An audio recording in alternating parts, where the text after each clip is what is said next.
All right, start a little hazmat action with Ghost here today, huh? Happy non-hot location day indeed. Thank you for the quarter of a year. Janestown, welcome back.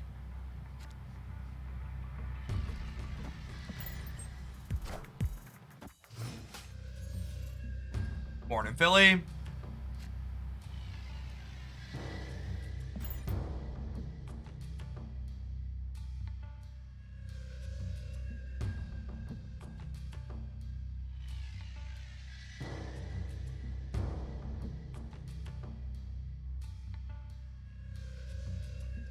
We have had communication from Second Dinner that they understand in general people are unhappy with the feature location and they're going to be reassessing that system and changing it in the future. What exactly will those changes be? We don't know. But something's coming. It's, seeing turn one Squirrel Girl is exactly... Ooh! Okay, that's actually great for us. I was going to say we don't want to see the early Squirrel Girl because it means Killmonger gets our stuff later, but now we could go ahead and do this. Where am I putting this hood at? I think I'm doing this here. Snapping me. Sure, let's try and play it. We're gonna spew a bit today. I would bet this matchup's probably 0% for this deck. Let's find out if that's the case. Come have my cubes.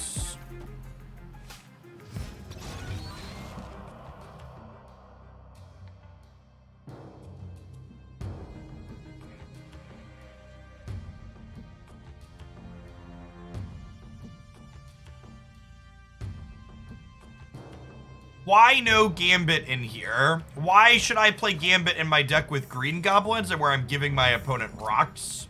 Can you help explain your line of thinking? Because on the outside looking in, that sounds atrocious. So maybe help me understand your point of view and why it's not atrocious.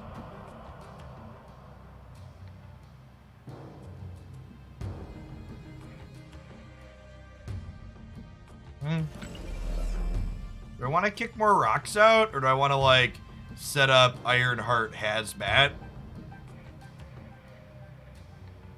I could go Ironheart into Hazmat, and then we could peel Luke Cage and go Absorbing Man into Cage, he says, before getting waived. Yeah.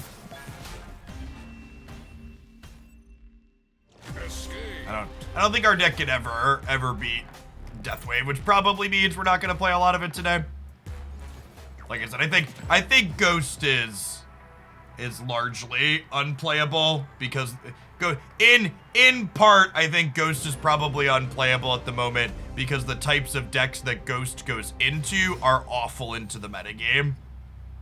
There's just so much Deathwave in this bracket.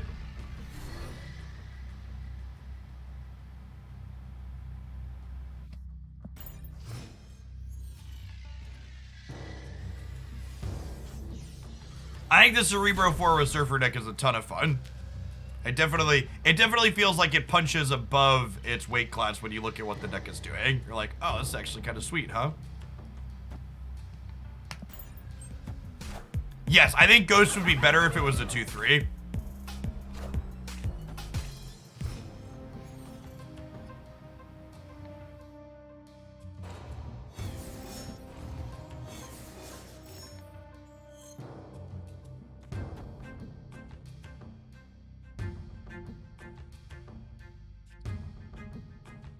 We drew Walkers. Okay, we're just doing this now?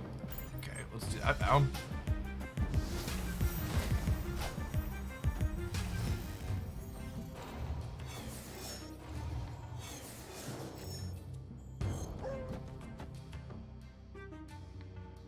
If we were playing for keeps, we'd snap here on the Cage draw, but it's fine for the time being. Hilarious Red Skull, interesting.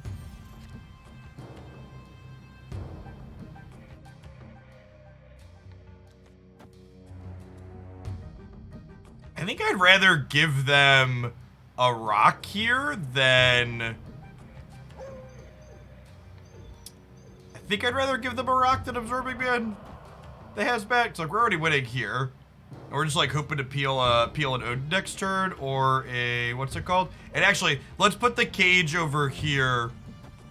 Let's put the cage over here, so that way if we draw Ironheart, we have a chance to win over here better. Yeah, only a 13 power Taskmaster here, and this is giving another -2.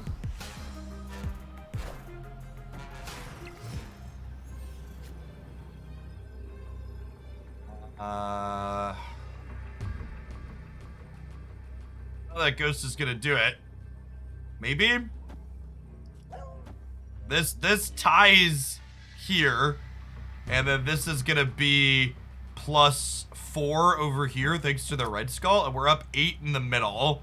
So if we go to +4 here, we're at 17. They have to have 9 here to... They have to have 10 here to beat us, and they have already red skulled and Taskmastered. This might be a win. We'll stay for sure. Opponents just leave it. Yeah, okay, sweet. Victory. Our deck felt really good into not Deathwave. Maybe we could just play it and punt the Deathwave matchup. She-Hulk. She-Hulk would beat us there. That's true.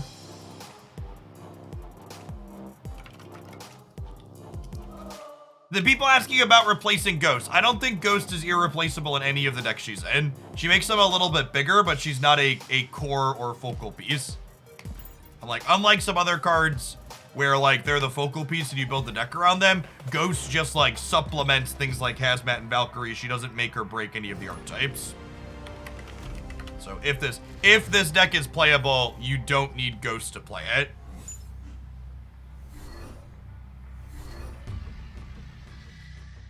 But there's definitely a question of is this deck playable? I don't have an answer to that question yet.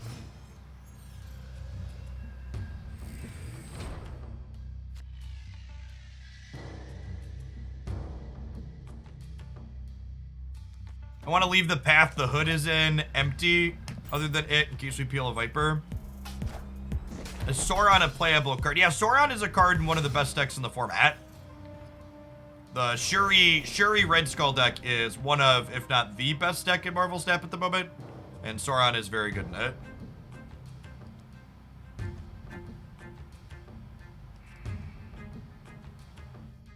Part of me wants to YOLO into the Danger Room here in case we draw Odin. Nice, super rewarded.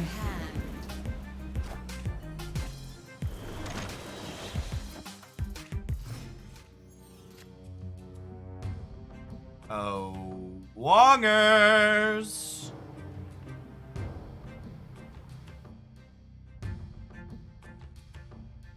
I don't know that I have time for that, chat.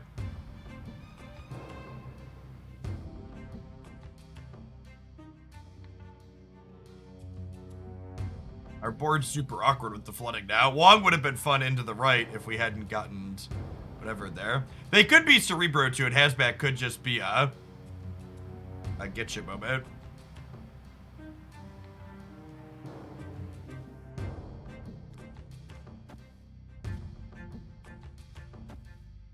Let's play these over here for now and chill. Not Cerebro too. So we're at 11 and they're only going to 10, and we're gonna get to put 2 more stats into here as well. Do you believe in magic? And this turn 7. Viper's our best draw next turn. Oh, well, not anymore.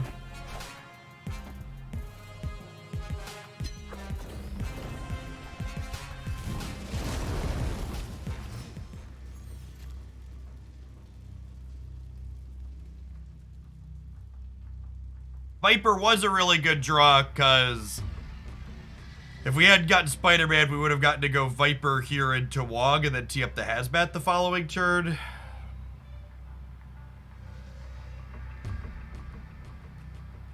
I'm 1/3 for this to be happy.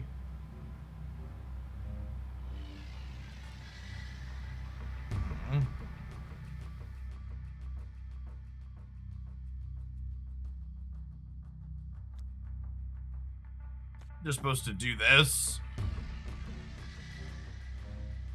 We could pass.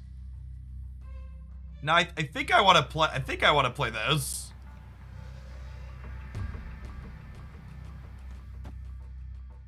I think I do this because if I draw Iron Heart, it's better to have Hazmatted this turn. All right, Danny needs an Odin. This Twitch stream is pre-recorded in front of a live audience. Thanks everybody for hanging out today. Appreciate you being here.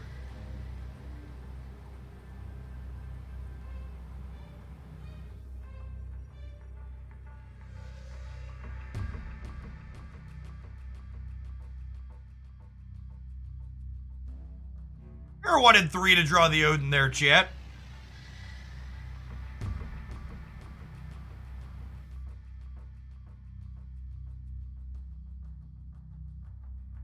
So, like, they need to put 7 stats here and also fill these in to have a good shot.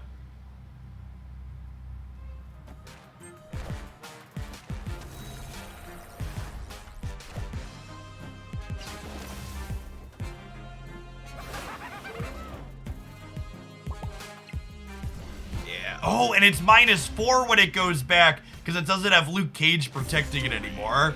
That's great.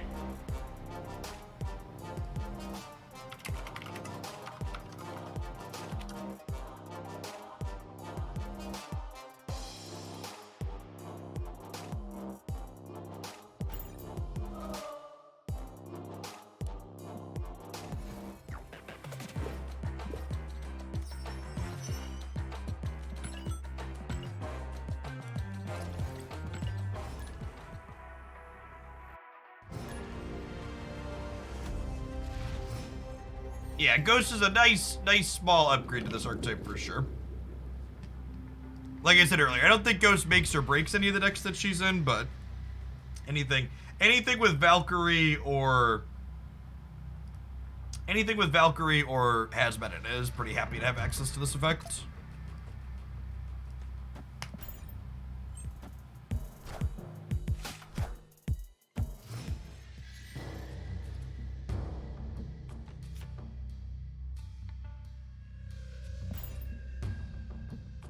To do just yet. This might be a set up Wong in the Dark Dimension angle, honestly.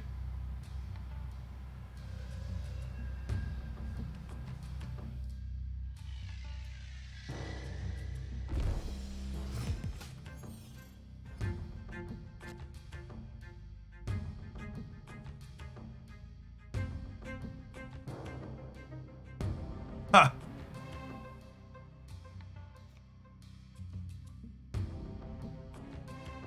I think I am just tempo vipering at this point.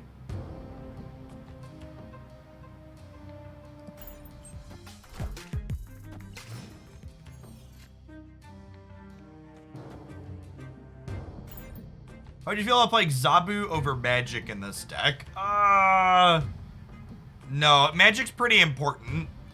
This deck basically falls flat in games where it doesn't have Hazmat and Luke Cage, so having an extra draw to find our cards that ensure we don't fall flat is pretty important. Yeah, I think it's Wong into Hazmat in the Dark Dimension, and then ideally we're going to set up an Odin and a Luke Cage after too.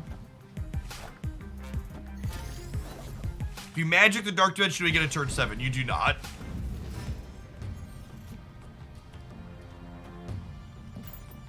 Okay, that's nice.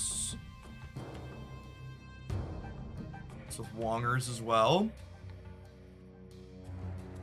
Oh, Wongers!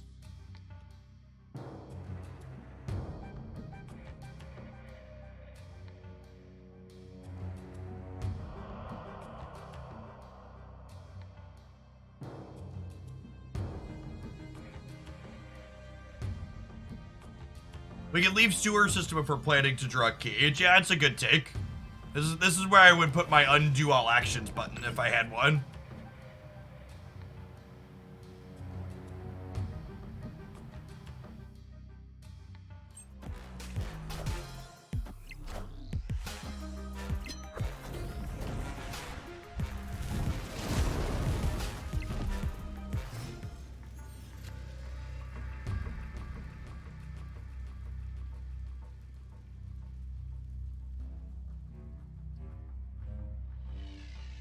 So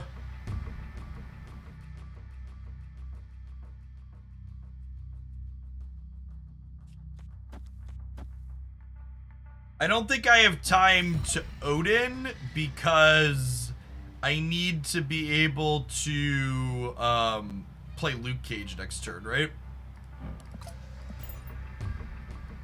That being said, I'm not sure that we'll be able to deal with 2 large things in a row here.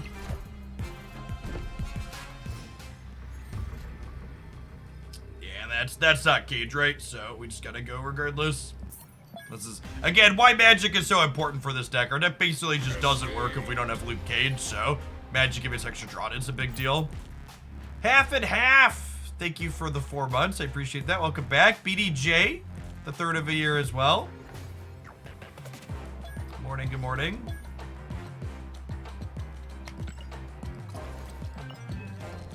They had Cosmo bid anyways. Oof.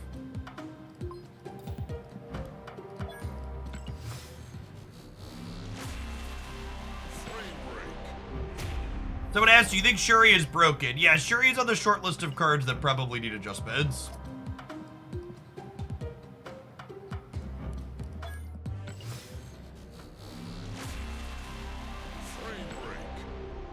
Honestly, half and half. The more I think about it, the more I'd be surprised if Kang works that way, so we'll wait and see before speculating more on it.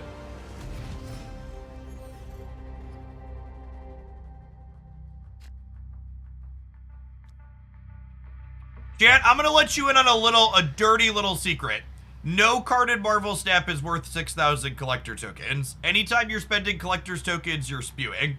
You should spend collector's tokens on cards that would make you happy and that you think you would enjoy playing, not on cards that you think are busted. Most of them aren't.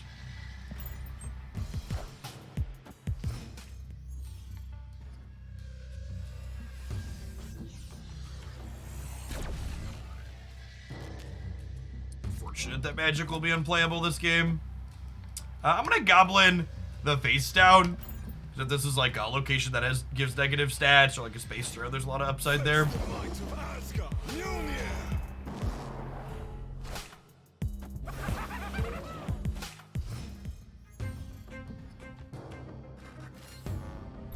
That's a little punishing. It is what it is.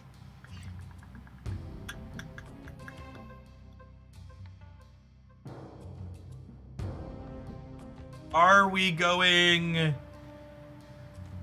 Wong over here? We'll go like Wong into things. I think that's the play.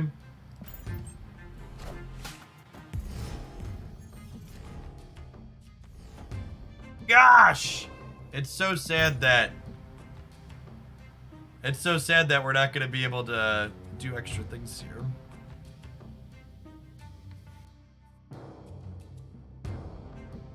Shadow King is both not a playable card and it's not a build-around card. So you have to understand, in Marvel Snap, that there's a difference between a tech card, meaning a card that answers stuff your opponent is doing, and a card like Shadow King, or a build-around card, something like Hazmat, right? Like you don't put Shadow King in your deck expecting him. You don't put Shadow King in your deck because of other cards in your deck. You put Shadow King in your deck because of your opponent's deck.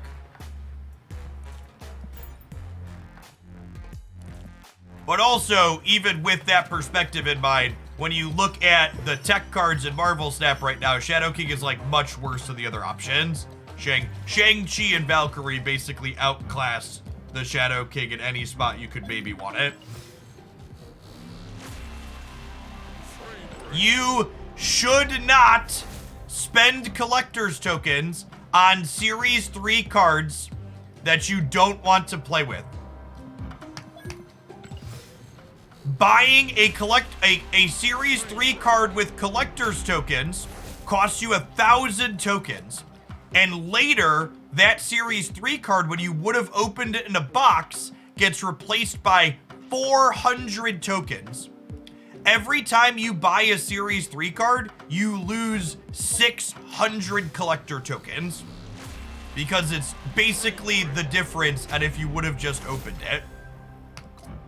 Instead of having that card, you have 400 tokens instead. You should only ever use tokens to buy cards you want to play with. No, you should not buy every card to get Series 3 complete faster. You have a misunderstanding of how the Marvel Snap economy works. I really need to sit down and put that into a video, because that's a really, really common misconception I keep hearing from people, is you're supposed to just buy every Series 3 card to get Series 3 complete faster. The economy's convoluted and people don't get it.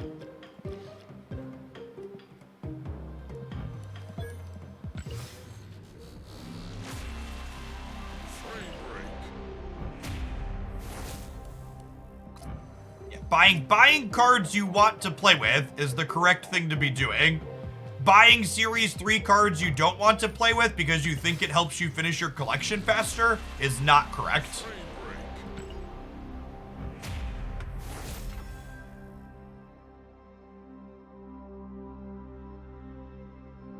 Yes, which series a card is contained in has zero bearing on the power level of that card. Salty little crybabies on Reddit and other forums would try and have you believe otherwise, but they're just salty little crybabies. Sorry, Jay, we'll play games again here in a second. I just kept forgetting to upgrade these base level cards, because you get a 50% discount on the first upgrade. So I just wanted to make sure I do this while I have credits before I forget again. Should you buy Series 4 cards? How many times do I have to repeat myself? You should buy cards you want to play with. You should buy cards you want to play with. You should buy cards you want to play with.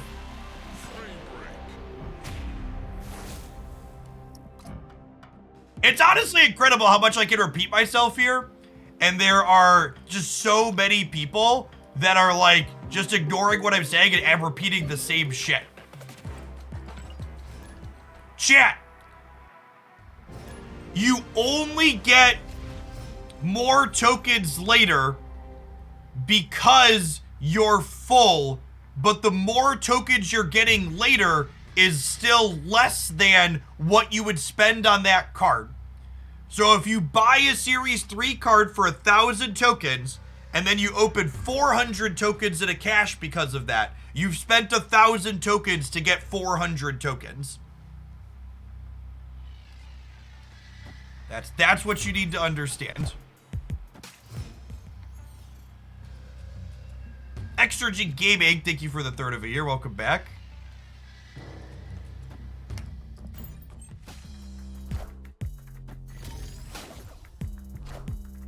Pixel Demon, thank you for the 3rd of a year. Looking forward to the next Ultimate Deck Guide. So, unfortunately, the Ultimate Deck Guide series is not going to be something I'm going to be continuing. After sampling a bunch of different types of YouTube content over the last little bit here, moving forward, I'm going to be sticking to the daily deck guides, game news updates, bundle breakdowns, and tier lists are like the 4 types of things I'm gonna be doing. Most of the other types of content have fallen largely flat. Figmund, thank you for the 3rd of the year. Welcome back.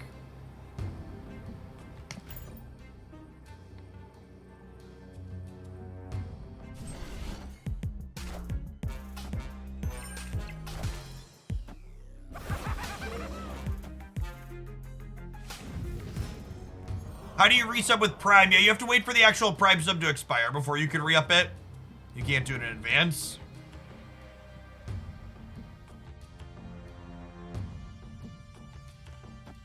Yeah, things like making the side off shorter, stuff like that. That's all me trying to chase the YouTube dragon.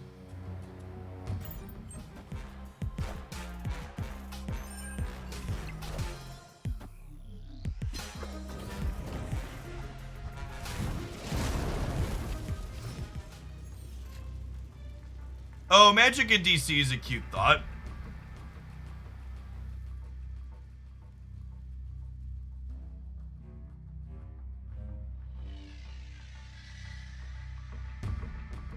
I guess it's gonna be our. I'm just gonna be done with this deck. This deck's real bad. Escape. It's not good into the. It's not good into Shuri. It's not good into Death Wave. It's not good in general.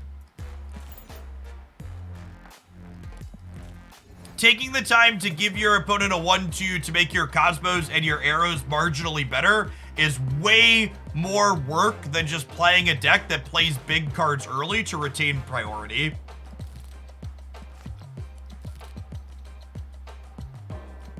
We can play with some more with this. This felt okay yesterday.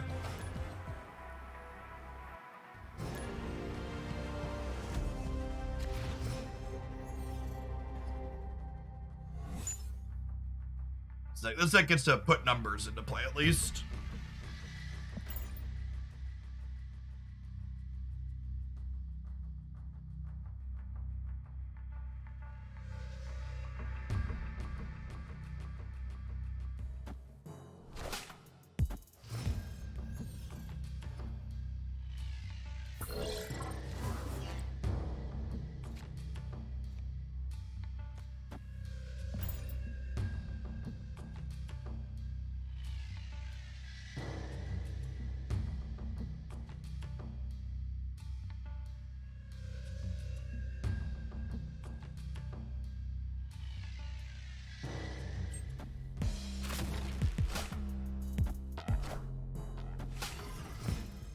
Shadow King is not a good or playable card. It is worse than the other cards you could be playing for a similar effect.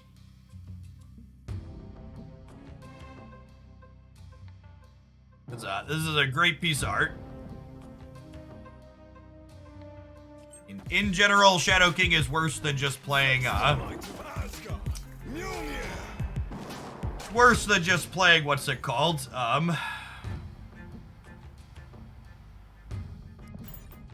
Shang-Chi.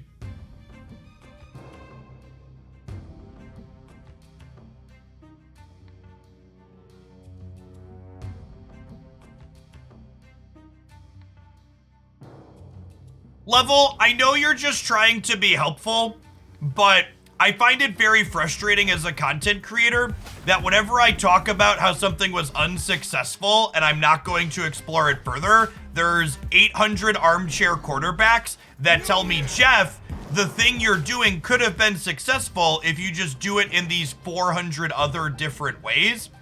And it's just like, trust me, I think I understand my stuff better than you do. So like, I get that you're trying to be helpful, but it's not actually helpful to make suggestions like that.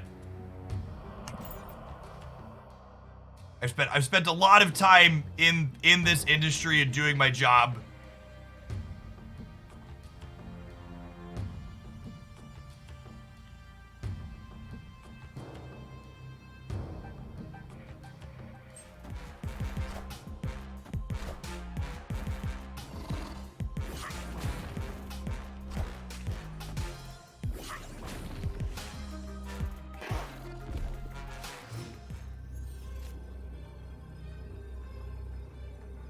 Alright, that's a Mjolnir.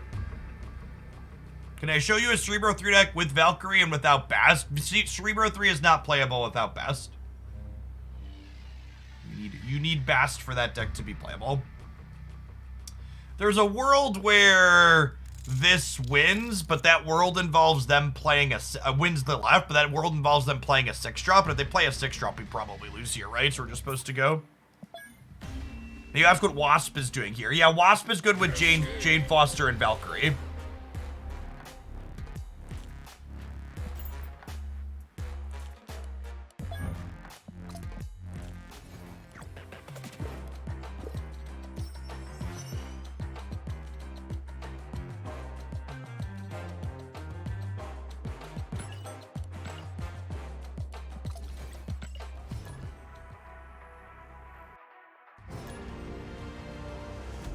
Can a mod take a second and report the Mod Slammer? Actually, anybody want to go and report the Mod Slammer account there that I just banned for ban evasion? Because for what it's worth, Mod Slammer, coming in here and telling me that you made another account and are upset that you were banned on the first one is against the Twitch terms of service, so hopefully your second account here gets deleted.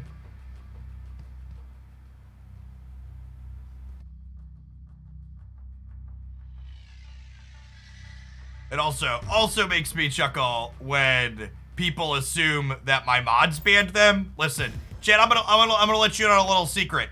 99% of the bans and timeouts that happen on this channel, it was me. I did it.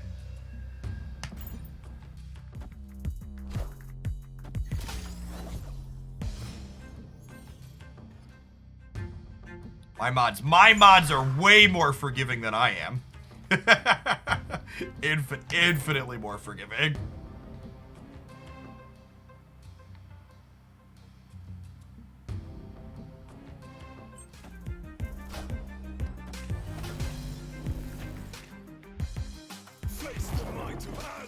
What role does Enchantress play in this deck? Yeah, that's a good question. So, Valkyrie loses to, what's it called? Valkyrie loses to, ongoing things from the opponent.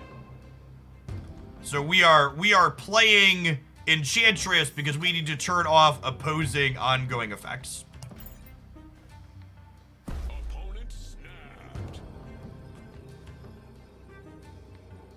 I think our hand's pretty okay here. We get to absorb Big Man, throw another Mjolnir in our deck, and then we get to Jane Foster, drop a bunch of zeros next turn.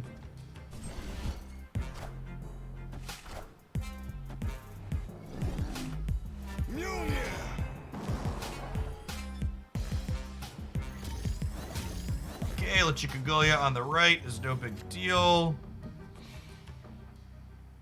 Although I guess it's a little awkward.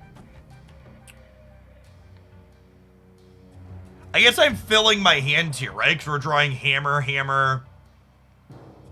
We're drawing hammer, hammer. But I guess our last turn can be Cage, Mary, hammer, hammer, wasp. The question is that enough to win the center? I guess I'm only going to a little bit over here too. Oh, huh.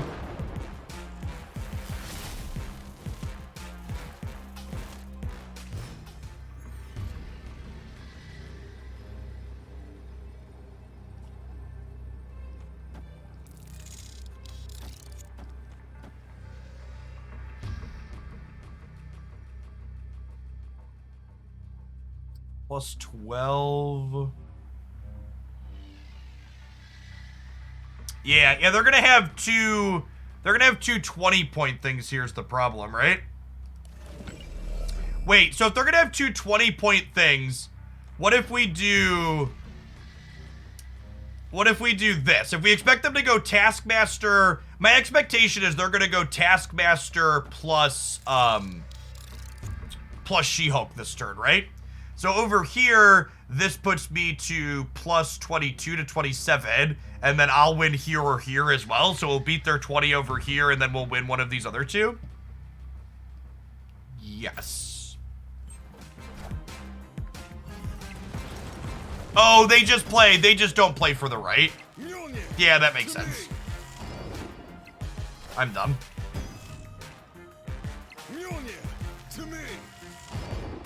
Yeah, we really needed a Valkyrie and a Ghost here to have a shot.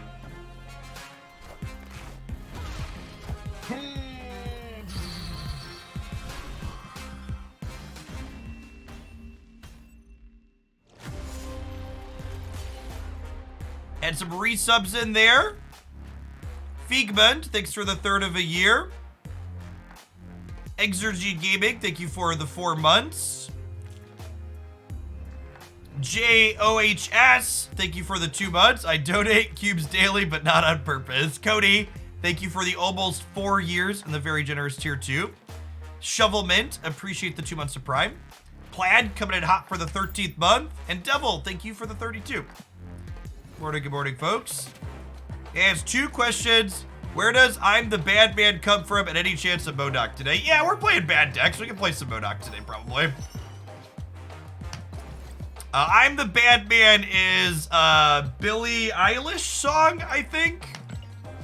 It's some Zoomer song, some Zoomer top 40 song.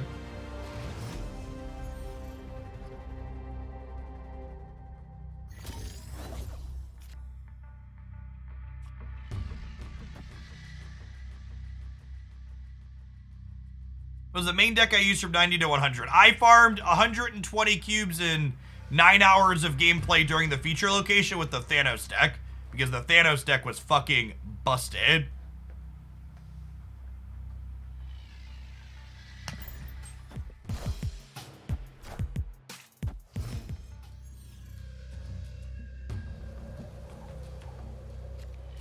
Luke Cage brings enough jackets for everybody, chat. He ain't afraid of Jotunheim.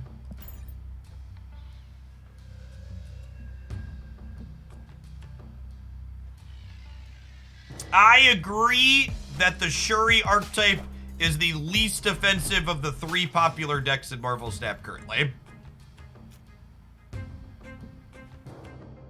Has to pass an incredibly low bar. Shuri is the least offensive of them. I do not intend to really explore battle mode as additional content. Early stats on battle mode show that people are not super interested in it, unfortunately. So I'm gonna be focusing on other things for the time being.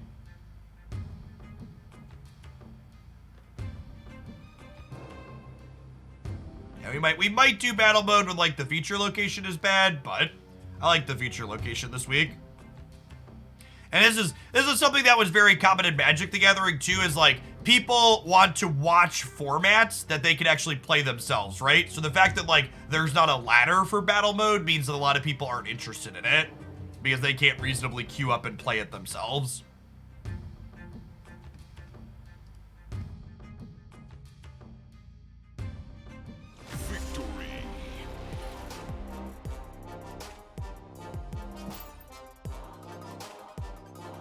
To be fair, Burgle, I like the feature location this week wasn't just that I had the busted deck, it's that I think it was a better format than the current regular format. Like, the current regular Marvel Snap format I would describe as like a bad 3-deck format, whereas like the feature location was a good 1-deck format. So like, I'm not gonna sugarcoat it. The feature location was a 1-deck format, but the 1-deck mirror matches of that format I felt were interesting and gave me player agency to control the outcome of my games. So the problem with major tournament and battle mode type things is there's no official spectator mode, right? So like there's been a couple of community tournaments that have run that like when you watch the coverage of them, it's like laggy and choppy because they're doing screen shares through Discord and shit, right? So like it's just not a very great experience overall. All right, so I think we're gonna play Luke Cage into Asgard here in the middle.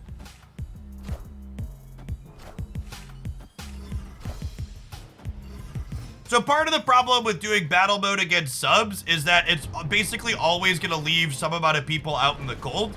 Because like, you know, for example, we currently have 2,911 Twitch subscribers here. So like on a smaller channel, that would be a little bit more feasible.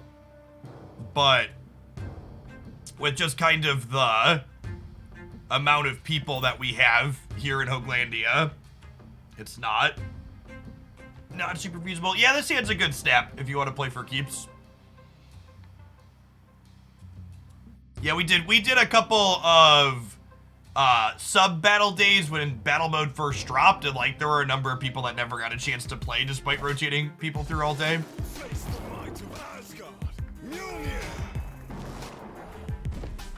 I mean, we have plenty of interaction with Twitch chat Fios. We interact with Twitch chat every day, like right now.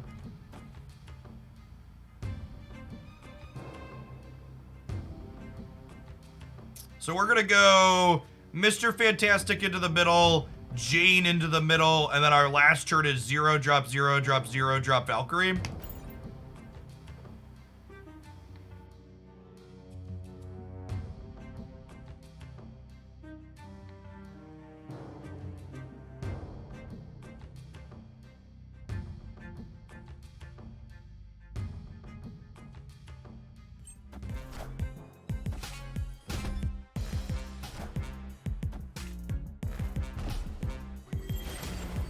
kind of scary.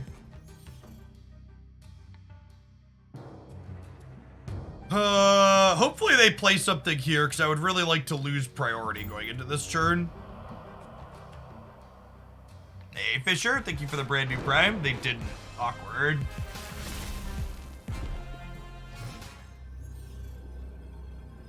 And this is why it's nice to have Ghost when you have it, because, like, we have priority here, meaning I can't win the game now, right?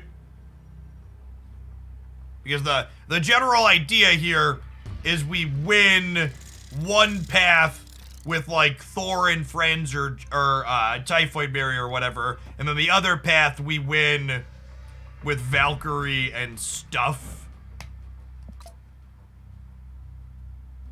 But because we have priority here, our name's highlighted in gold, our cards flip first, meaning if they play anything here, we just lose the game on the spot. I think they're going to double She-Hulk mid. Yeah, I guess that's true. I'm only going to 21 in the middle anyways.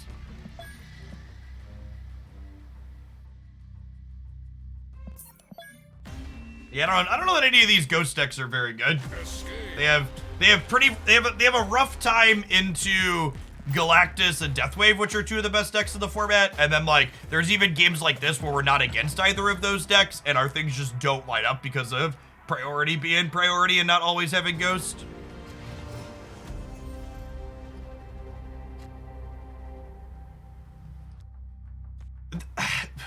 People talking about Vipering the Ghost really need to understand that that is a lot of resources to get an effect that's not very good.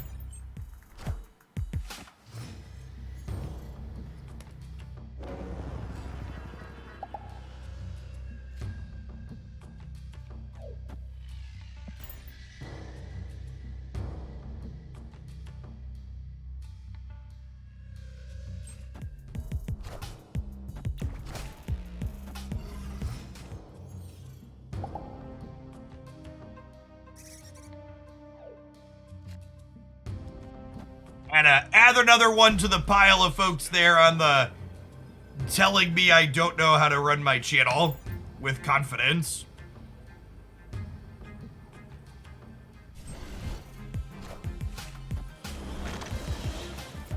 Face the might of Asgard. Mjolnir.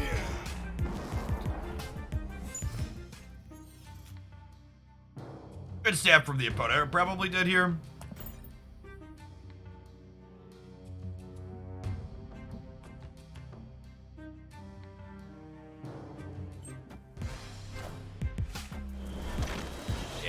Really good stab from the opponent here. Because I assume they have a Patriot. Can you expand on what you mean by bad 3-deck format? Yeah, I think the current 3 best decks in Marvel Snap leave a lot to be desired. I think the Shuri deck is actually a good example of a reasonable good top deck to have, just because it doesn't prevent you from playing your game and there's reasonable counterplay to it. But I think both Deathwave and Galactus, as far as these are top decks go, create really rancid, miserable play patterns. Yeah, opponent played this game really well. Central Park certainly helped them out with gumming up the board, but their snap was like perfect on timing. Escape.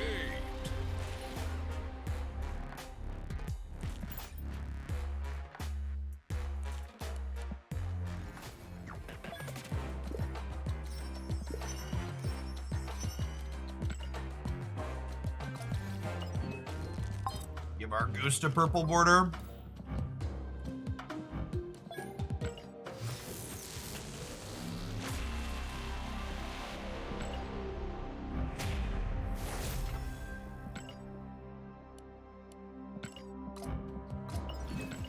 We'll try 1 or 2 more games here, but I think I'm about ready to move on to the next pile of cards. How much gold do I have while I buy the Deadpool bundle? So every time I run out of gold in Marvel Snap, I break out the most powerful card in mobile gaming, my credit card, and I purchase more.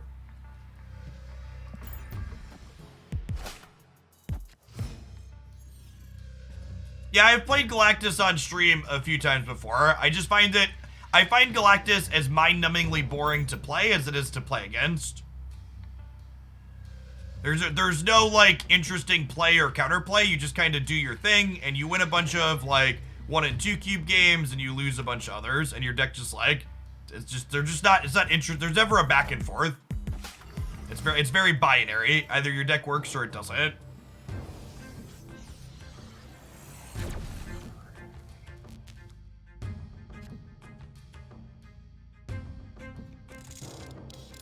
All right, so we'll Yellow Jacket and a Typhoid Berry here, and then we'll Enchantress them left next turn.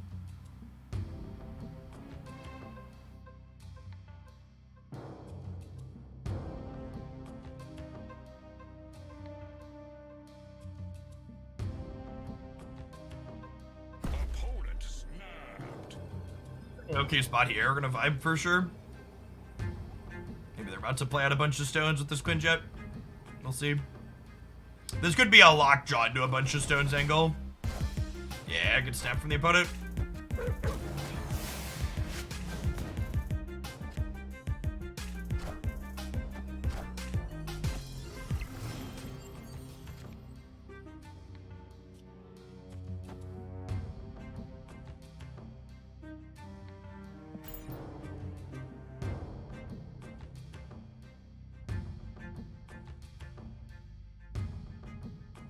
This will give us a total of 16 on the left here.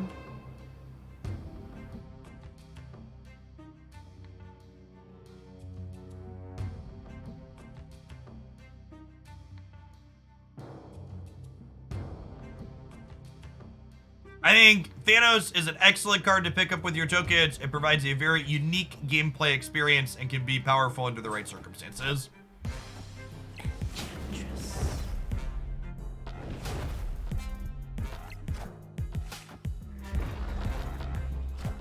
Joke's on you, opponent. I didn't want my cards to have abilities anyways.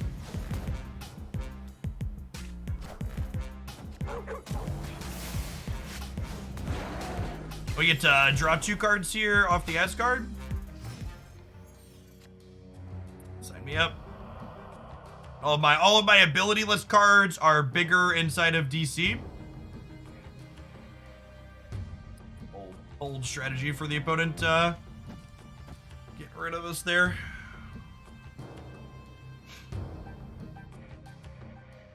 I snap him back. I kind of want to snap him back.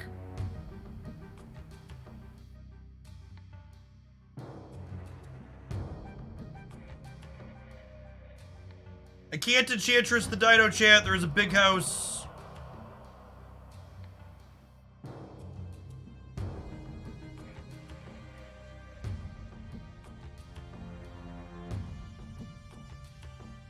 The question is, do I want Thor here or do I want Thor here? Next turn I add 2 more to here. Honestly, I might want Thor on the left. Because next turn I have 11 and I had to add 16 more here after playing out 8. Toxic and do the last turn snap, last second snap here. Or we weren't snapping at the last second to be toxic, but it is toxic.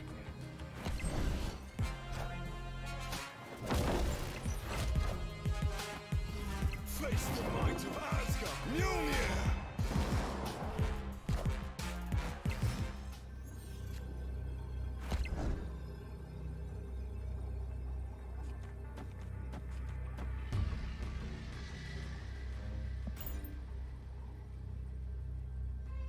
We'll be 26 over here, and we're going to 19 plus 5, 24 in the middle. Oh, their Thanos is active. Mjolnir to me. Damn.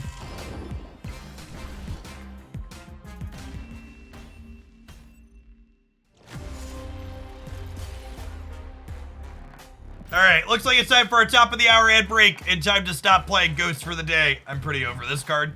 Chatters. See ya. See you in a minute, non-subs.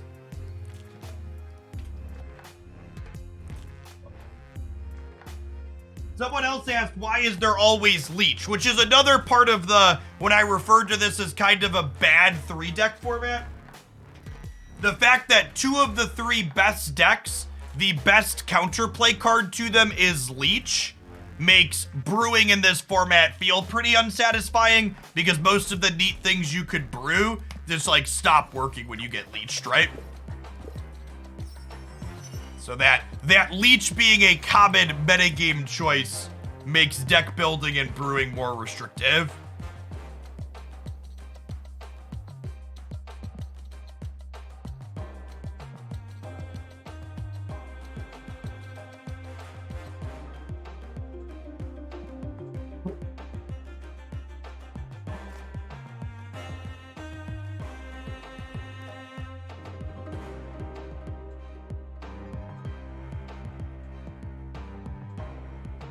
Yeah, so the third deck in the format, Leech isn't good against, but it's good against the other two good decks.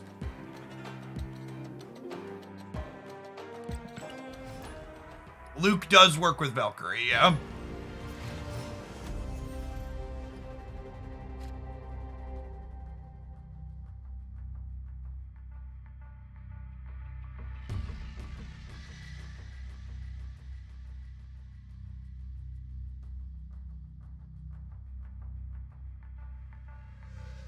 I actually think this format is much worse than the leader meta, for what it's worth.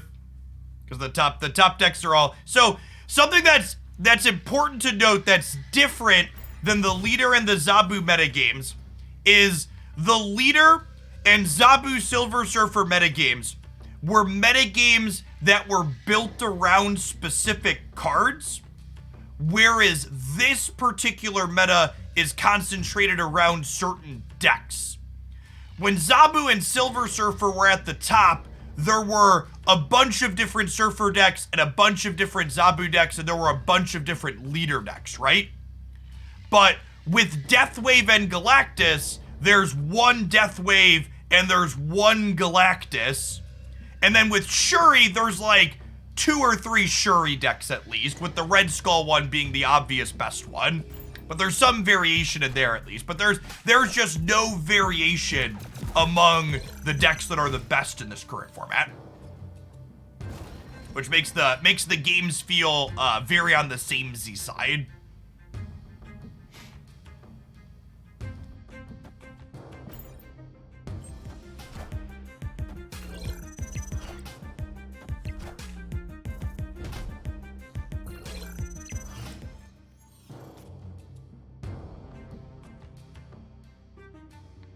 They have priorities, so Arrow doesn't really accomplish anything here, unfortunately.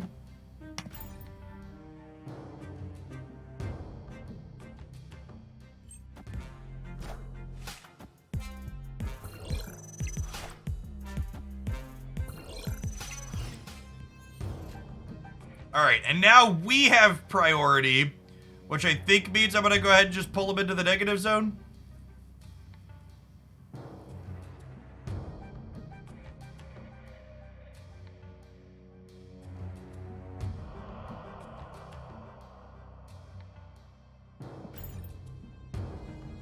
Ghost is not good. Do not spend your tokens on Ghost.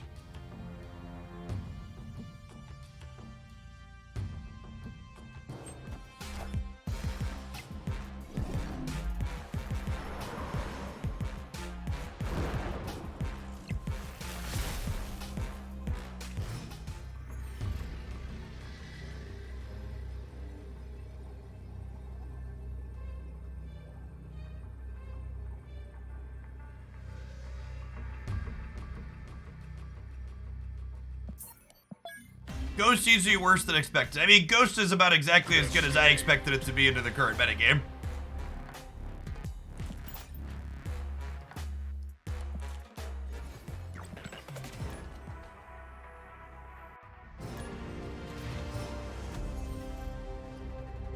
I don't know. Explicitly taking priority away from yourself when a lot of decks are playing Arrow is also like not a great thing to be doing.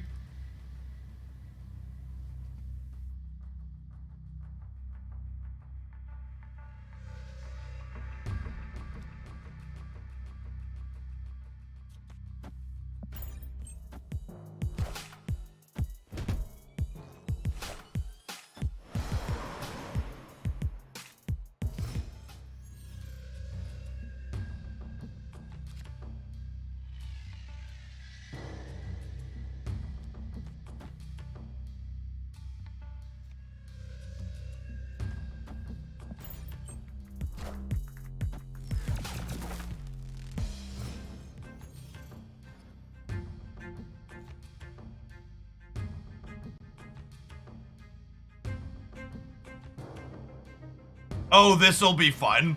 We get to Psylocke the right, and then we get to Odin Arrow, pull whatever they play into Hala and blow it up.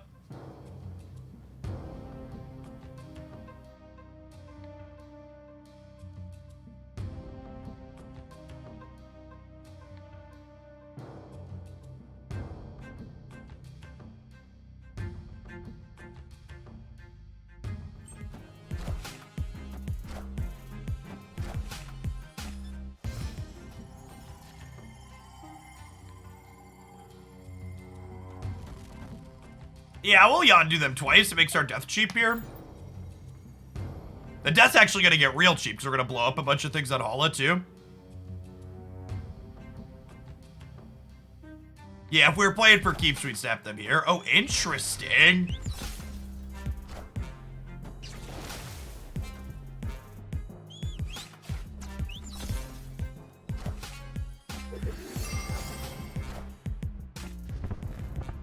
Okay, you got me.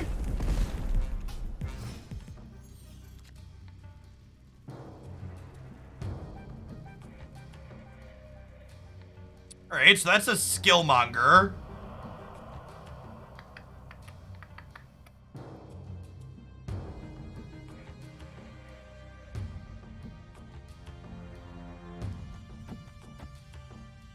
This makes our death free for next turn, and then we're hoping to draw... We're hoping to draw like Doctor Doom. Face the might of Asgard. Mjolnir.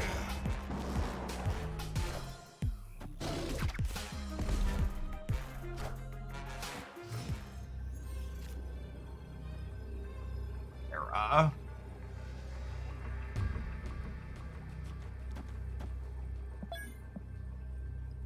There's a world where we lose this, but if they stayed in for a cube.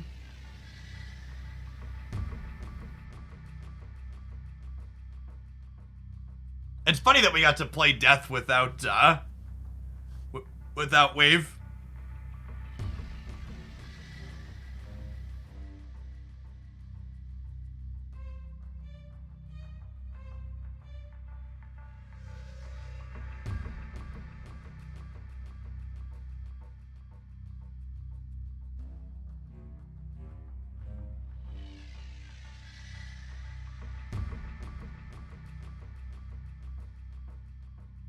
They do have the Archer Valkyrie here. Rip.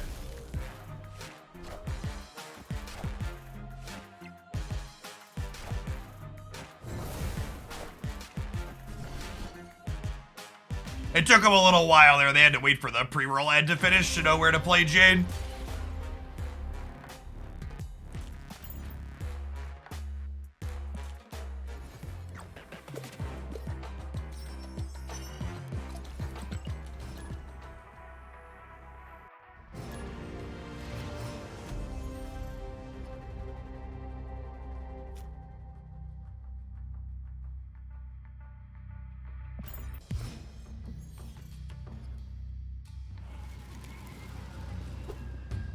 Breaking news. All right, rather than play the same person for the third game in a row, I'm gonna go ahead and hit a 30-second ad break a little bit early to push out our next ad roll to give them a second to queue into someone else. So that's gonna be my new thing. If we queue into the same person 3 times in a row, I'm gonna take a 30-second breather to give them a chance to queue up, especially if it feels real spooky. So it means I can wait to run a longer ad break later.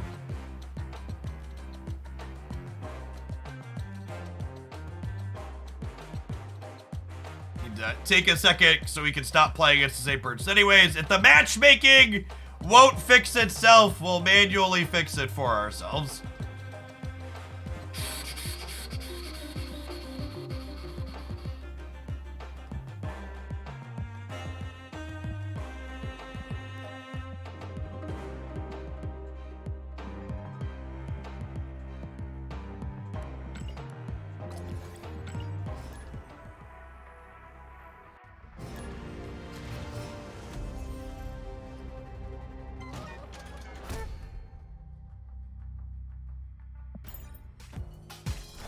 Why isn't the list of titles alphabetized? Yeah, asking the real questions.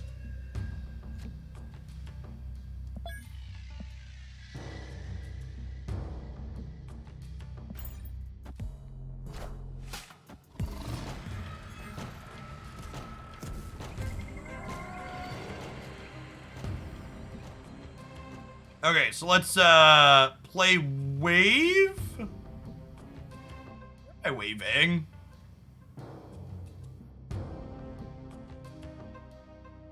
I guess I'm waving here.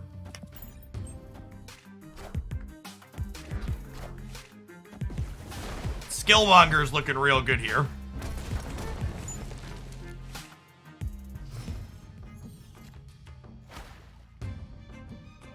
We could also go full Doombots though now. The choices, chat, the choices.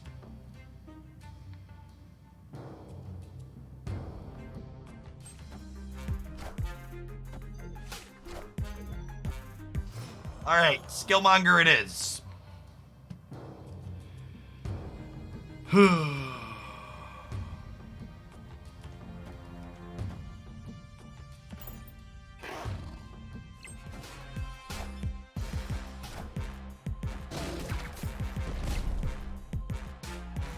Okay, and then Arrow in the middle should win the game. Welcome to Thunderdome.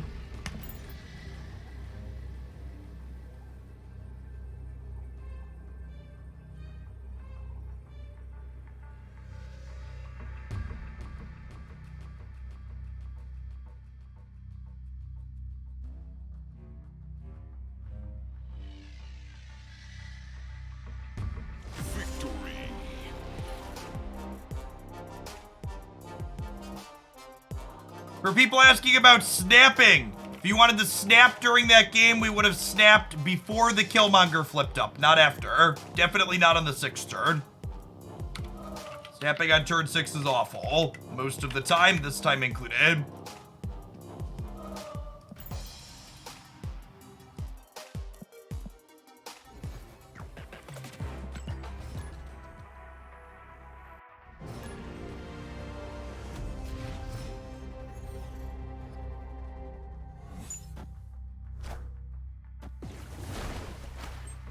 All right, that's a solid Scar diff. Oh, snap. Try and get him out of our game. Victory.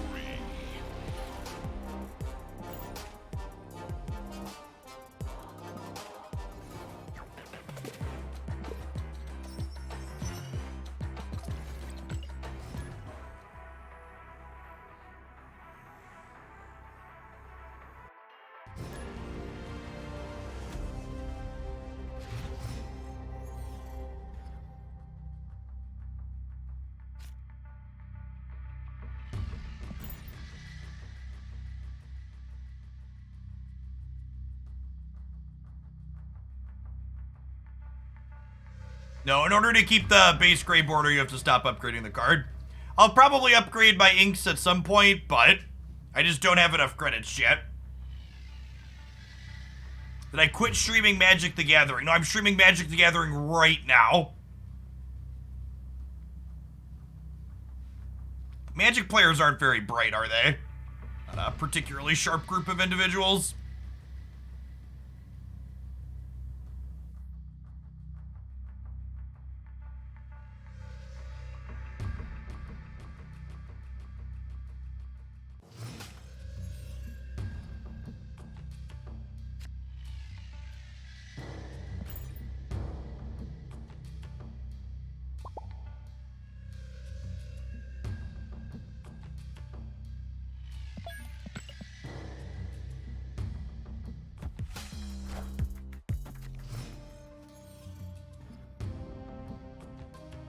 Any thoughts on the longevity of Marvel Snap? I think it is difficult to pinpoint what will succeed or fail.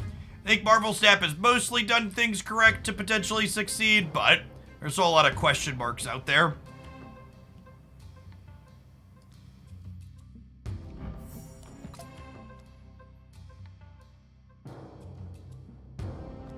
It's just so weird to me how people think whoever is streaming here on Twitch should tolerate just an endless stream of stupid questions.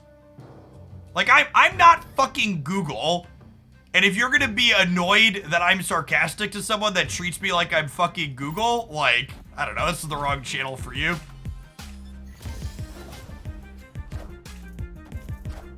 You should be nicer. You should try having 2,000 people treat you like you're a Google search box. And you get back to me about how nice you'll be.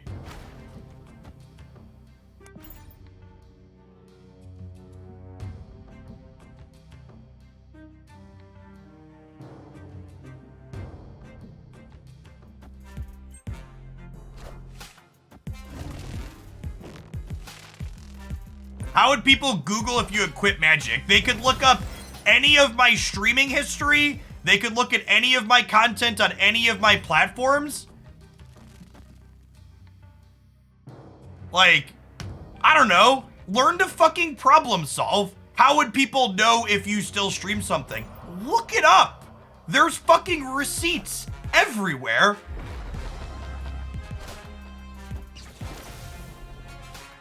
Reminds me of when I used to have to like Google things in front of the people. Like people would ask me when I worked at a Fortune 50 company before I started streaming full time, and the amount of times where I would have to Google things in front of people to solve their problems for them. You're just like how much do I need to hold your hand? I think we're dead here, unfortunately, right? I think we're dead here.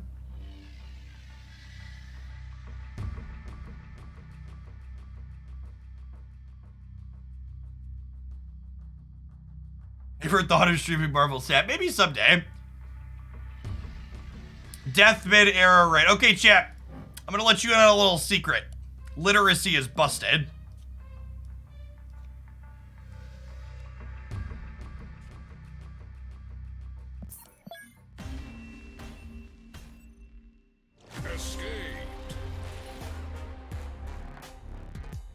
Yeah, if we could play center like Shang-Chi mid, death right probably does it.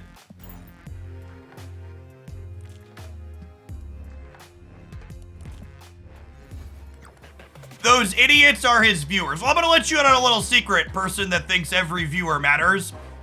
You know those people that like come in and walk around a store and they touch shit and they put it down, but they never actually buy anything? People that come in here and ask stupid questions and never subscribe to the channel or support in any meaningful way, they're like the people that are walking around in the store loitering.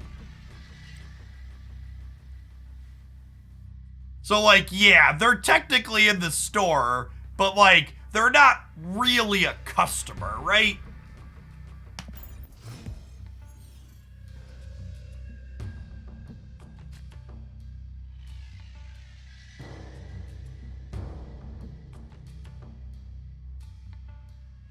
Cyaneser, thank you for the 2 months. Welcome back. I look at all the non-subs piping up, letting me know how entitled they are. That sounds kind of entitled. How is it entitled to just like not care, chat? I'm not entitled to your viewership. Go watch someone else. I'll be here regardless.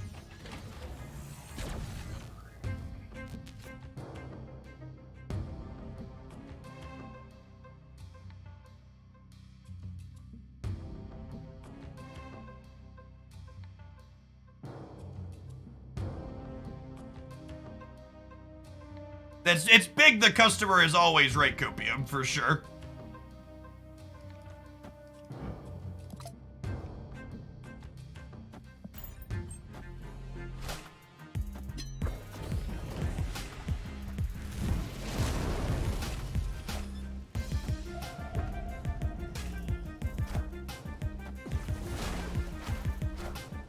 Okay, to put it into context, to put it into context in terms of numbers, a single Twitch Prime subscription or $5 subscription is literally worth thousands of ad views. Just for context. You're right that the ad revenue's not nothing, but in terms of compare this to the other things, like, ad views are like fractions of pennies on the dollar.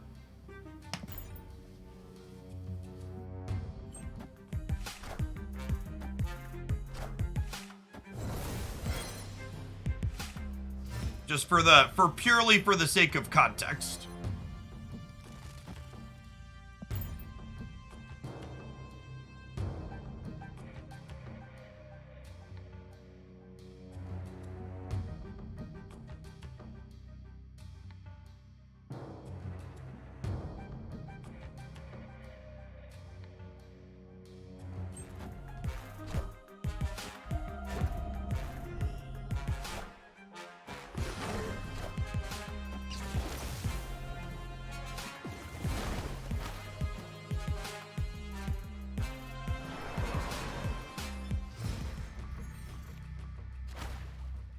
Okay, so there's Cerebro 3. And they have priority, so we should be good to go here, right?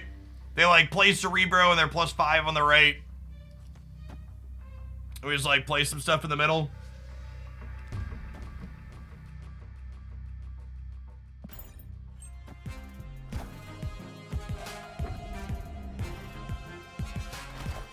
Oh, I forgot the game's not over yet.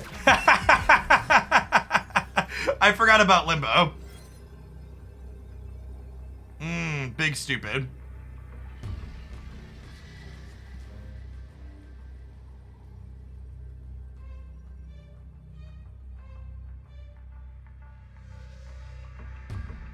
And see, here's the person, this person here that just got banned. You're being a dick to 99% of your passive audience.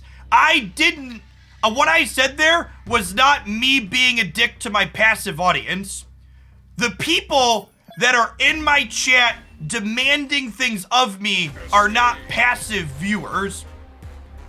I have zero problem with the folks that are just like vibing and chilling out and letting me do my thing. The people that I have a problem with are the ones that provide no support while also acting like I owe them fucking something. That's explicitly what I'm talking about. Lurkers are great. Lurkers are wonderful and I appreciate them. People that tune in and they're just like letting me chill, like that's great. But the people that act like my ad view is meaningful support and you deserve to cater to me because I provide a couple of ad views for you, like that's super fucking entitled. And those people can bugger off. And that's exactly like that take there summarizes a lot of my experience with people that try and degrade me on the internet or like say I'm mean or I'm not reasonable. They're taking something that I said and they're twisting it in a way that makes me out to be a bad guy. And sure, I'll be your villain or whatever you need me to be, but like don't act like whatever you're trying to say is what I was actually communicating. You twist it however you need to twist it to make yourself feel good at night. Thanks for the gift sub, Glitchy, and for the brand new primes, Sarsic and Zur and Benedict with the 5 gift subs. That's super generous, folks. Lurker gang, rise up. I want to see the manager of this bagel's not the same color as the rest. Hey, at least you probably bought the bagel, right? Hey, thanks for the Biddy Super Saiyan and Scissor. V-Boy, thank you as well.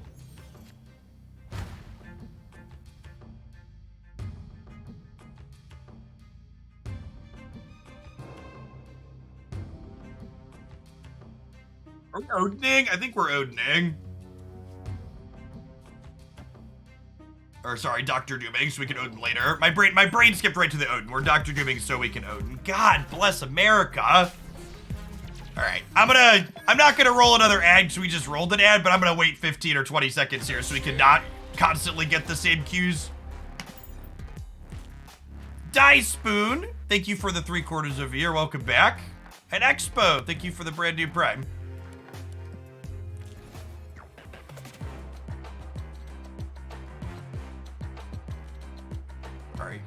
Sorry, Karen, you haven't bought anything and I'm not gonna tell you who my manager is. They don't have time for you. They have things that are more worth their time.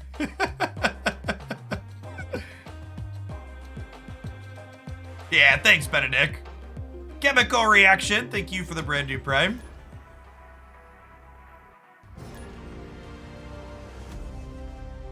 This bagel has a bite out of it. I demand a discount. No, that is not bagel in my mouth.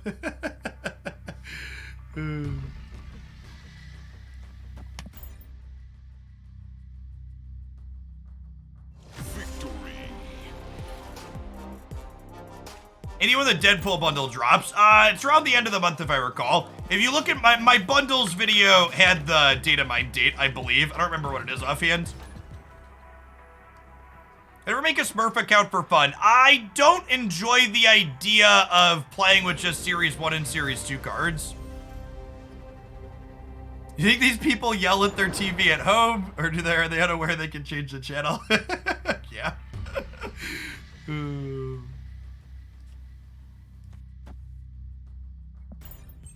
The Deadpool bundle, I believe, is data mined to be 3,200 gold. Again, if you haven't seen the stuff on the Deadpool bundle, it's all broken down here along with the value comparison to other options. How about a free-to-play infinite account? I don't enjoy grinding to infinite, and I don't enjoy playing with a limited restricted card set.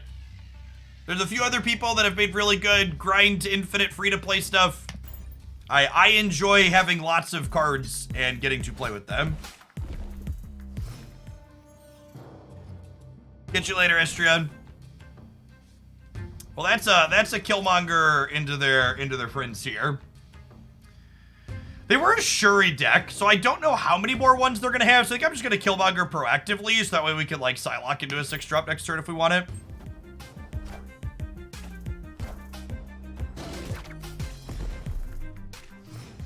I did a little bit of sampling, and the battle mode content wasn't particularly popular, so I don't know that that's going to be a content that I'm going to explore more of in the future. Yes, the free-to-play grind to infinite is mostly farming bots as well as also accurate, which I find not particularly enjoyable.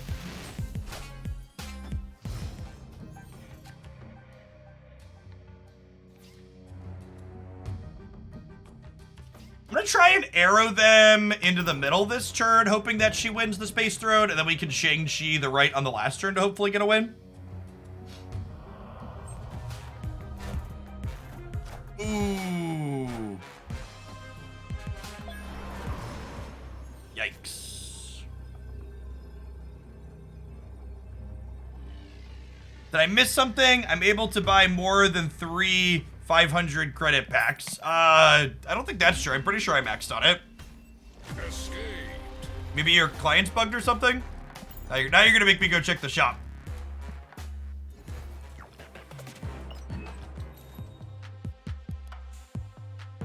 Oh, yep, I'm maxed.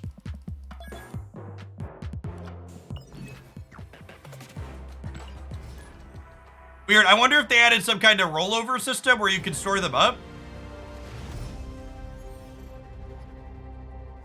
The bots make the grind to infinite boring and it changes the competitive side of the game. Marvel Snap does not have competitive play at the moment. It doesn't exist.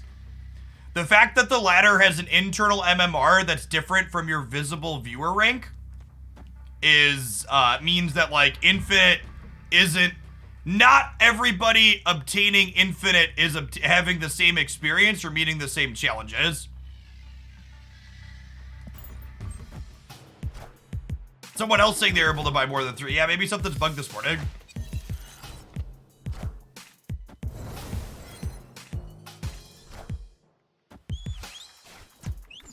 What's the point in buying credits if you own all of the cards? Yeah, I periodically have to buy credits to keep up on collector's tokens for Series 5.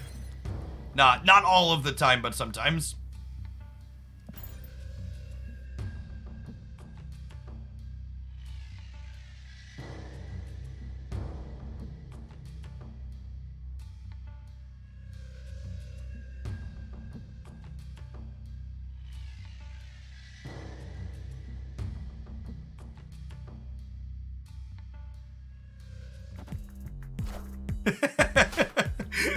Thanks for the chuckle, DBYC.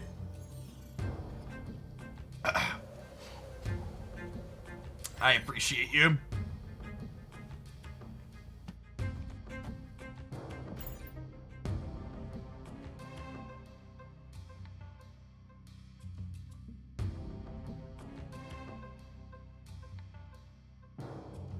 Credit purchases are able to bank to a point. Yeah, maybe. They made mission refreshes roll over like that, right?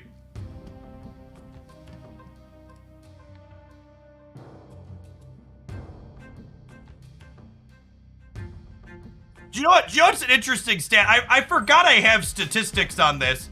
The person earlier that claimed the average person in my chat is chatting and not subscribed. You want a really interesting metric from a, you know, medium to large size Twitch channel here. Less than 10% of people that stop by a stream on average actually participate in the chat. Like if I look at Wednesday's stream from this week, I had almost 14,000 unique viewers stop by the stream over the course of the day, and there were less than 1,200 unique chatters.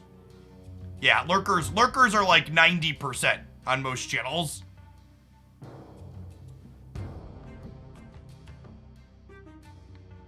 Ranked play should be influenced by similar rank and MMR collection level secondary. Yeah, I agree. I think, honestly, I'm kind of the opinion that, like, MMR-based matchmaking should only really apply once you're post-infinite, I think. Hey, Reviark, thanks for the 3 months. I'm in the 90th percent, yep.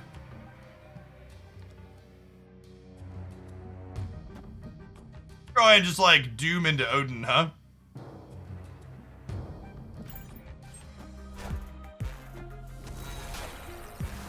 That comment probably spurred a lot of lurkers to comment for the first time.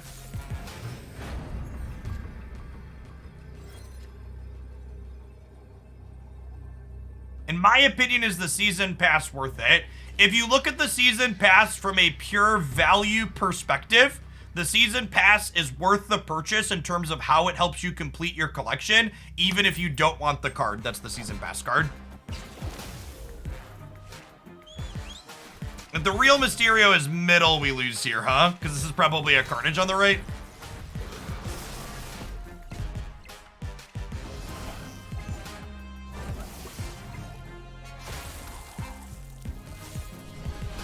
Oh, we win the breaker. Sick. Victory. Hey, Yamakook, thank you for the 2 months. Welcome back.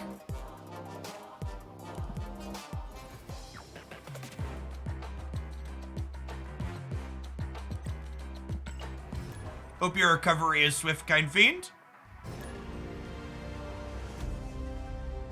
Think Kang works on both sides or only the playing side, like Wave is both sides positive? I'm not sure what you mean. Wait, Kang restarts the turn for both players, if that's what you're saying. We know that. Yes, that's true. The statement that the season pass is worth getting assumes that you complete level 50. Which, to be fair, if you're playing any regular amount, you're going to complete level 50. If you're doing your daily missions every day and all the weeklies, you'll clear through 50, no problem. Hey, Cursed Puppet, thanks for the 2 months, appreciate that. How many decks are we going to try today? Probably a good bit. I got like 5 or 6 things in my deck editor I built last night.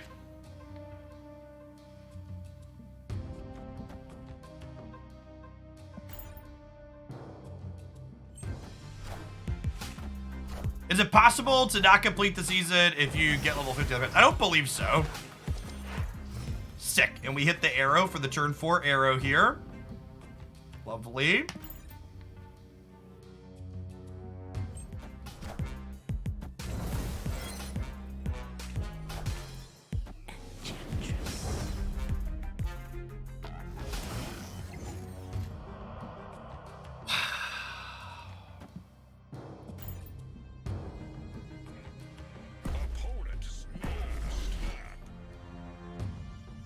I'm going to put my money on Arrow into Arrow wins Warrior Falls as well as the big house.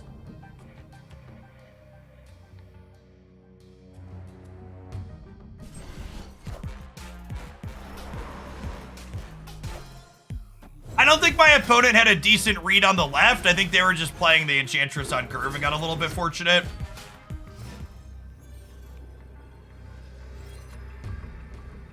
Sarah makes this a little bit more challenging. Because it means that if they have Mysterio, we're in trouble. Yeah, there's a world where this wins the game. We'll spew some cubes. We got cubes to give.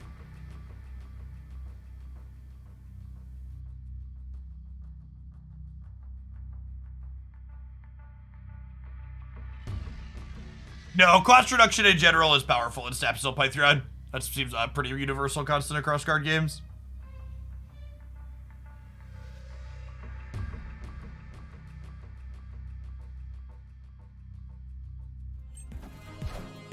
And Mysterioso are probably dead.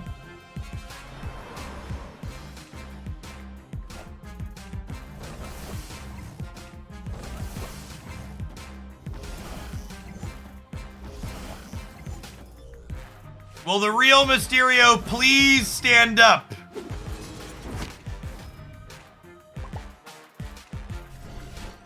Come on, you motherfucker. I gave you 4 extra emotes for free, 4 extra cubes for free, and you're gonna emote me?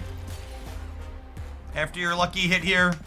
Don't be a dick. Yeah, look at just full on Jaghole.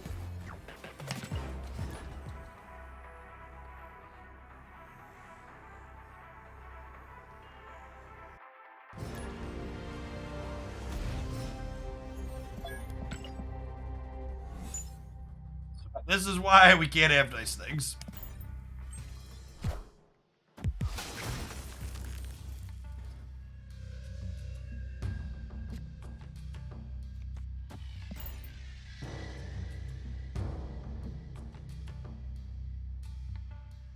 A lot of people emote extra at the end after you snap and then lose, or you snap and then retreat, because they're people that have a poor statistical understanding and think that if you snapped in a game, you're supposed to stay in or you're supposed to be guaranteed to win. It comes from just like a base non-understanding of statistics and percentage plays. Opponent snapped. A very common sentiment I find among people that don't understand stats is if you snap, you're supposed to stay in and you're supposed to win. Because they just don't get what a good percentage play is.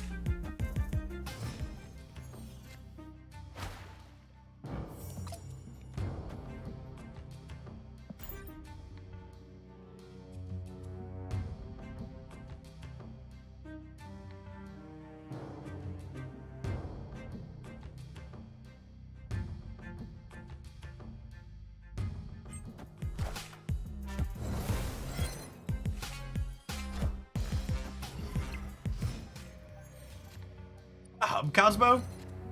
It was Urtraskelion.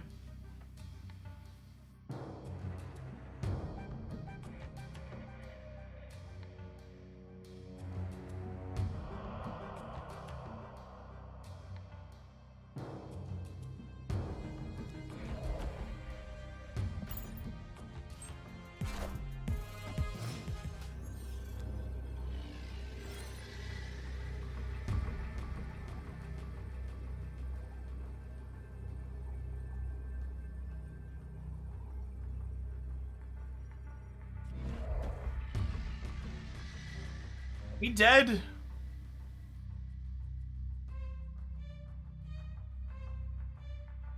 Feel kind of dead because of Scarlet Witch. Unfortunately, we didn't find Dr. Doom. Escaped.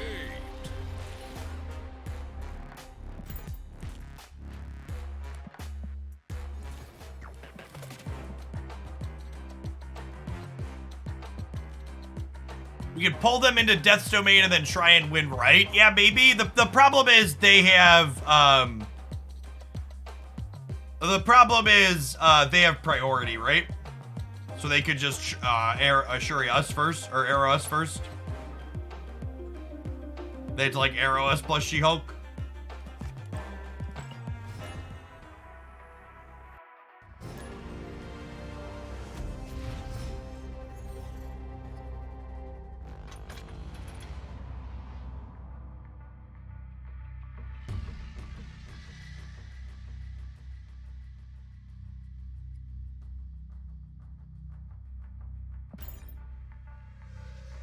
We started with Ghost decks today. Ghost is not a very playable Marvel Snap card. There'll be a highlight up on the YouTube channel tomorrow with the most playable Ghost deck we've played, but it's still not very good if we're being honest.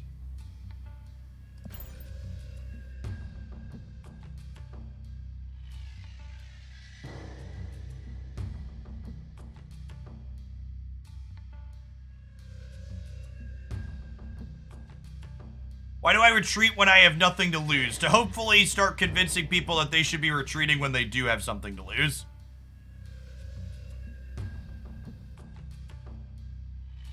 Yeah, my highlights for this weekend are Valkyrie Ghost deck tomorrow and then Bass Negative on Sunday.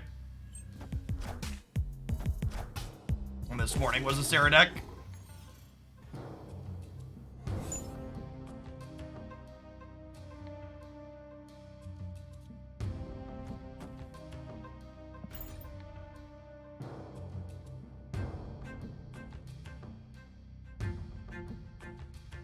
That I don't work on the weekends. I don't stream on the weekends. I have highlights on my YouTube channel 7 days a week. Some of those I put up on the weekends, but some of them I also don't.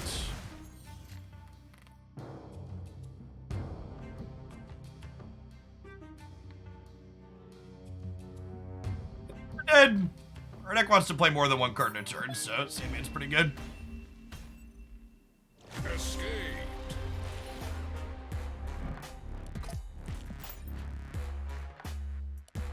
The Bass Negative deck is almost exactly the same. It's just playing Valkyrie. I think you need to play Valkyrie or Shang-Chi in Mr. Negative right now. But it's mostly the same. After testing with Zabu a bunch, I do not like Zabu inside of Bass Negative.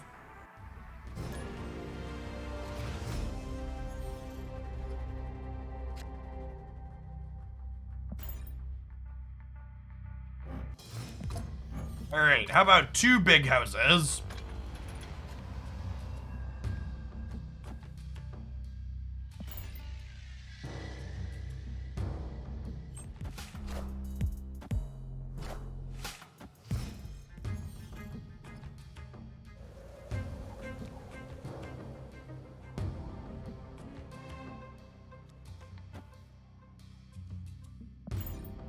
Do this, I guess, but it's not super exciting.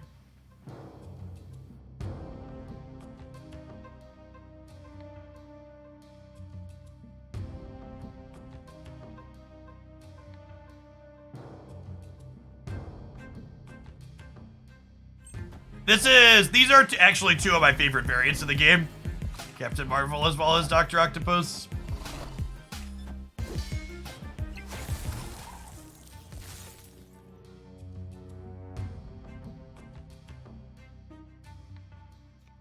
Them playing Hood into the Jotunheim's a little scary. It could be Viper, but it could also just be Carnage. Either way, it's not great for us.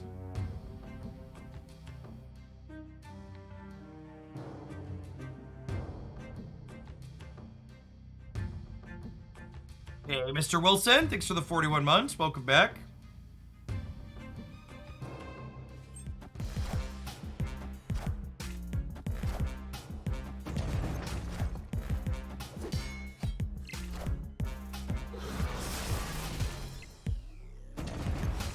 Really?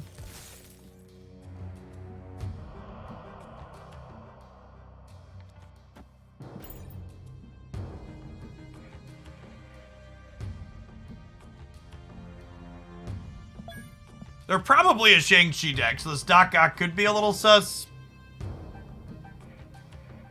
Yeah, not carnaging the Jotunheim is interesting. I mean, they think they're playing for Big House and Vibranium, and they're just punting the right.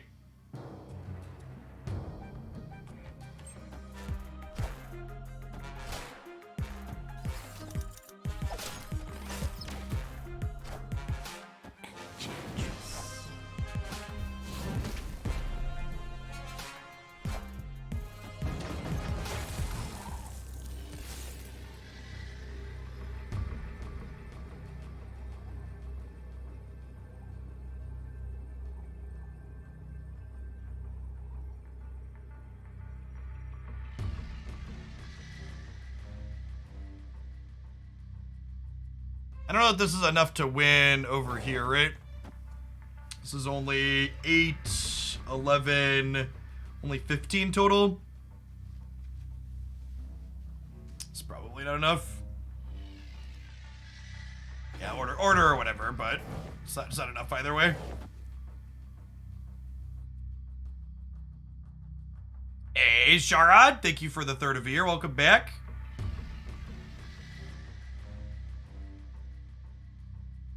Then Angela into Iron Fist more power. Yes. Yes, it also shrinks the lizard. Maybe that's a win.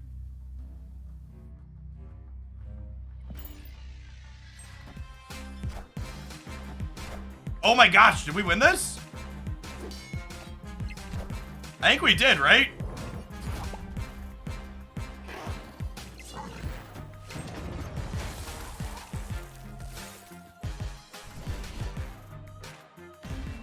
Yeah, the Carnage, I wonder what their sequence was gonna be with the Carnage here. I guess they were just planning to punt this.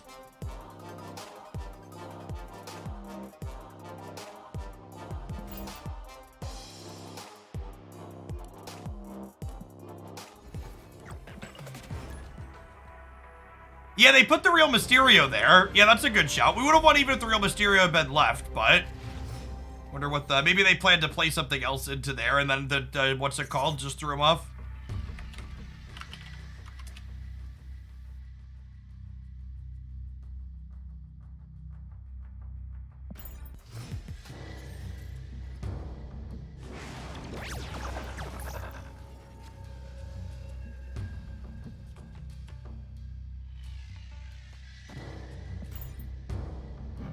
Miles! Costing 1 more isn't a big deal, because if we move something, he'll still go down to 1, which is nice. Polaris kind of sucks, though. Oh, come on! That's unfortunate.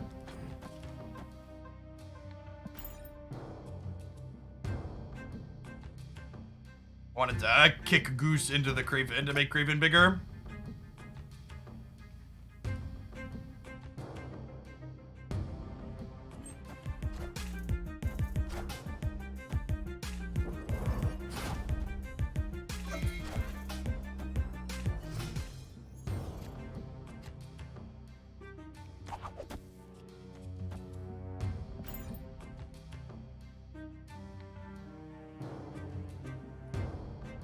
Oh, this is the Cerebro 3 opponent from earlier. Yeah, good shout.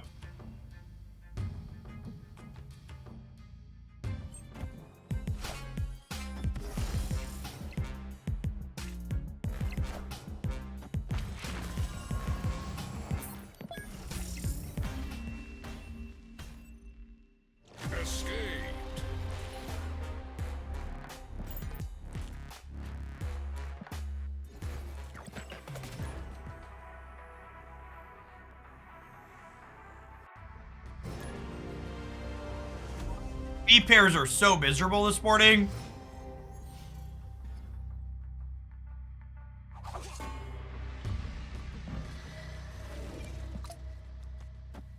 There's been so... Are we a dead game, chat? There's been so many repairs this morning.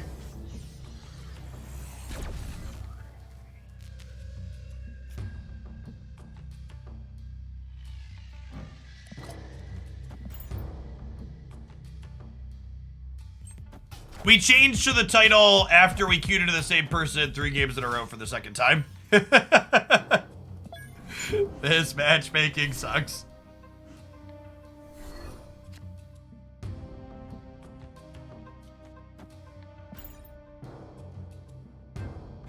Your MMR is too high. It's definitely not an MMR problem. Because there's a lot of people at much lower MMRs that frequently talk about constant repairs as well. It's definitely a Marvel Snap matchmaking problem.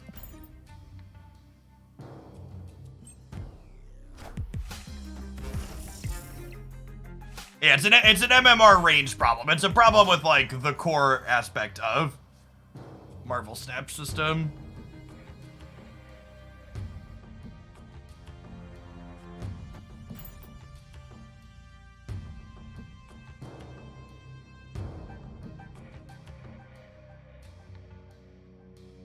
I've had 3x repairs in the 40 to 50 range. It's very common. This is not a Jeff is disconnected from the rest of matchmaking problem. It's a generic game problem. Yes, Captain Marvel will consider Craven's bonus on whether or not she should move.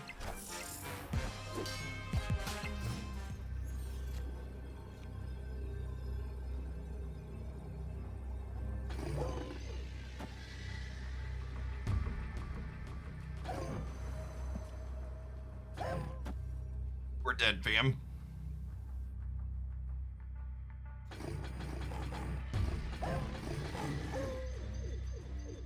The eyes on Craven are so good.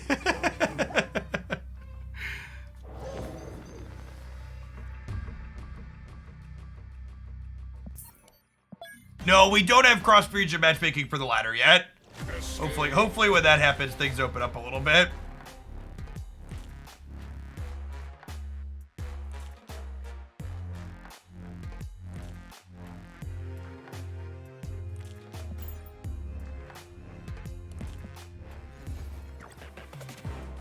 Give it a 15-second count here, so hopefully that opponent can find the different someone else before we queue up.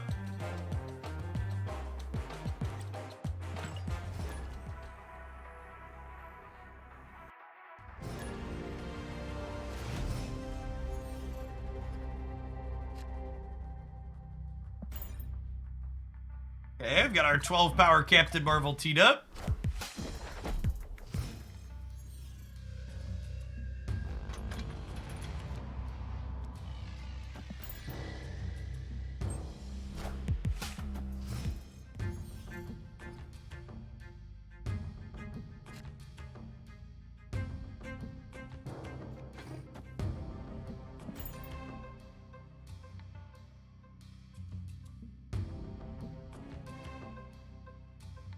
Yes, I agree with that, Barricade. They need to relax the requeue wait time. I would much rather wait to get another opponent or get a bot than requeue into the same person instantaneously. Because it's not like it's waiting a second and then repairing me. It's repairing us instantaneously. Face the might of Asgard. Mjolnir.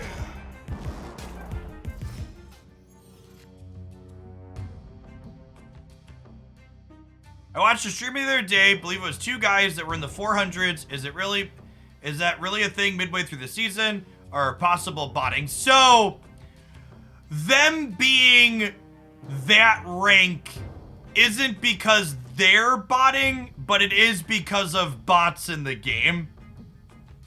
So, what happens is,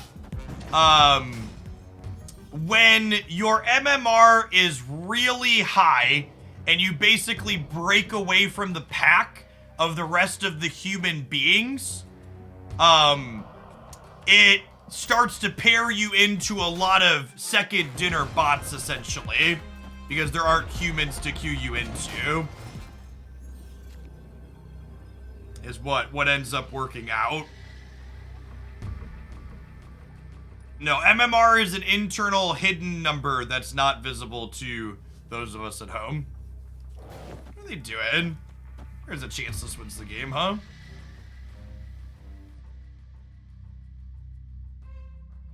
Yeah, they're basically playing a different game than the rest of us. They also have a matchmaking problem, but it's a different matchmaking problem than the repairs.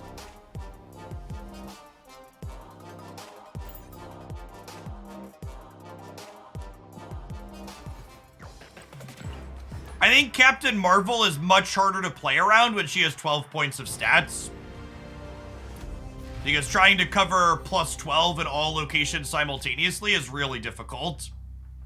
So I think when it explicitly comes to Shuri, I'd rather Shuri Captain Marvel than Shuri Vision. How do the games with Ghost go? Ghost seems like a pretty underwhelming card in the current metagame.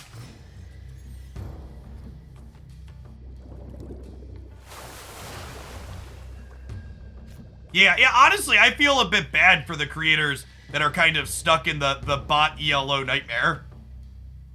Or bot MMR nightmare. Like, they want to be playing against people. Playing against bots is worse content.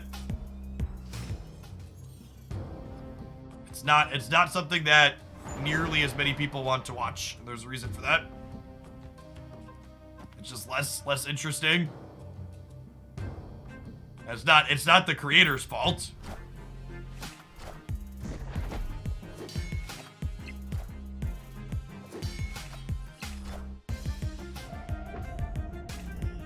They can always tank their MMR by throwing to bots off stream though. So, there's actually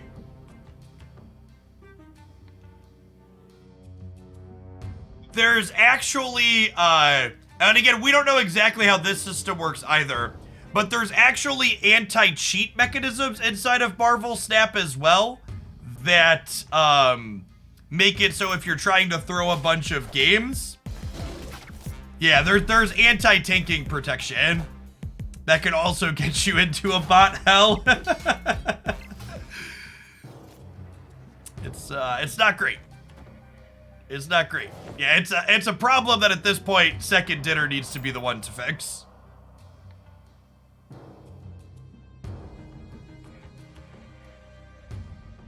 This turn's kind of sweet. We get to Kraven into Doctor Strange, my Vulture over. Chat, I'm gonna be honest with you. Half of the reason we're playing this deck is I want to play with this Doctor Strange variant. This fantastic piece of artwork.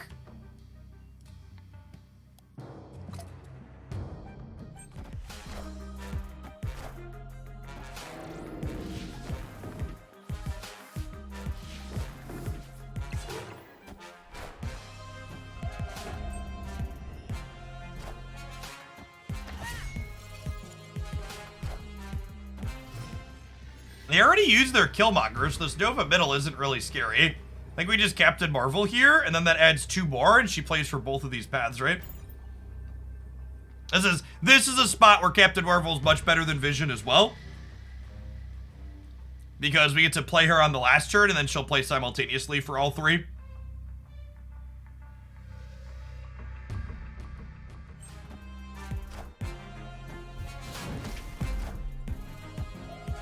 Not going to be enough, unfortunately, here, though.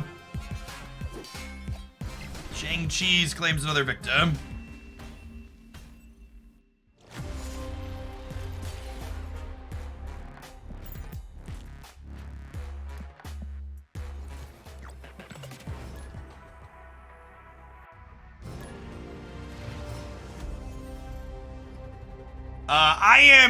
Someone said Shang-Chi feels strong right now. I am firmly of the opinion that we are currently in an 11 format, or 11 card format, meaning that if your deck doesn't have Shang-Chi in it, you've probably messed up. And to anybody looking at my deck list right now and going, but Jeff, I'm playing a move deck, I already messed up in more ways than one.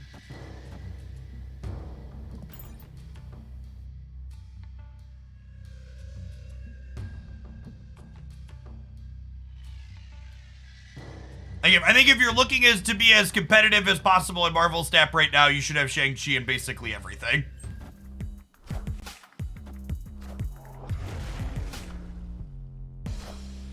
Abomination Iceman Sunspot. Opponent is cooking, chat. There is some spice. This is a charity stream. We're donating cubes to the less fortunate, dude.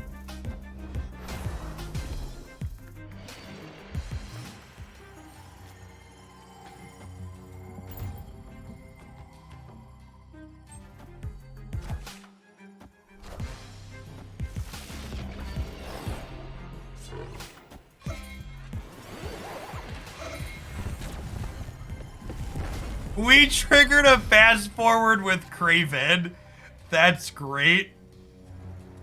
Actually incredible.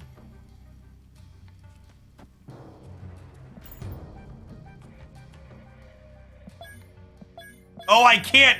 I wanted to see how many cards were in their hand before I dock-ocked, but this button breaks. I forgot about that. Okay, 3 was the answer.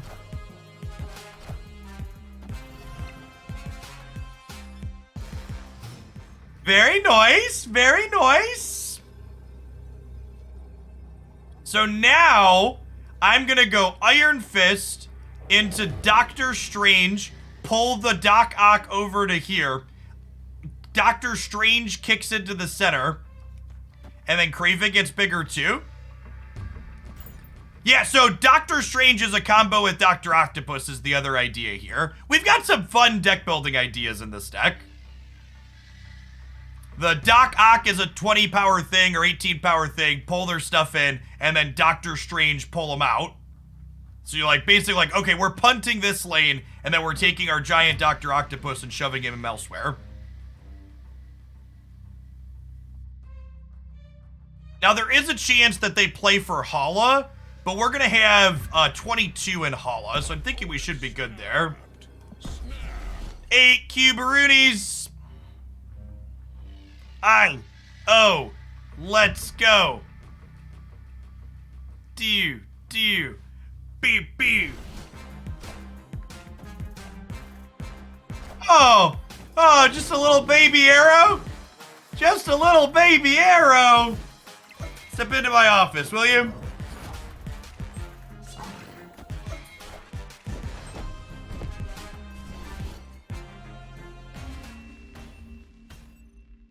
Victory.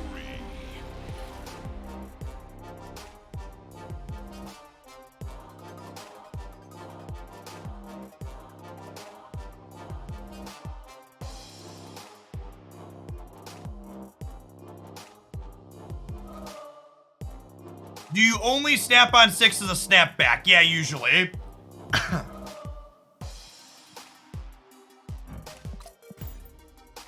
I'm glad we got to do that at least once. That was like the tech, like when I was sitting in my deck editor last night, that was the play I had in my brain. That was the what are we looking to do with our brew? That was what we were cooking.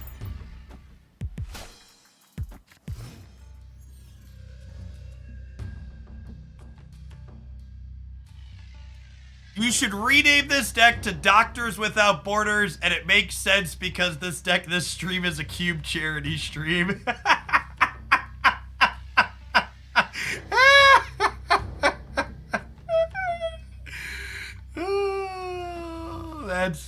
Can I upvote a Twitch chat comment? That's great. That's great.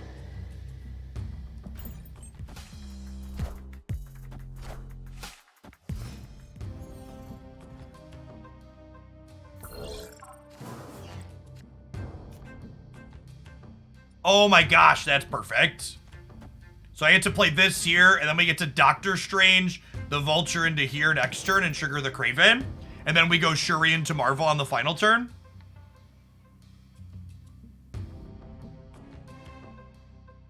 Dr. Doom was like, Doctors Without Borders.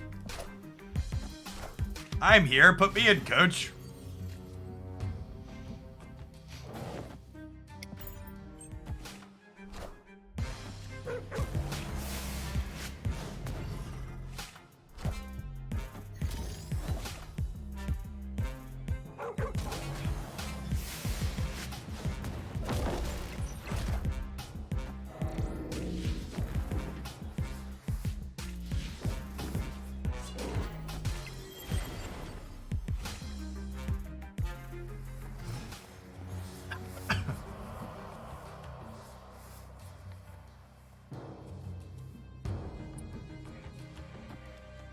We do this, right?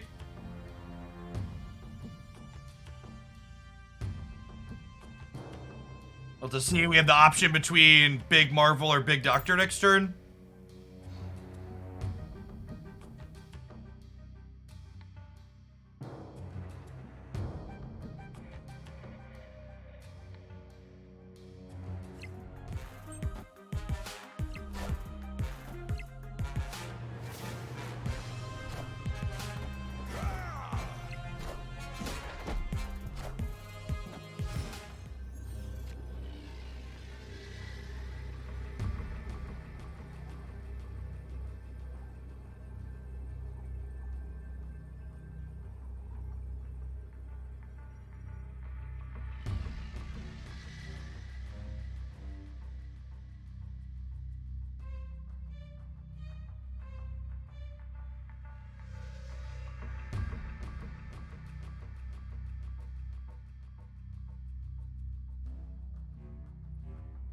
Does 20 power Doc win the middle? I think he does, right? And then 19 power wins the left?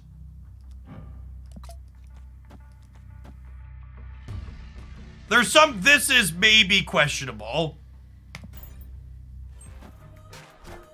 Damn. Yeah, Dino on the left here, probably.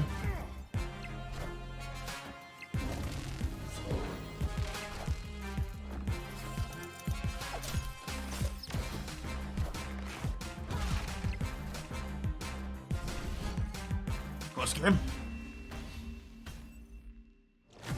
You can Doc right and kick it over. The problem with docking right and kicking it over is that the Shuri bonus would go on the Iron Fist. Is problematic.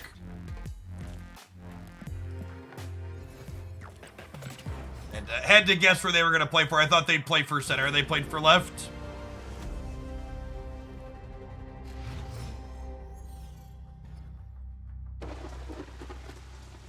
Ooh, Nightcrawler into Murray Isle is fun.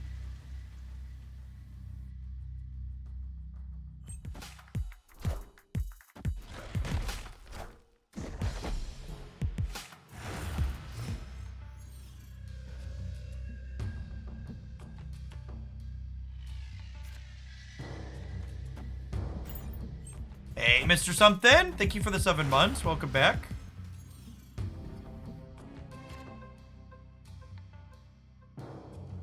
Ooh, I can slip Shuri into here now. And I'll probably dock the Elysium next turn.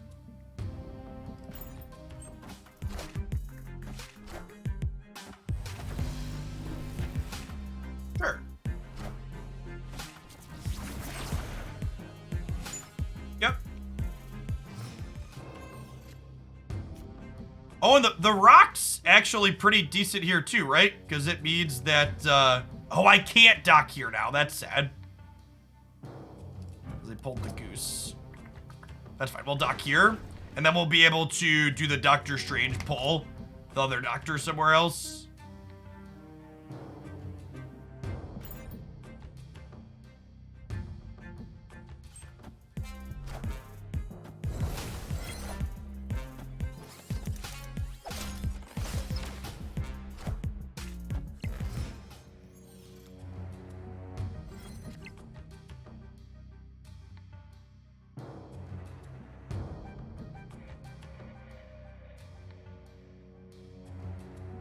Am I leaving Dr. Octopus in the center? Or on the left now?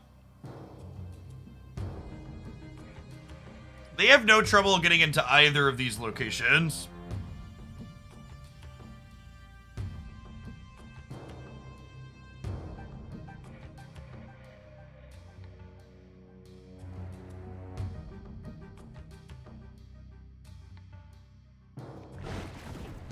We do this.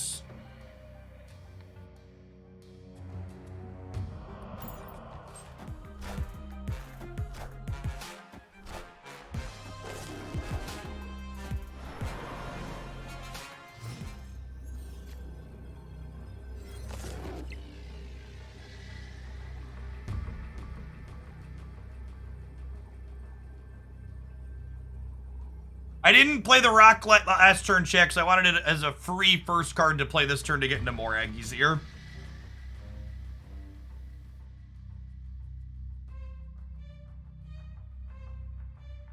So even if they rock slide, their hawk is only +2.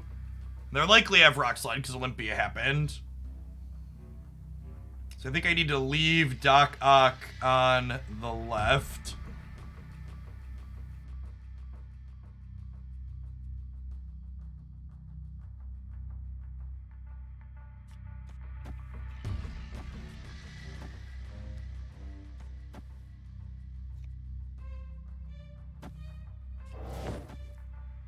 This gives me 5, 13,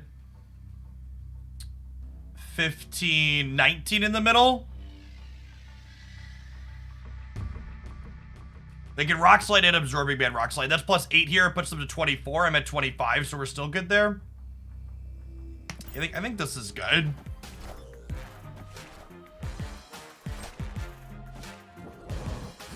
Oh, we want to leave room for Marvel to be able to jump mid. Yes, that's probably the case. Yes, I think you're right.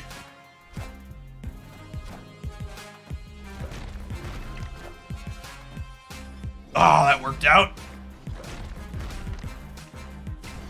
Close, neat game. Elysium is one of the more fun locations in Marvel Stat.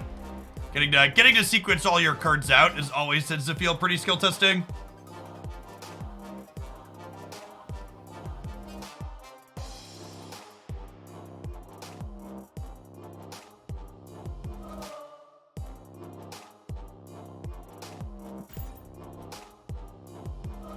Yeah, our deck has some good ideas.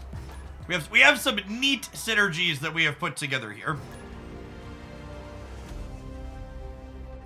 Mr. Something, thanks for the 7 months, by the way.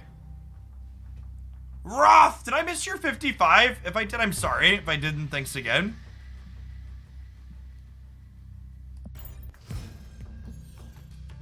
Yeah, sure he's cracked, Jet. Sure he's cracked.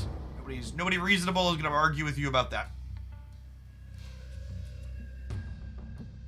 This is the same person for the second time in a row. Oh man, the repairs.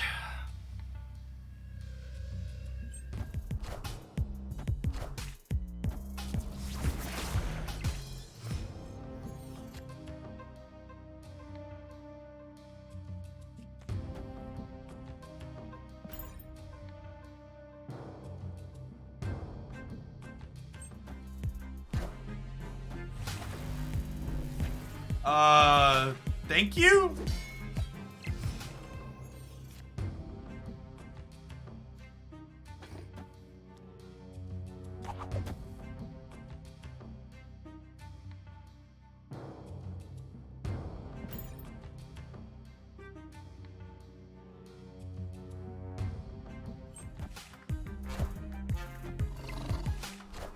Oh my god, grab the lizard! Yes! Step into my office, Mr. Lizard. We need to have a conversation about your recent performance.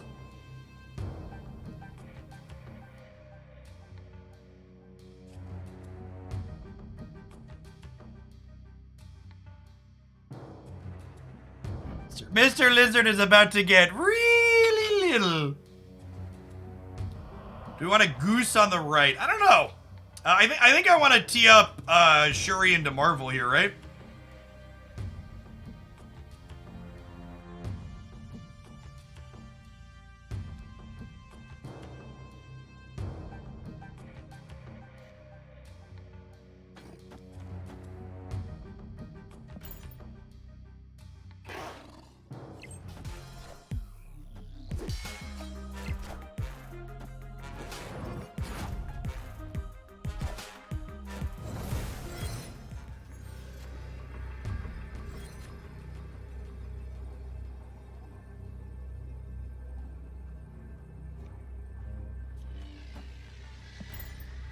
This may or may not be good enough. They have Sarah with 5 cards in hand on Onslaught Citadel.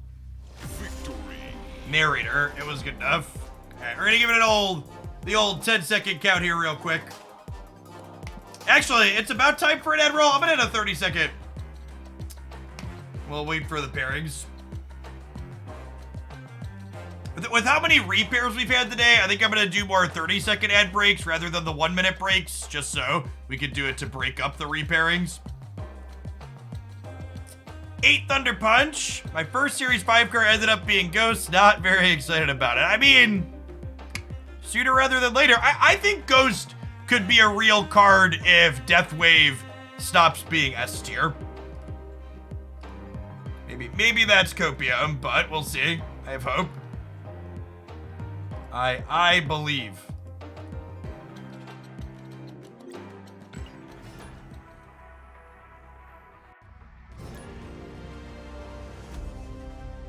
Yeah, the problem is Hazmat's just not very good into the current format. Hazmat's good against things that want to go wide, and the good decks aren't going wide, they're going tall. And like 2 of the best decks are Killmonger decks as well as Galactus, which don't go wide at all and prevent you from going wide. so you can't even, like, debris or viper them. And the third best deck is Shuri. Alright, listen, I just left Thanos Quantum Tunnel Hellscape.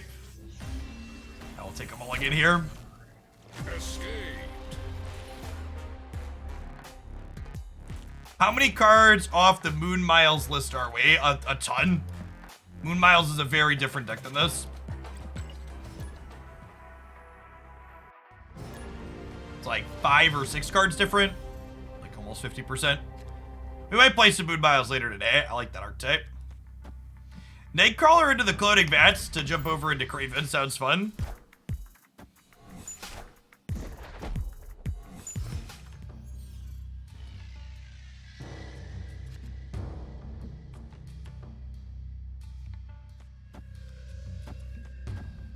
If we were playing for keeps, I'd probably snap him here.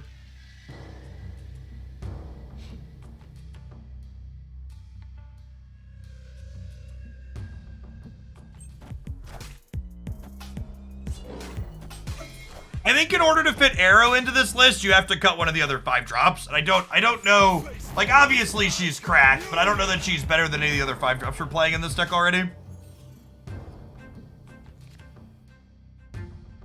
Narrator, she was better than Captain Marvel, but Jeff really didn't want to admit that. Fucking narrator always giving me up.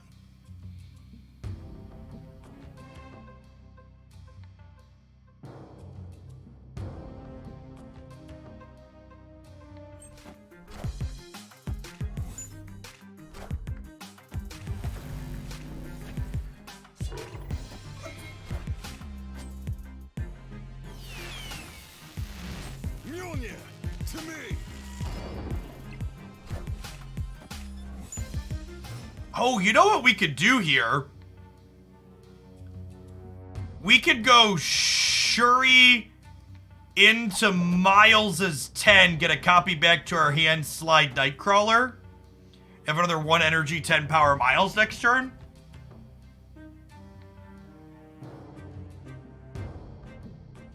The sunspots are a little scary, for sure. The question is, do I want, do I want to play another Nightcrawler? Probably not.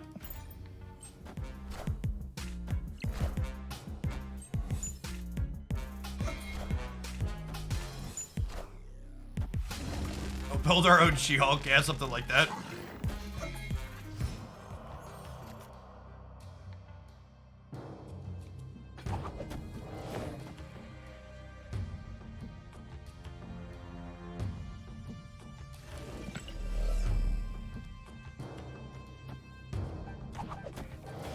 I do this. This gives us 2 power on the Angela, and then it pulls the Spider-Man over to the right.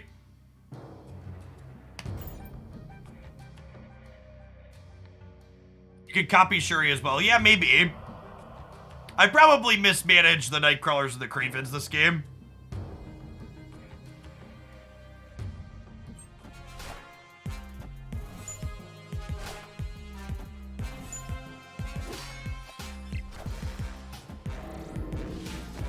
We're only going to be 25 on the right, right?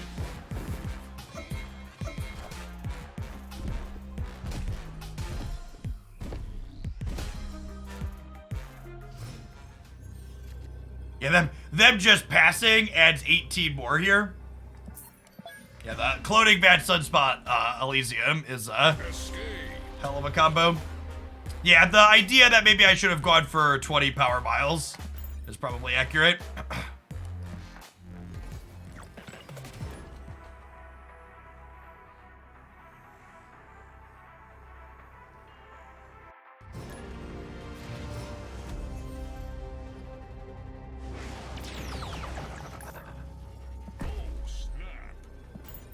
Easiest peak snap of my life.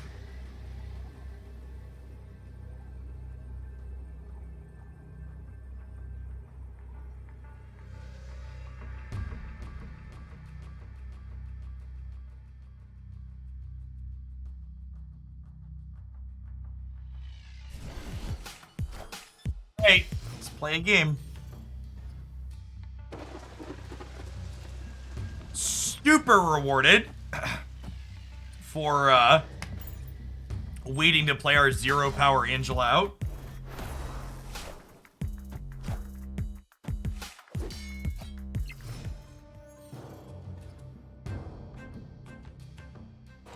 Hey champ, be like Elsa, let it flow.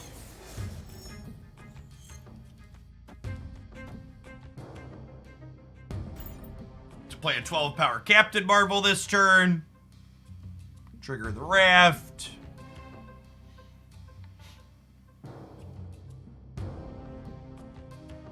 We snap again, let me double check. Does not appear to be the case.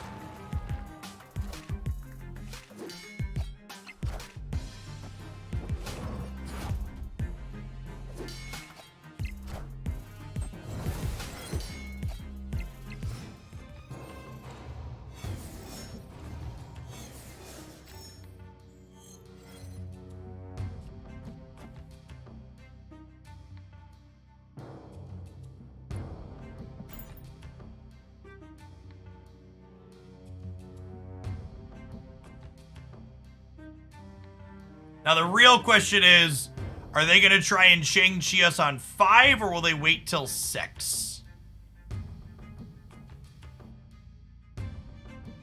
So could go either way.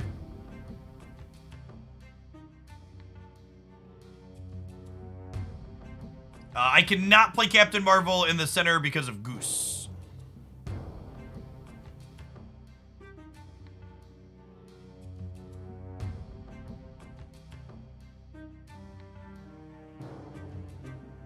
Opponent.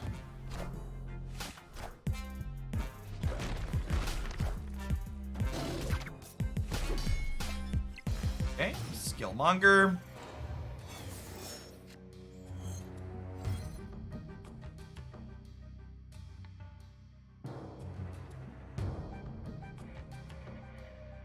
Yeah, so that's the question about when do I think they're going to Killmonger is, or Shang-Chi, is if I think they're gonna Shang-Chi this turn, I should Doctor Strange this turn. Thanks for the 2 months, Swagging Llama.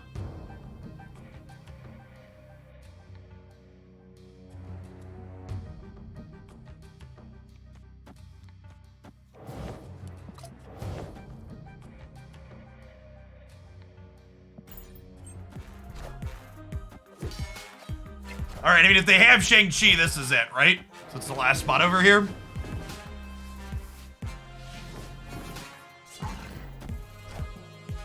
Survey says...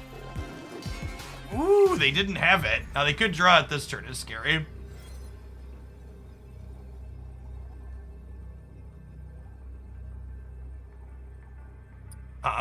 They already played Rock Slide. So their Darkhawk doesn't get much bigger. But their Shang-Chi also only cost them a very small amount, right?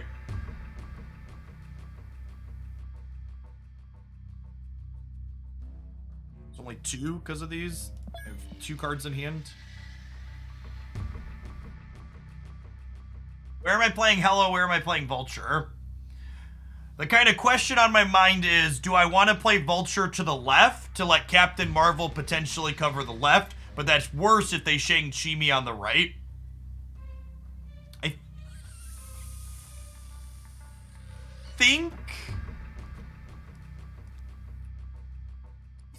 this is the line. They could also Shang the Angela off of this. Yeah, but then Captain Marvel jumps over. We should be good, right? I think this is the play. But it's retreating. Okay. Victory. Yeah, I think they would have had to top deck the Shang-Chi, because if they had it in hand, I don't think they would have filled Zabu here on 5. When they filled here, I was expecting Shang-Chi to flip up.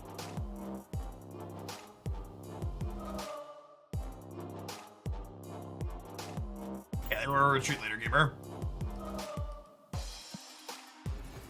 Someone asked, am I currently standing? I am, yes. I usually spend about half my stream standing and half my stream sitting.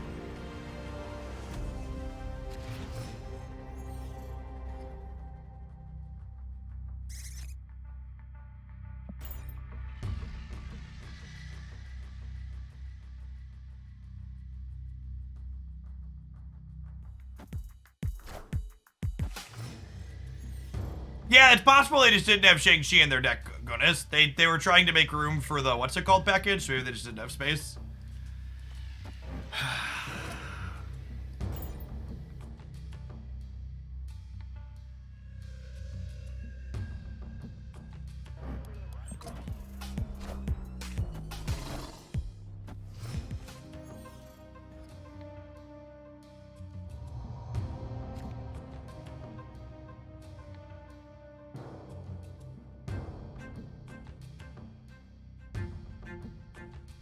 Consider armor as an alternative to Goose in this deck. Yeah, but that makes you worse against Deathwave and worse against Galactus.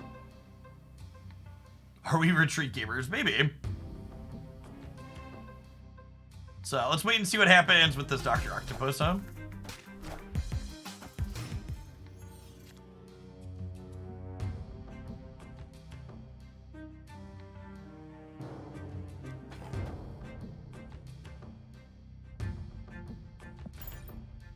There's a world where they play middle this turn and then the Goose locks them out on the left.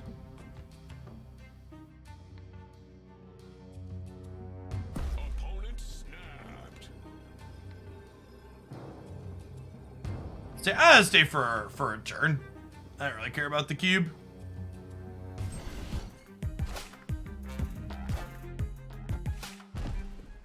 It's probably game winning.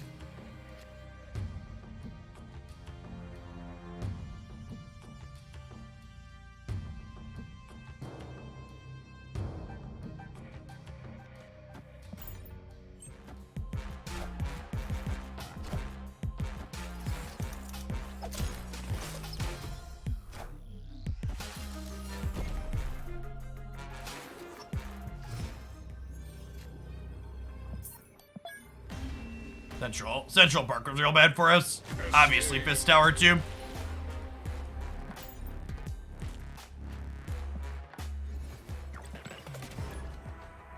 Honestly, I feel like I should just stop staying in games like this and giving people cubes. Every time I talk about a call is bad and I stay in to give someone a cube and be nice, they end up BMing me with emotes at the end of the game. I feel like my goodwill has been burnt out.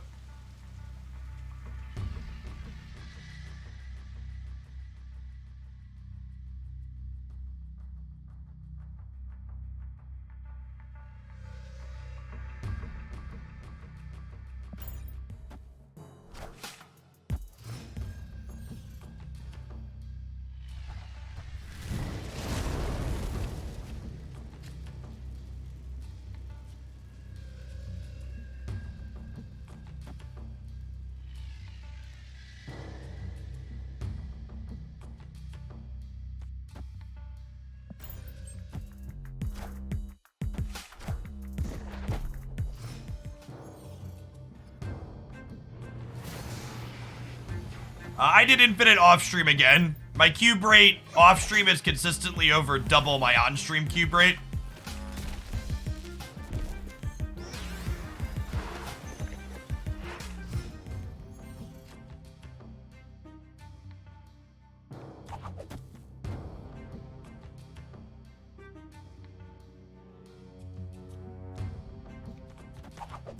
I think I want to do this like this, actually, and I'm not playing Goose yet, because I want to wait and see what they're doing before we commit to a Goose somewhere. Although we could get Doc Ock, that I'm sad. Our opponent is playing Galactus, by the way, for those sitting at home wondering.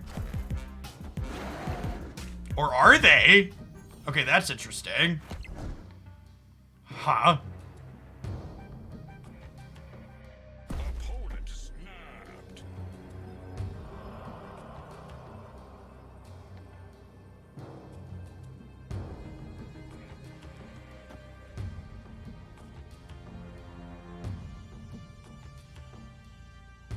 People have been playing Dino and Galactus recently. Yeah, that makes sense. So I have to guess where they're gonna play the Galactus at with the Goose then, huh? Have priority.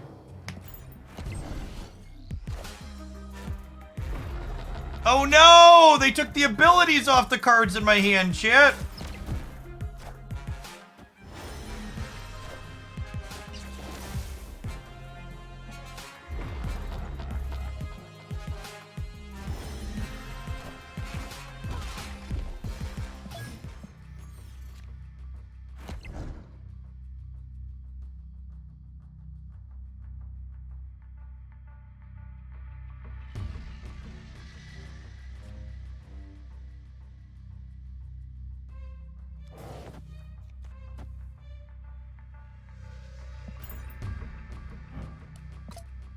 That was their free raft cards. They don't have a free card anymore.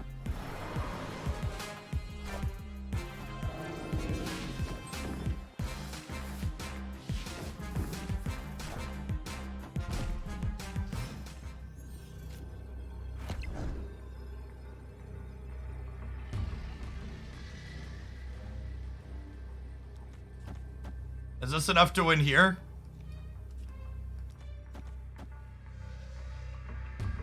Maybe?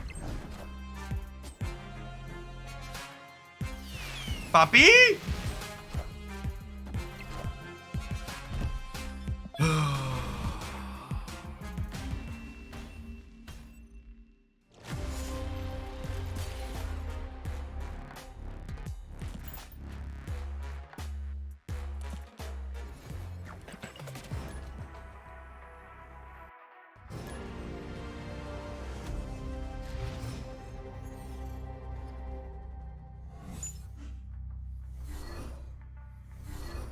Is this the same person? I didn't catch the name. They discarded Electro.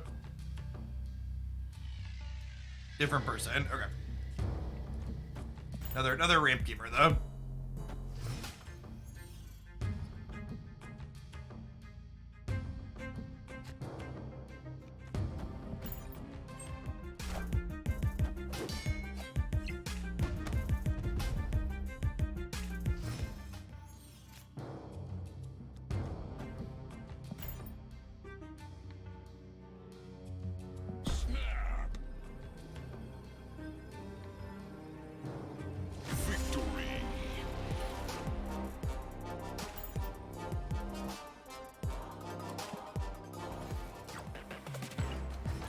There's some overlap between bot names and human names, Mr. Anderson. I don't believe the bot names are unique from humans. And with the ability for people to change names now, people changing their names to what were previously bot names is something that I would wager is happening.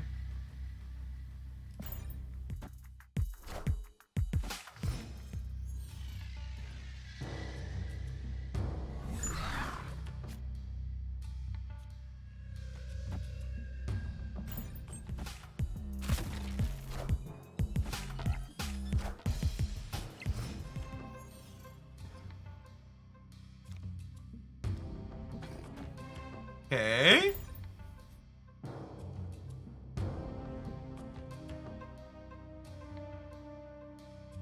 Step into the sewer, little raptor. Don't mind the muck.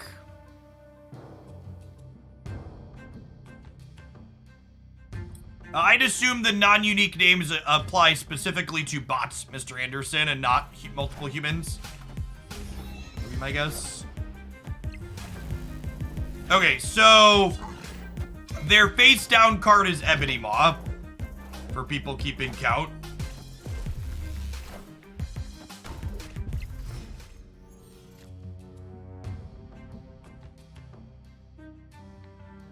They're +6, which is 11.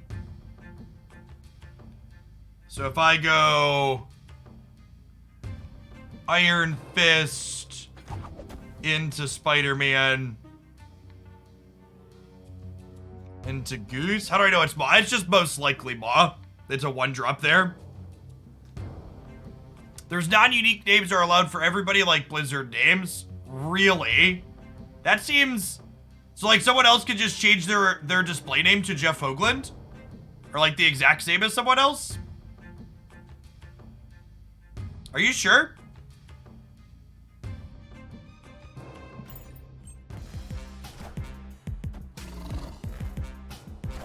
That seems strange.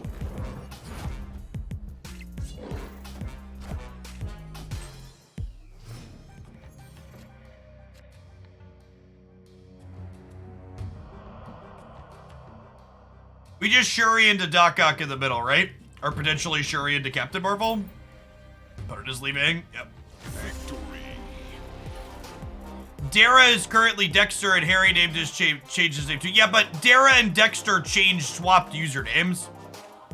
Yeah, so for what it's worth, chat, like does anybody have a different, like I'm aware that there's unique identifiers you can tap to reveal them here. I'm not disputing that is a thing. It's just because there's numbers after it doesn't mean the system always allows you to take the same display name as someone else.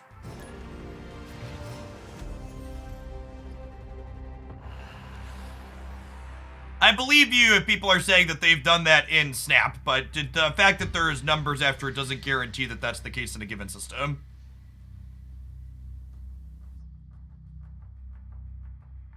Is mostly my point.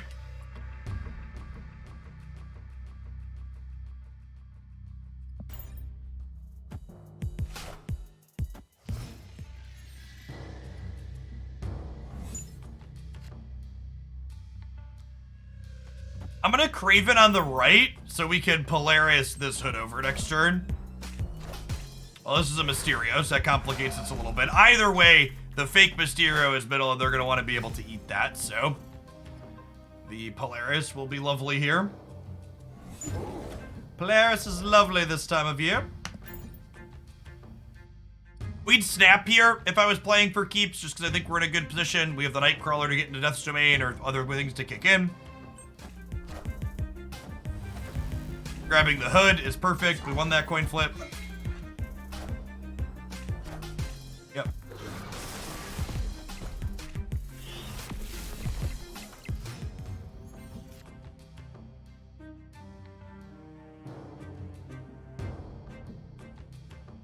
So, we can conclude that they have the real Mysterio on the right.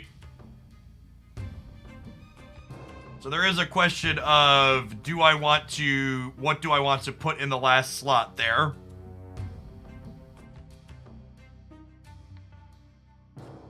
I don't think I want to commit Miles Morales there. I think I'm just going to play these two out.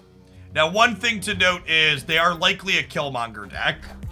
So our Nightcrawler is not guaranteed to get Death's Domain.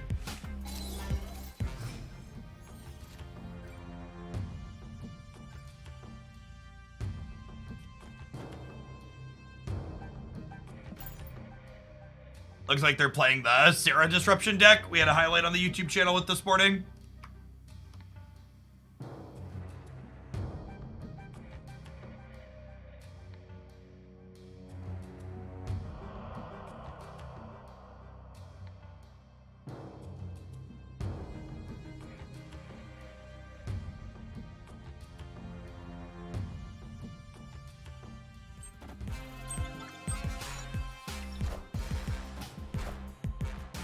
Bishop, Demon, and Rock. Okay, to make the Demon bigger. Got it.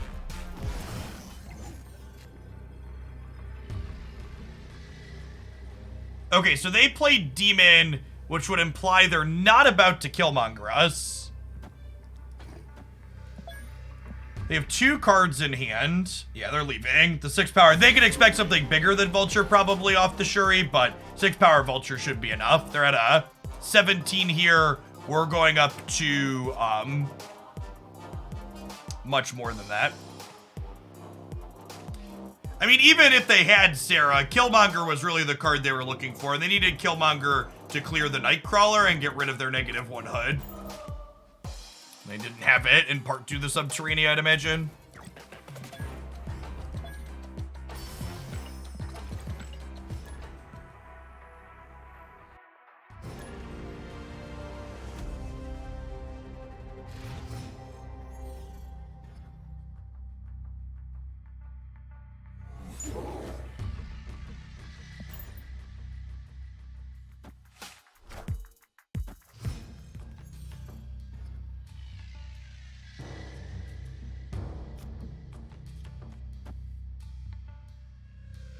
This is a really fun curve here. I think if we were playing for keeps, we'd Snap here, honestly. We're going to Polaris, pull the Sunspot over here, and then we'll get Fist the Vulture into the center. Opponent snapped. Oh, snap. I like snapping back when people snap me. When I say if we were doing it, we'll do it here. Dark J, thank you for the 3rd of the year. Welcome back. Good morning. That's a good snap. Well played, opponent. So now we gotta try and win the 3. throne room, which could be tricky.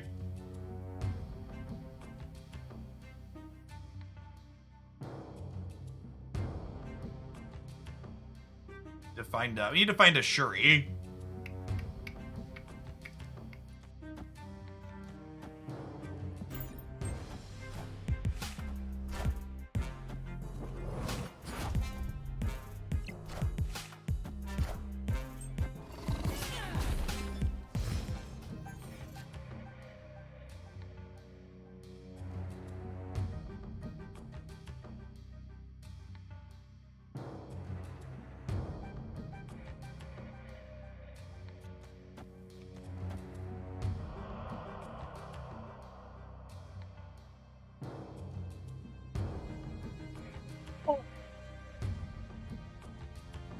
Had you drawing Doc Ock, right? Yeah, no Doc Ock, no Shuri here.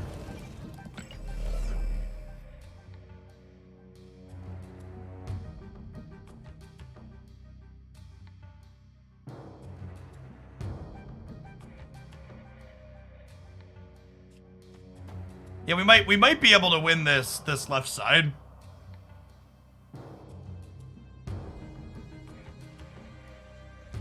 Because Nightcrawler pops out. And then we're winning here, obviously.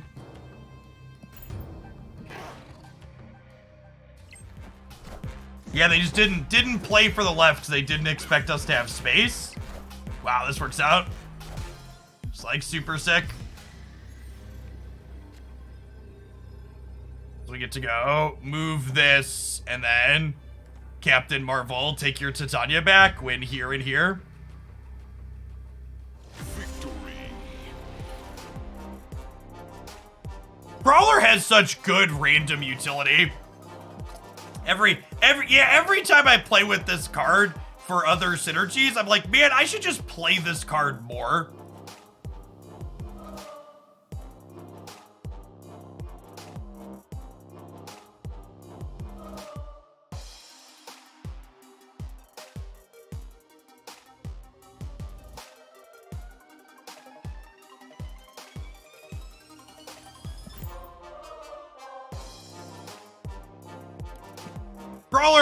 Crawler's kind of a victim of... He's kind of a victim of Killmonger being too good, right? Like your one drop... In order for your one drop to be playable, it needs to be something like Iceman that gives you value even if it dies. Is like the TLDR. This hand is sweet.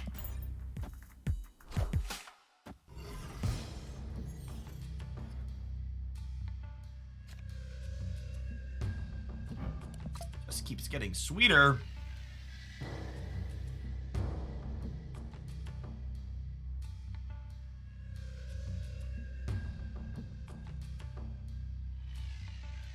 Clintar's annoying.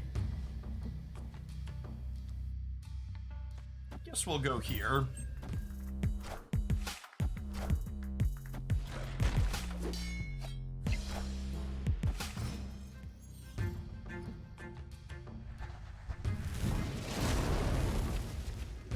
Does this work how I want? If I go Iron Fist into Kraven, Kraven moves and counts himself as moving, right?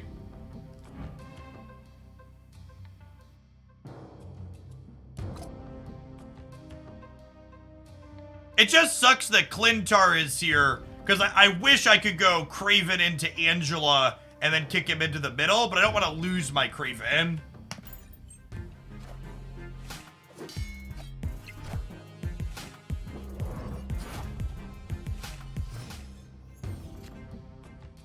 Not count himself. There you go. Half of Twitch chat told me he counted himself, and half of Twitch chat said he didn't, so it was about a coin flip there. Could have gone either way.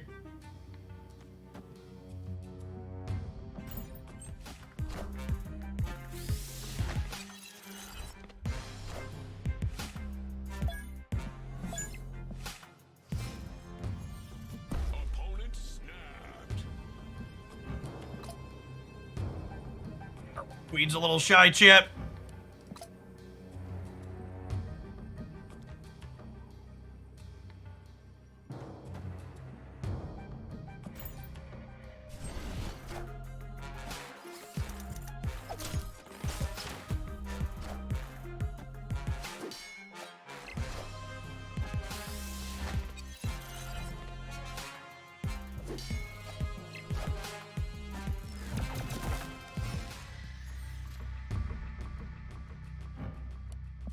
All right, so they have another Dark Hawk.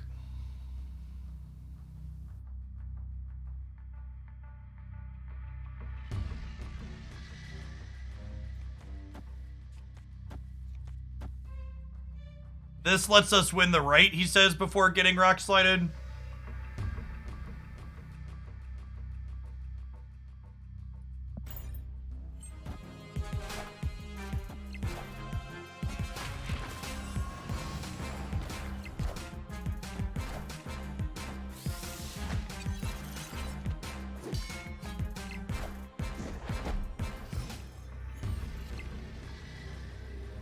Yes, they do also have a Captain Marvel, is accurate.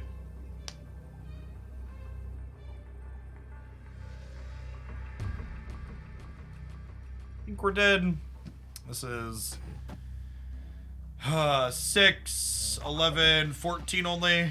And if they have Rock Slide, they win the right too. And Limbo happens, so they're pretty likely to have Rock Slide. Escape.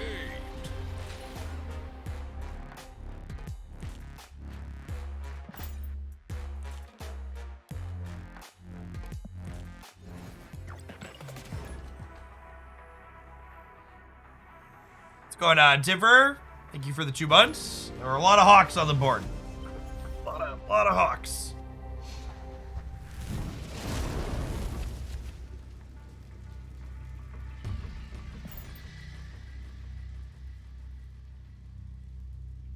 Fill out the Iron Fist for now, because I want to use that to kick around Vulture.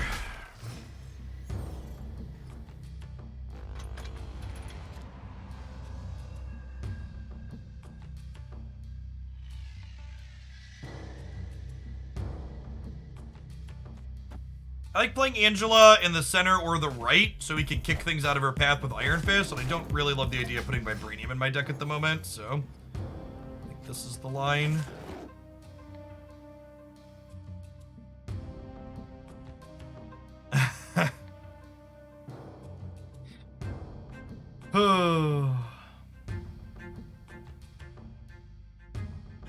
A lot of people like to ask the question, like, Jeff, what do the move decks need to be more playable? And the honest answer is one of their biggest issues is this archetype suffers from location variance just to an incredible degree. Oh yeah, they're a Darkhawk deck too, and I have to play into Vibranium Mines because of Dark Dimension. I'm just gonna leave. They can have their cube. Escape. Dark Dimension is bad for us. They've got an ideal location for their card. Just move on to the next one. So many locations they flip up, and just like, eh.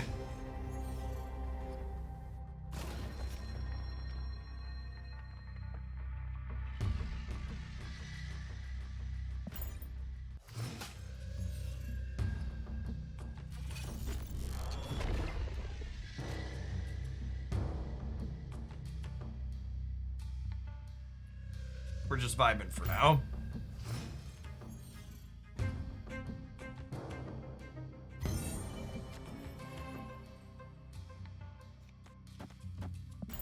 Okay.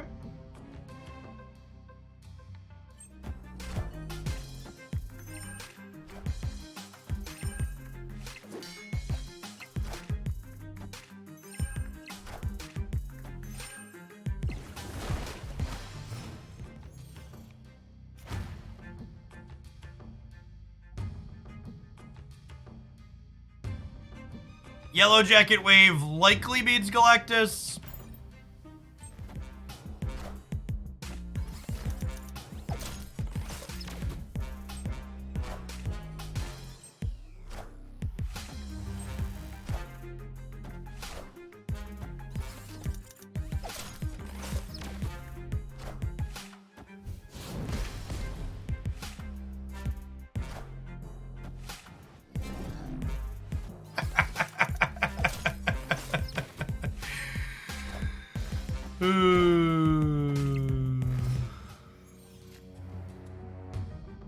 Well, the good news is I was right. They're Galactus. Opponents. I also have some bad news, though, unfortunately. Escape.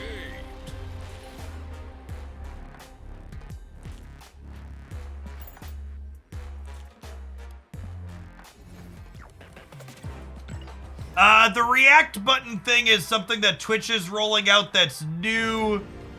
I don't even know where I see reactions or what it does if people interface with it.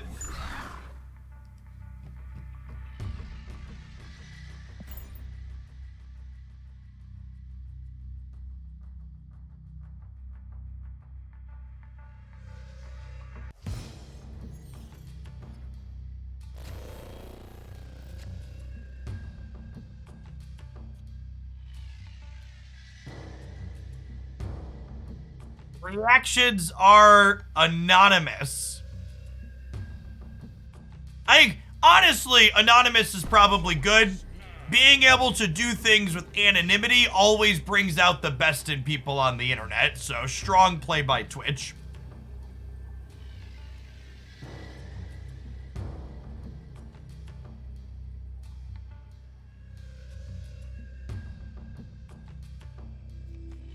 Iron Fist, the Danger Room, and then we'll kick Vulture in, and then we can Doctor Strange it around. This also might be a Shuri into Doc Ock game. God bless America. The locations, chat, are so bad for us. Oh, locations. Locations, locations, locations.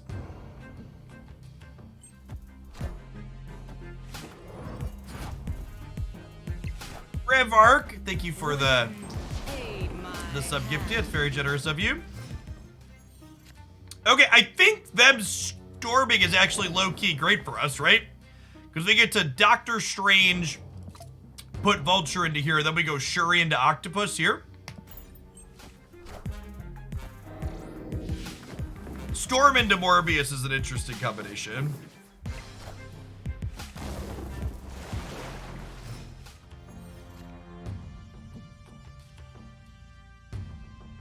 That's actually good for us too, right? Shout out to my boy, the Crawler. Always punching well above his weight class.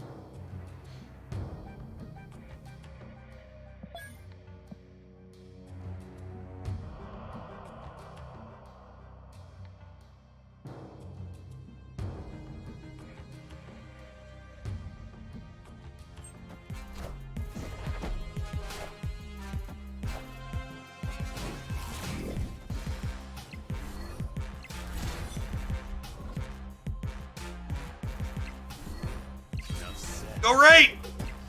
Oh my God, we lost the fucking coin flip. That's so frustratingly sad.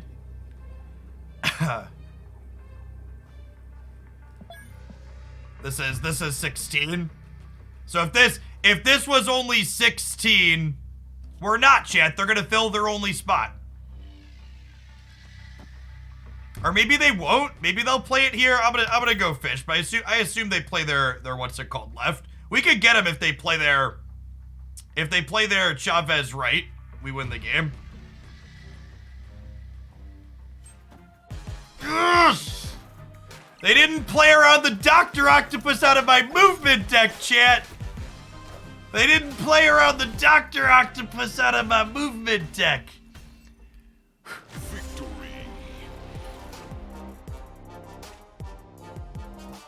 Nailed it. They were worried about a 6-drop beating them here. They were worried about a 6-drop beating them here. I think their play is reasonable, but we got them with our brew. Brews and Marvel Snap have good cube equity.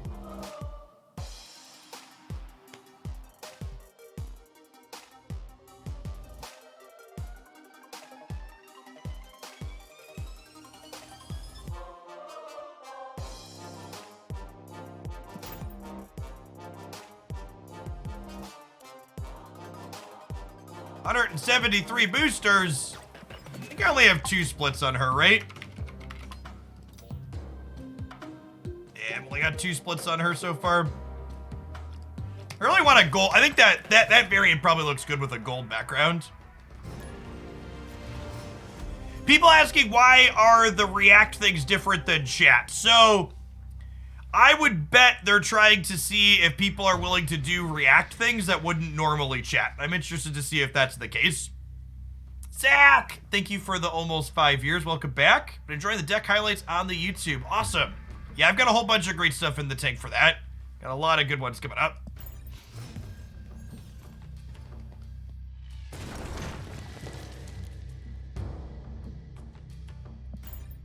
It's annoying.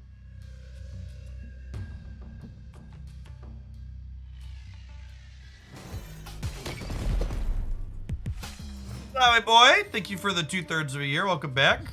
This land can never be All right, chat. We don't play Weird World games after we get to Infinite. For those of you that are new to the stream, post Infinite, we don't play District X or Weird World games. We just move along.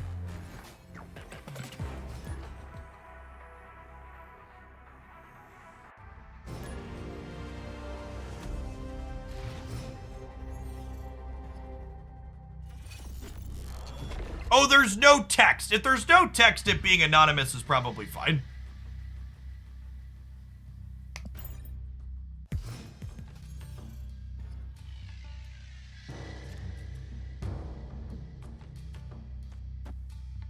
Captain Marvel wins Rickety Bridge at the end of the game, so that's nice.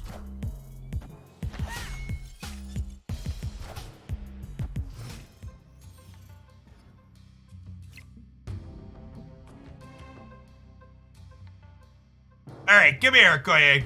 We got something we need to talk about in the negative zone.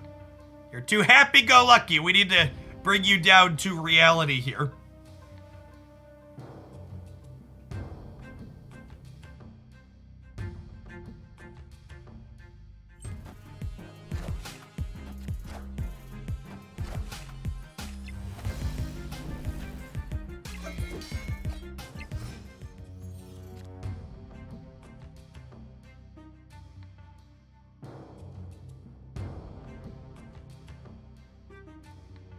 Go Miles Morales into Doctor Strange, pull him over this way.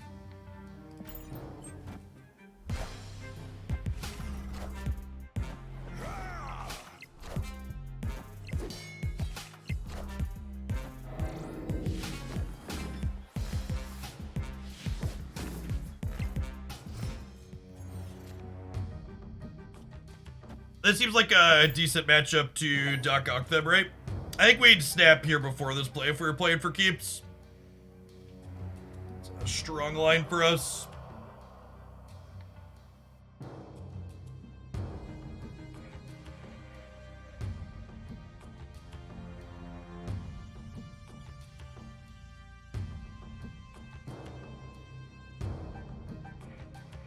No, I want Marvel to win me the bridge, chat.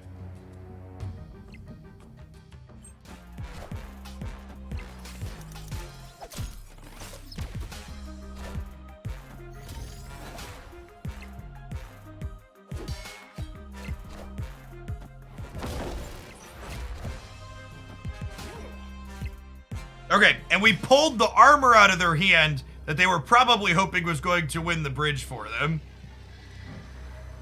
Some of you must die, but that is a sacrifice that I am willing to make.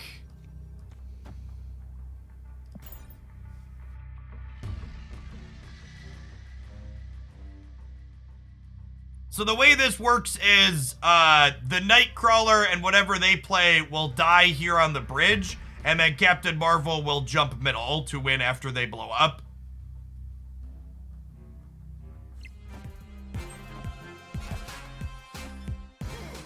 Ooh.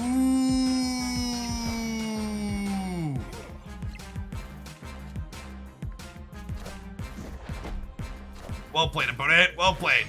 Reality is often Baku!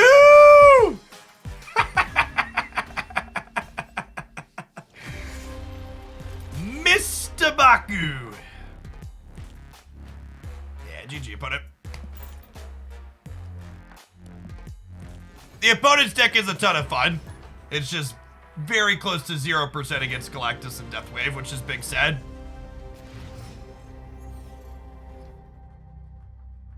Hey, Bakes! Thanks for the 2-month streak. Welcome back. Flo B, thanks for the 2/3 of a year.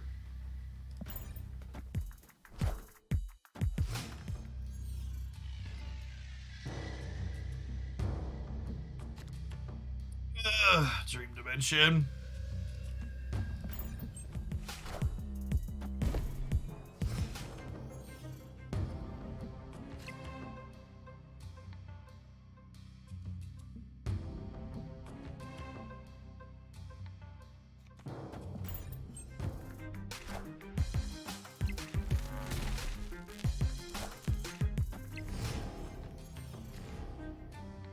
I think we goose the Washington, D.C.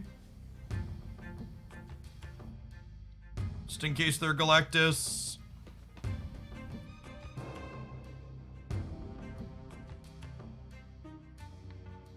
Sunspot Electro could be a traditional ramp deck, but it could also be Galactus.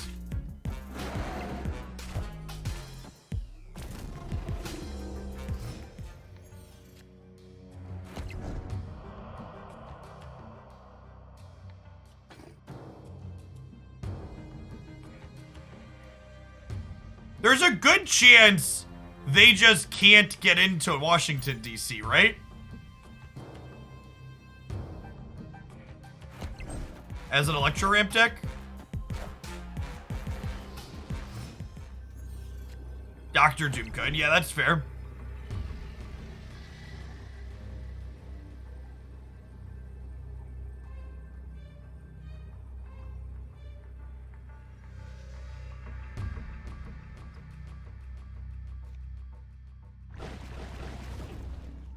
This is currently 13, meaning it's gonna go down to 11.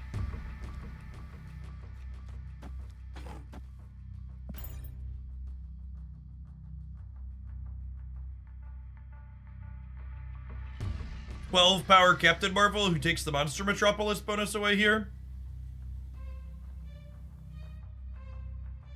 They could have Heimdall. If they have Heimdall, they deserve my cube. We will graciously give it to them.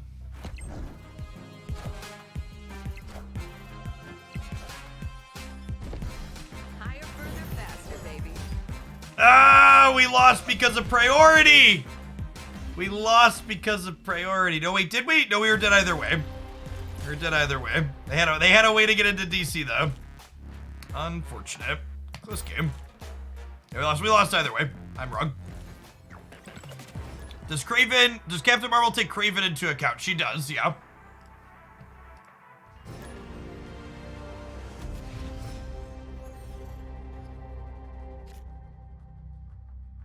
Lower, closer, slower.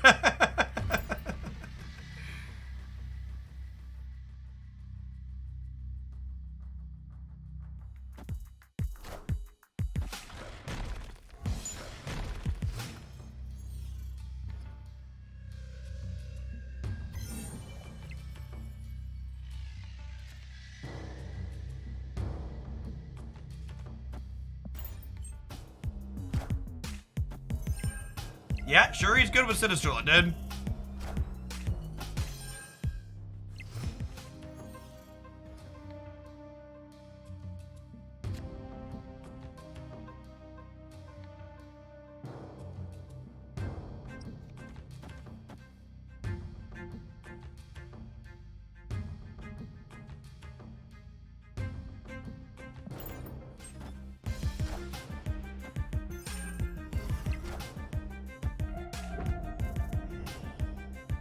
Yeah, so our opponent's playing Darkhawk almost assuredly.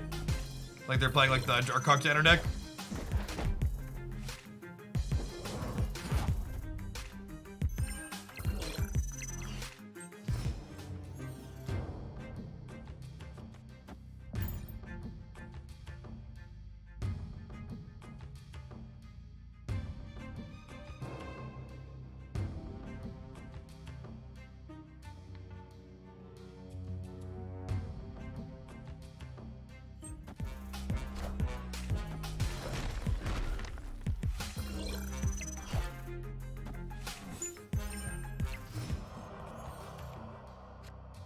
Yeah, do I want 224 power marvels or 148 power marvel? It's probably 224s, right?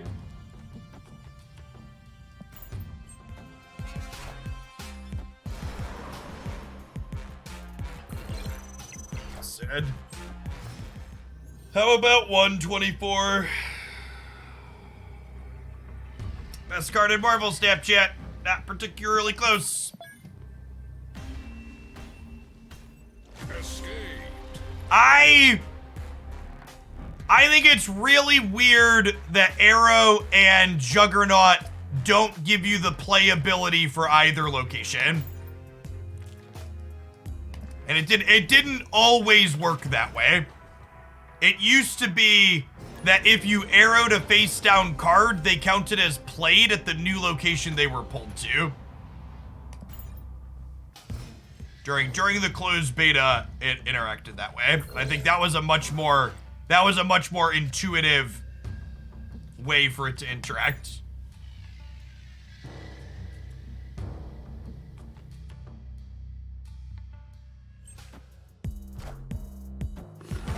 You don't ever remember that being the case. It was definitely the case. I promise it was the case.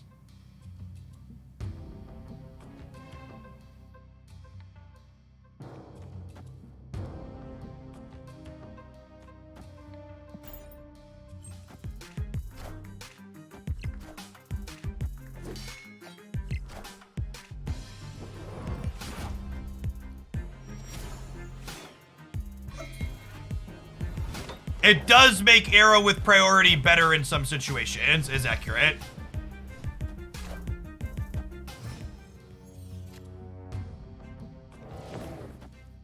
That is an accurate statement. It lets you arrow things into Death's domain while you had priority to like kill them all. We did just hub dagger in our moon deck. Running hot.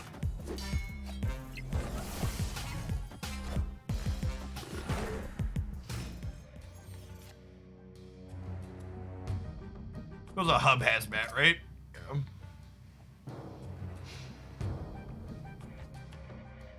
They're probably Cerebro 3.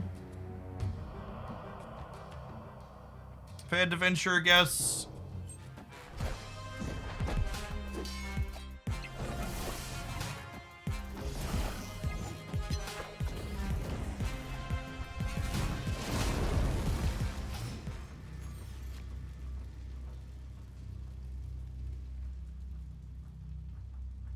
Confirmed Cerebro 3.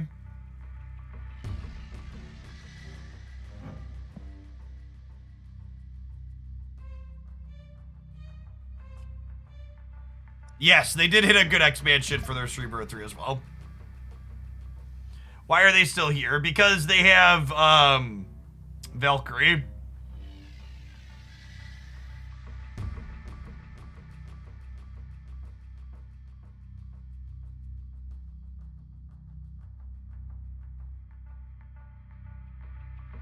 Honestly, I think with Valkyrie being a possibility, I just want to spread my power out here. When I make Polaris a 10 off the Shuri, we'll go from there.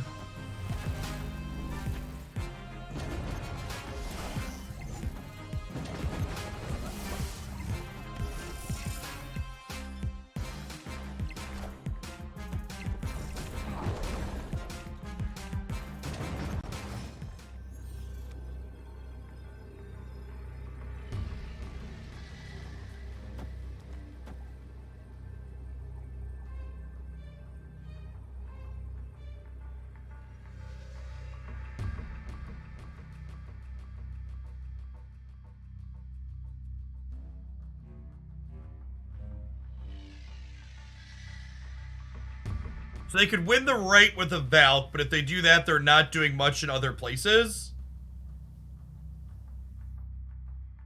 Am I supposed to play the Vibranium here, or am I supposed to let Captain Marvel ride?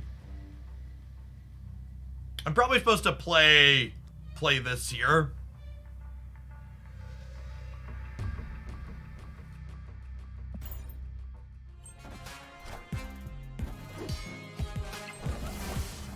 Vibranium left beats a third 5-power thing.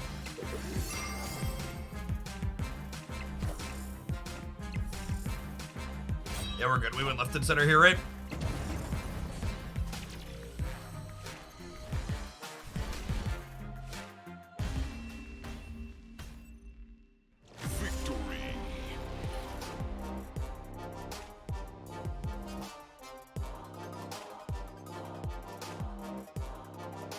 All right, I've been playing this deck for an hour and a half. Let's change gears here, huh? Looks like it's about time for our top of the hour ad break as well. Non-subs, I'll see you back in 60 seconds. Let's show you what we're gonna play first before we take a break. What do I want to do?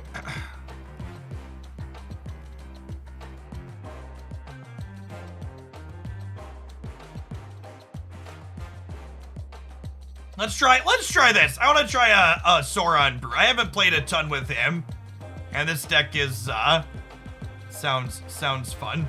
See you in a minute, non-subs. Patriot Valkyrie. That doesn't sound very good to me.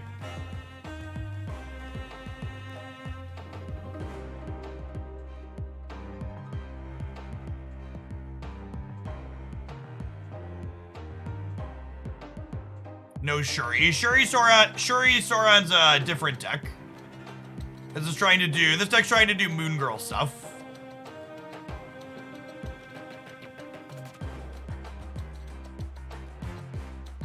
Yeah, I want to like Sauron my Ebony Maw, and then Moon Girl it. What music do I like? Early to mid 2000s punk pop. Paramore, Fall Out Boy, Panic at the Disco.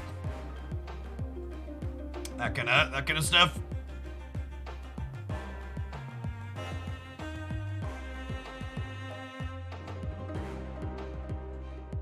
Yeah, I actually had Hayley Williams' new album on my YouTube Music the other day.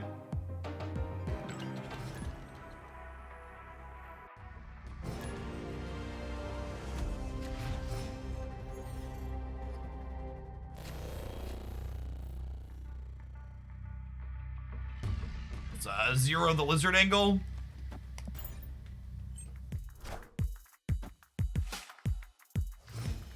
Feasting a Zero mod doesn't work the way I want it to. Yeah, I understand how the rules of the game work. I've probably played more Marvel Snap than you have. Ribuster, thank you for the 2 months. Appreciate that. I don't play Weird World games at Infinite yet.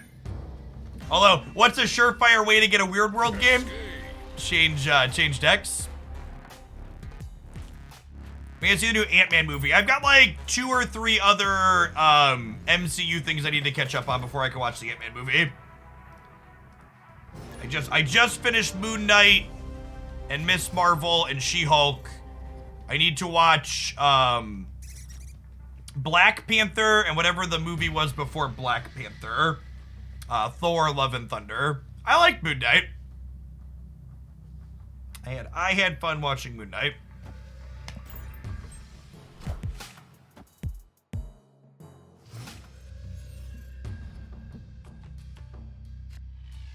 As of right now, they have not run any repeats on cards from the bundles that were exclusive to the bundles. They've been exclusive so far.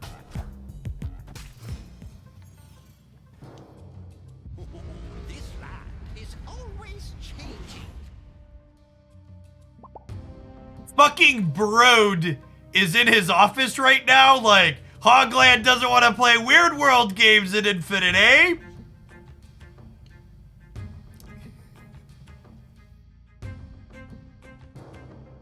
Fine! I'll play the fucking game, bro. If you insist.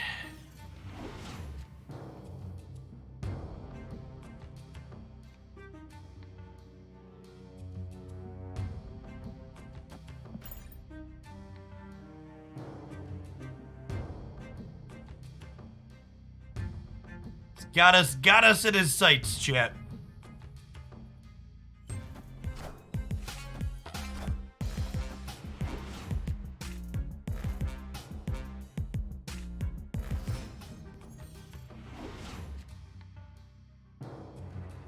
Are they Galactus? Smells like Teen Spirit, huh? Probably Galactus. With like Quinja? I don't know. They're cooking. So, well, some of these are our cards, right? This is our card. Is that our card too? Yeah, that's our card too. Yeah, they're definitely Galactus. They just have some, these are our cards. They just started playing our cards right away. Technically, we're Galactus. That's true, you know. Big true. True and accurate statement.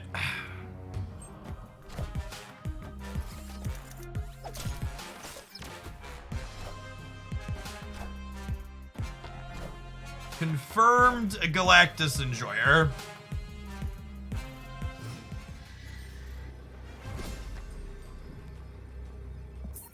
See, I should have just retreated when the werewolf flipped up. It would have saved us all some time.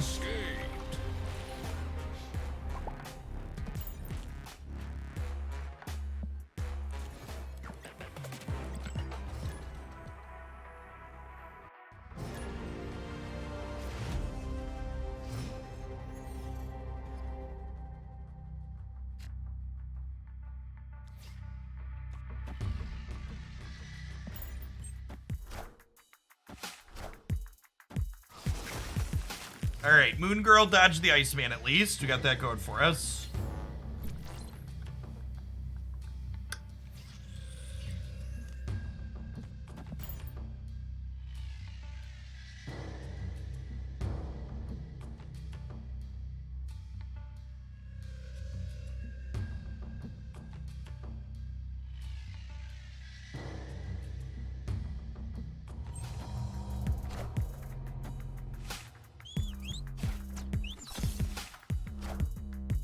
That's exactly what I wanted to see get killed against their Killmonger deck, chat.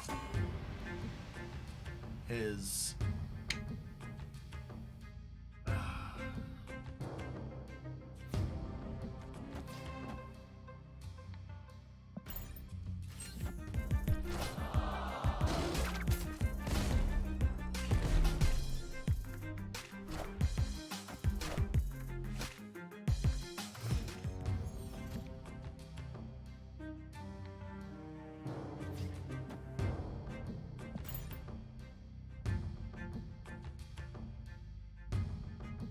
Red Skull's good in the space turn at least, huh?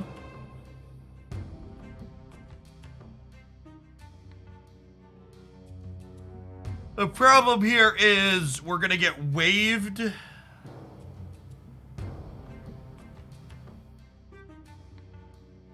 Are there competitive Thanos decks? I think the Thanos Deathwave deck is a fine anti-meta deck. It's like an anti-meta version of Deathwave because it gets to play Leech.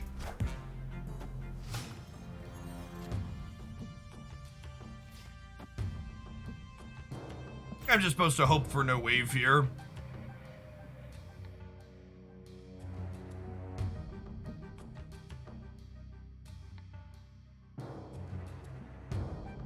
But then someone else's stream yesterday, their chat was going on and on about how Thanos needs to be nerfed. I mean, Thanos was the only playable deck into the feature location yesterday.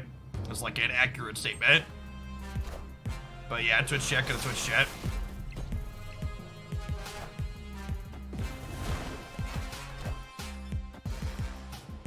And this is, again, just the absolute crippling, crushing strength of the Deathwave deck.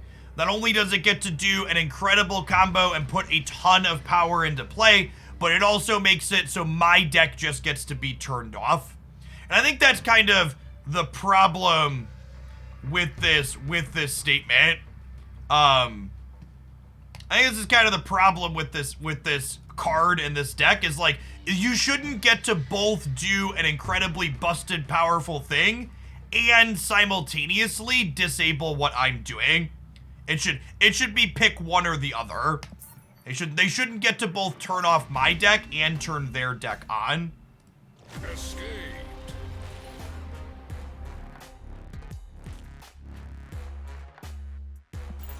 Listen, chat. Marvel Snap is a card game that has an incredible amount of variance in it, just like every card game. And lots of MMRs and ranks play out very differently. So when I say something like, the Thanos deck was the only playable deck yesterday, or the 3 playable decks in this current format are Deathwave, Galactus, and Shuri decks, that's not me telling you you can't win games with anything else and you shouldn't have fun playing other things.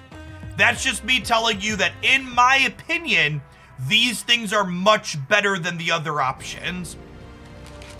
And simply offering up Jeff I think you're wrong because I won games with something else is super reductionist and fails to grasp what I'm actually communicating to you.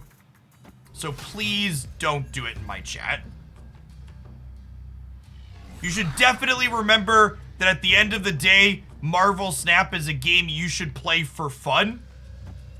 And if you're enjoying playing other things, you should do that. I don't enjoy playing Deathwave or Galactus. So despite the fact that they're two of the best decks you could play right now, you won't see me playing them on stream, so I just don't have fun with it. But I also don't go running around saying, oh, I won cubes with something else, so they're better. Or that's not true, like. I understand that difference. Like to see buffs to weaker cards rather than nerfs. So, I think we also need buffs to weaker cards. You are right that there are a ton of really weak cards in Marvel Snap that could stand to see some love. However, you can't always just be buffing everything because then you get into this really shitty arms race. As someone who's experienced Magic the Gathering, making everything more powerful is not the solution. Okay, we're gonna have, all right, I'm gonna retreat this game and we're gonna have a second so Jeff can rant because we're gonna have the same thing. I feel like I should clip this and put it on thing. When I talk about the current format a lot, people are like, Jeff, you just always want to nerf whatever is the best thing. And that really shows a misunderstanding of exactly what's happened. Every reasonable Marvel Snap player, myself included, was of the opinion, essentially, that if they nerfed Zabu and Silver Surfer only, Deathwave, Shuri, and Galactus would be problematic. And that Arrow was probably the best remaining card in the game. Like, this is not me moving the goalpost to a different best thing. This is, when they changed these two things, these other four things probably should have all been adjusted at the same time. But instead, they keep iterating very slowly, not making many meaningful changes at a time. So this isn't me. People are like, oh, you're just complaining all the time to complain. It's like, when we were talking about these two things that they changed, these were also in the discussion here still too. I didn't move goalposts. I didn't add something different after the fact. We knew that these were problematic because I played the game a ton and I understood what was good and what was like what these were doing to the rest of the stuff.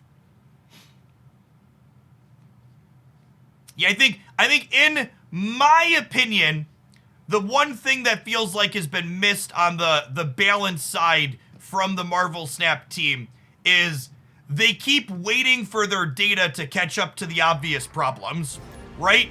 Like they told us point blank, Zabu didn't look like it was problematic until it did. It's like, well, we kind of knew that before your data got there, right?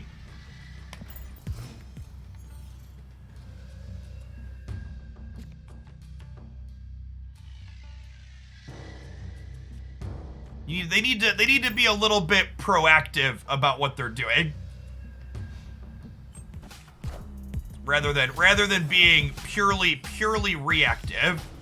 So I'm not saying just again for clarity's sake, I am not saying the developers don't know how their game works. What I am saying is they are waiting to make every decision based off of it being a data showing it is problematic instead of being like, yeah, that's gonna be fucked up. We should fix that in advance. That's the thing, right? Like they're not getting out in front of it. I'm certain they have great designers that know all the same types of things that I'm talking about. This is not me doubting their ability to understand their game, and please don't interpret it as that. They're just being reactive and not proactive.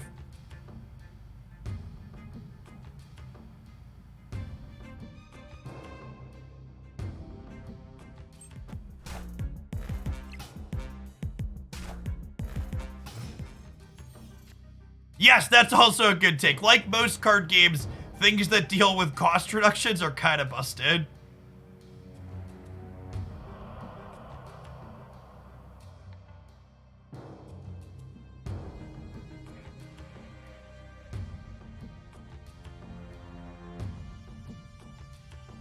Well, so that's part of the thing too. We don't know exactly like what type of data they're looking at as well. Like if they're looking to balance these new releases, they can't be looking at the data from the format as a whole, right? They need to be hyper focused on the data where people actually have these cards.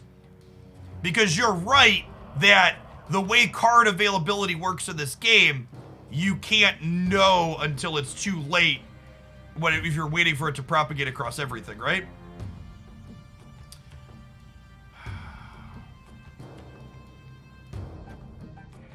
I'm gonna do this. I think they're gonna play here, and we're gonna lock them in. Is my hope. Damn.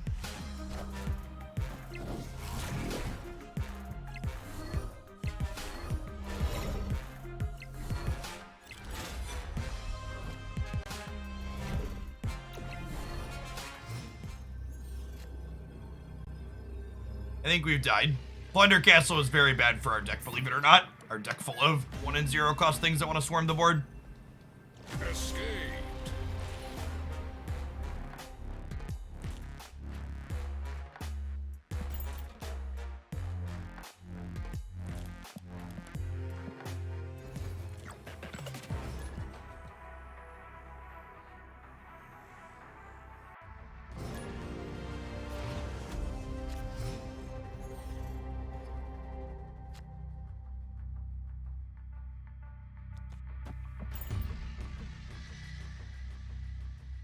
I'd rather have power crawl than power creep. Yeah, exactly. Miss the entire discussion and then pipe up after the fact is a true Twitch chat experience.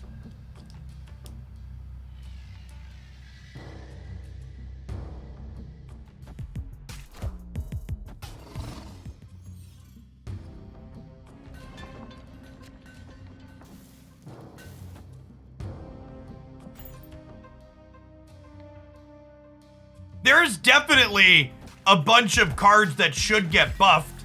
Like, I think the Wolverine change was a great example of a change, right? Like that change was great. They took an underplayed card and they made it meaningfully better in a way that was really good. Opponent snapped.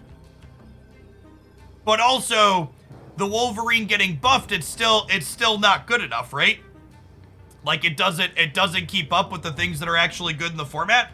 So like you definitely like more little changes like the Wolverine change are definitely good. Like take all the cards that have low and bad play rates and bad win rates and give them some love.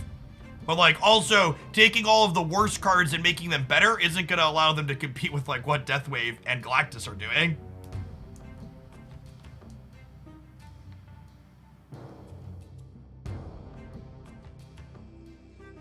I didn't click the end button.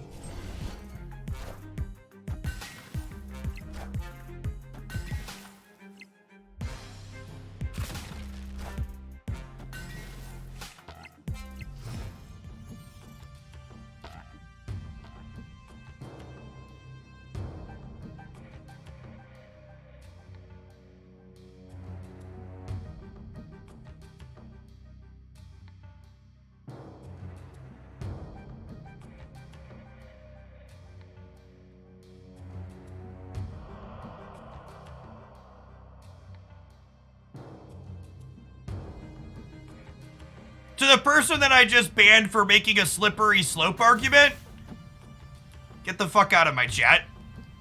Slippery slope arguments are the laziest and least logical types of arguments you could ever make. And I'm not here for it.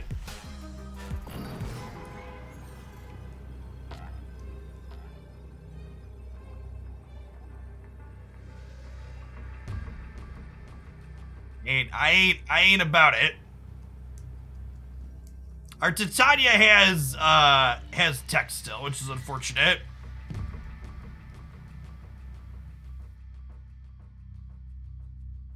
You tell me a slippery slope is a logical fallacy? Yep.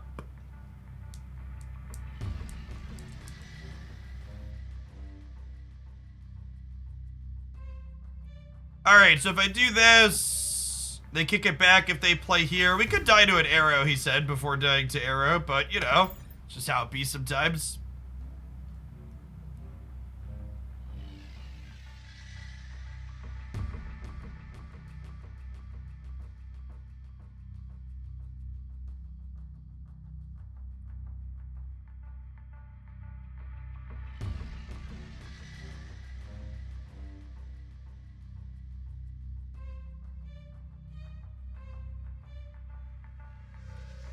Yes! Buffing cards that are underplayed is essentially like a way to introduce new cards. Big agree.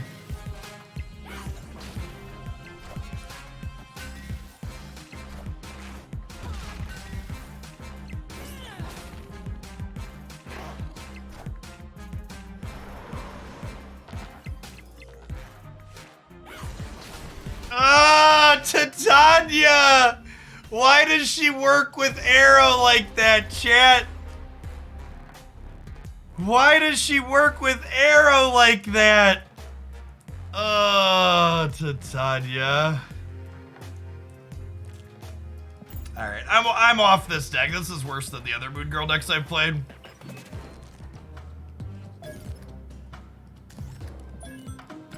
I'm over it.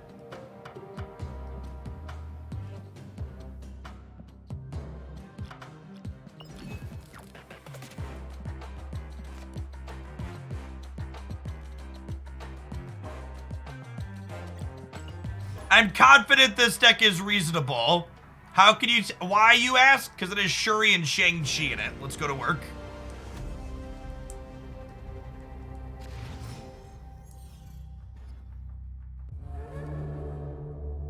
I am Ego, and this is my domain. No stranger to ego. You know the rules, and so do I. You gotta snap all the cubes now. I wouldn't up the stakes for any other guy. You just gotta play my Marvel Snap cards, and I will end the turn. Do do do do do do. Do do do do do do do do do do do do do do.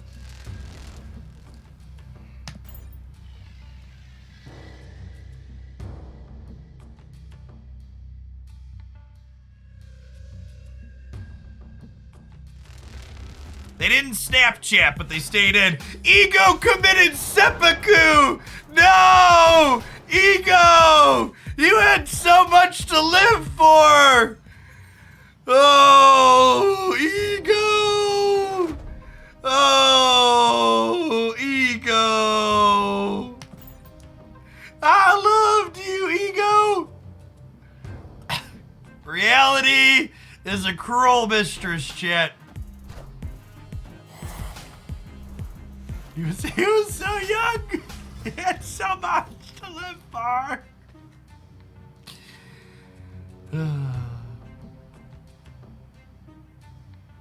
You all at home might not realize it yet, but this is what peak Marvel Snap gameplay looks like, okay?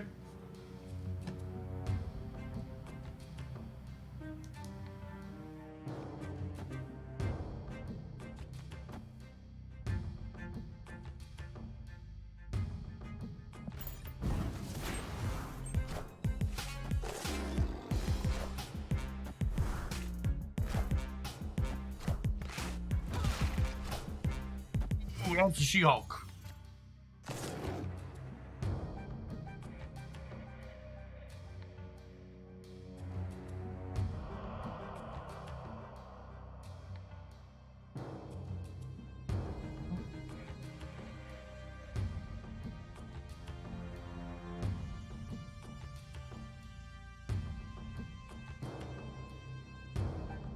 We're at 6 in the middle.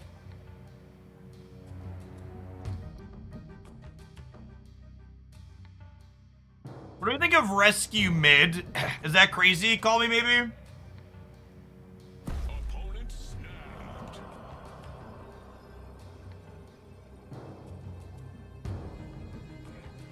I could draw Shang-Chi still here too.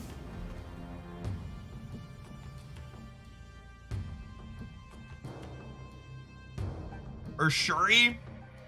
If we draw Shuri, we get to go like Shuri into Demon.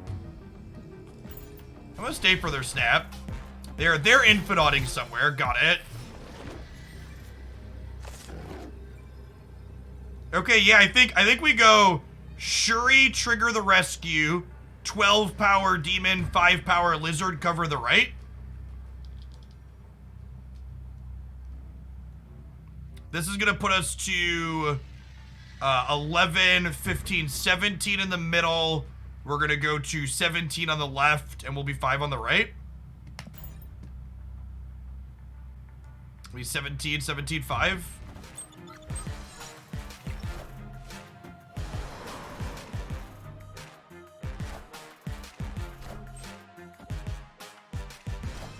Best card in Marvel Snap, and it's not particularly close.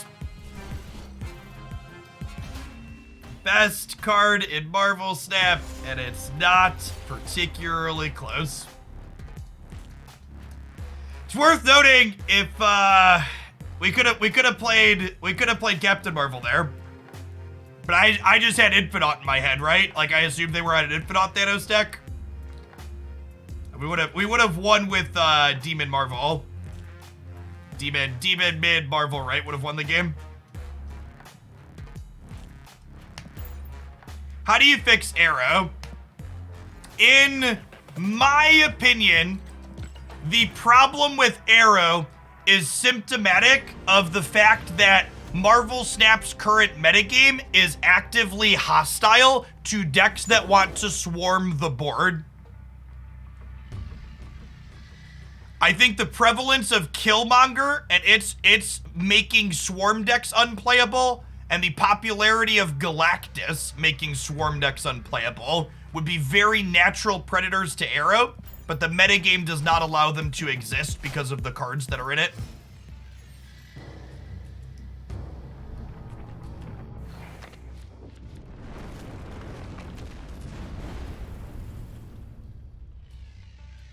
Yes, Wave is also good against decks that could have counterplay to Arrow, because she, what's the word I'm searching for? I think we snapped them. Her hand's kind of insane. Because she stops you from swarming on the last turn. Syntax error. Thank you for the 16 months. Welcome back. I don't even think this is a bluff snap. I think her hand's just kind of good here, right?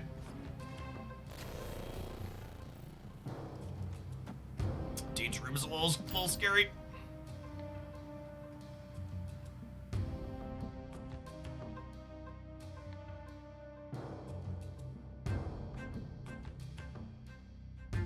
Polaris should just be another 3-drop you want to play on curve. I probably wouldn't play Storm in this deck, though. Because you don't really have a good follow-up to Storm.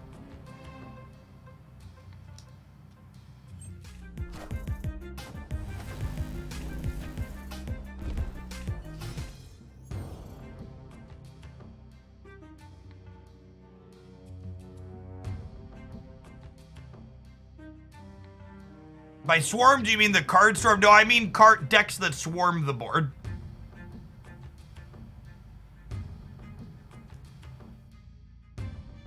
I think we do this. And then we have Shuri next turn into Shang-Chi Demon. Or Demon Shang-Chi, I should say.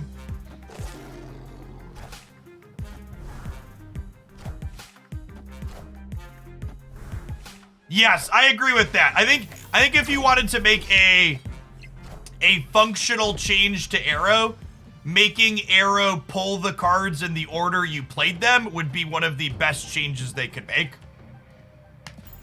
It's a really eloquent way to open up some counterplay to her. Opponent snapped. They only have 3 cards in their hand.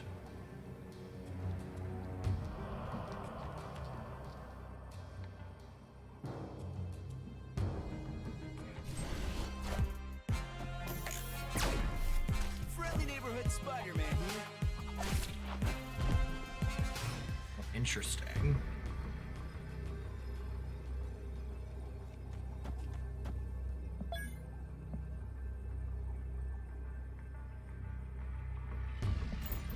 They could lose this, but I'm in a gimmick mood.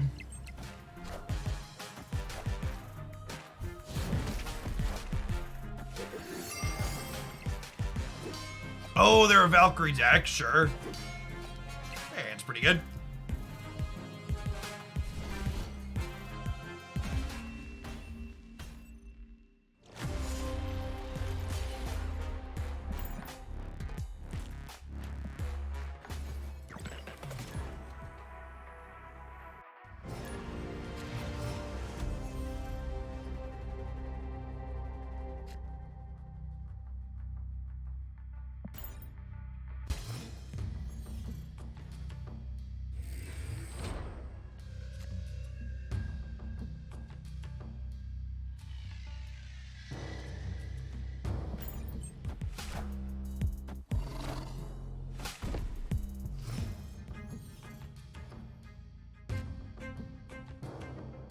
Ooh, that's a fun one. So we'll go Hood into Viper.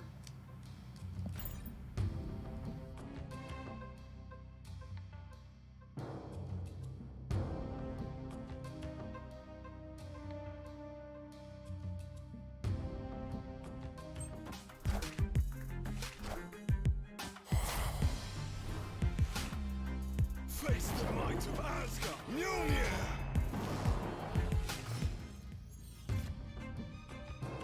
I don't know that I really expect King to be a playable card. I mentioned King really feels like one that could go either way. I think there's a real chance King just lets people understand that they should be leaving the game. King will be better for people that are bad at retreating than it is for people that are good at retreating. It's the TLDR. What if we go Demon here, Shuri here? And then we have a big Captain Marvel for next turn, yeah?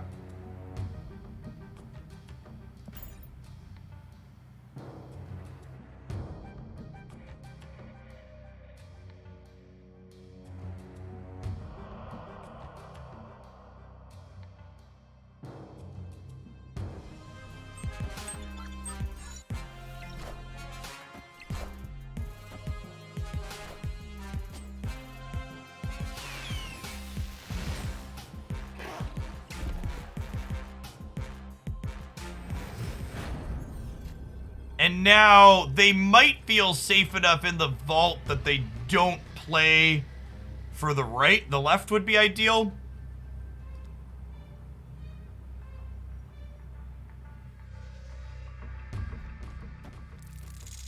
Wasp is bigger here as well, which is nice because of the DC. So it'll be 16 here, and then we're counting on Captain Marvel to jump and win center.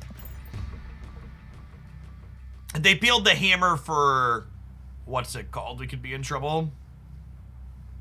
Victory. We're just leaving, huh? Interesting.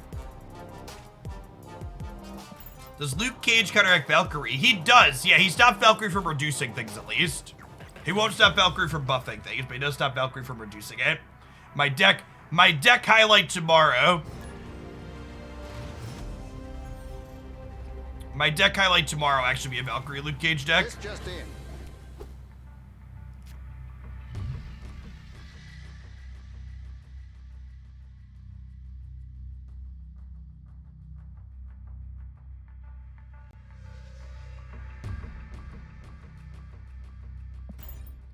Spain from them.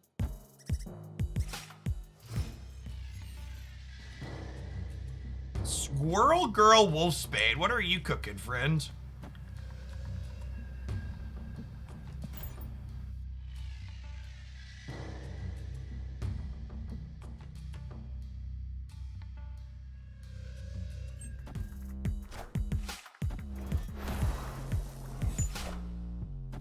So sure you get a bit worse.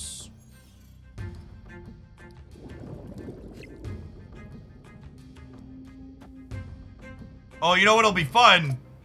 We can donate them a Mysterio now.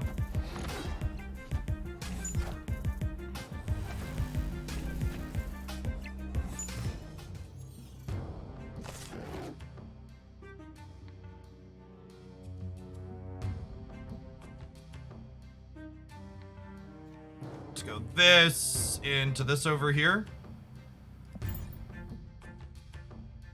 We'll probably copy their Wolfsbane play here, because you get a fully powered Wolfsbane back to your hands. They have a 5-power Wolfsbane in their hand that will get bigger somewhere else.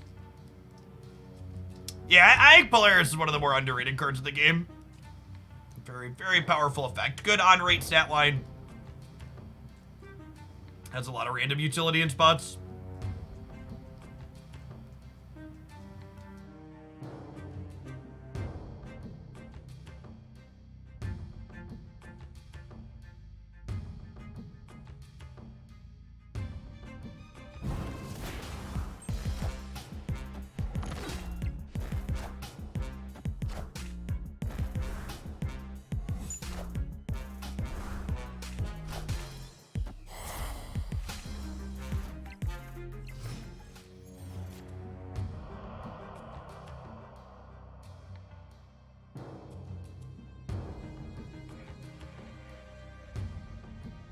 I think we go Goose into Wolfsbane here, right? And then our last turn gets to be Giant Wolfsbane plus Polaris.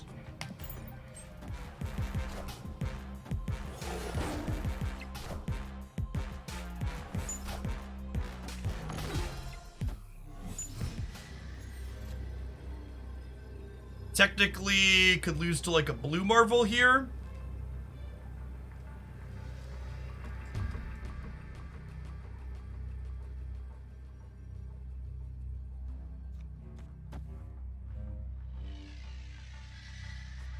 Yeah, what happens if they Odin the left? If they Odin the left, they gain 16 here, going up to 25.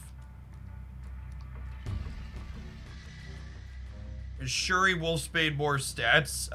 Shuri doubles this before it goes up. So this would be 12. Yeah, I think you're right. That's 12, 18. So this is 18, 19... 22, 24. We're still too low though, right? This beats Odin over here, right?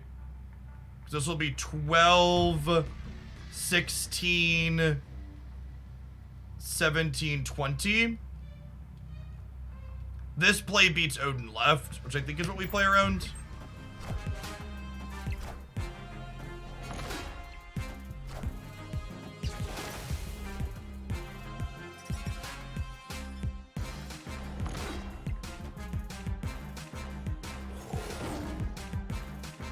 Oh, we were gonna beat Odin left regardless. I counted 2 more on here than I needed to, right? No, we weren't. Did I miscount again?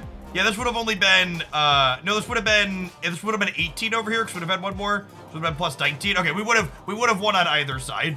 I was counting them going to 25. I counted plus 8 on this, but it's only plus 6. Yeah, I counted 16. It's only plus 14. So we were good either way with Shuri plus Wolfsbane into the Odin.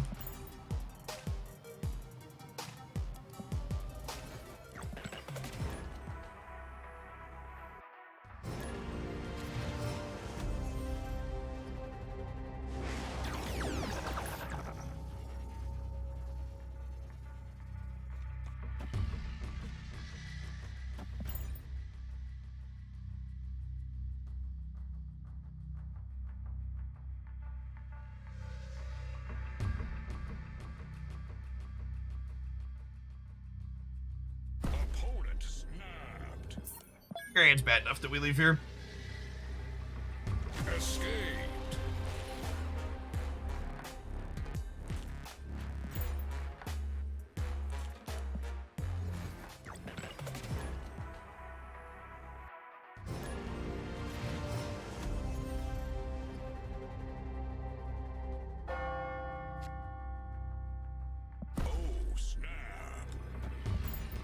We don't always snap Carmartage, but when we have Hood to Viper, we certainly do.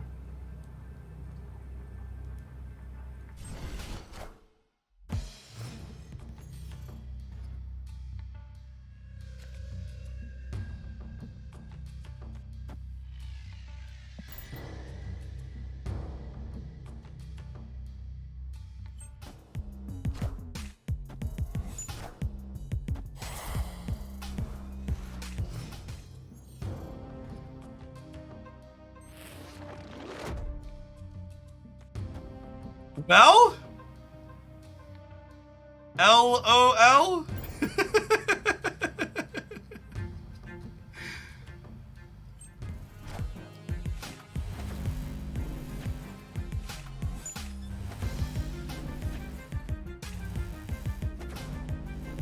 I'm so happy they added an animation for her. Whoo! Oh, baby. Oh, baby. Oh, baby.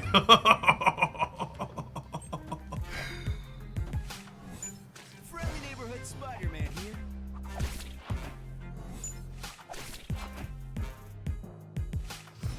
Okay. Okay, is there an absorbing man coming? Professor X isn't too big of a deal because we're winning the left. This is fine, Jet. We are solidly ahead here. Yeah. Yeah, I thought so. Got him, my game.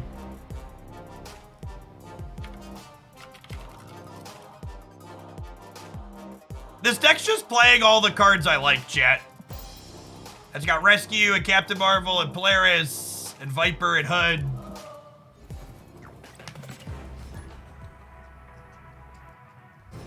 Shang-Chi so he could win some games.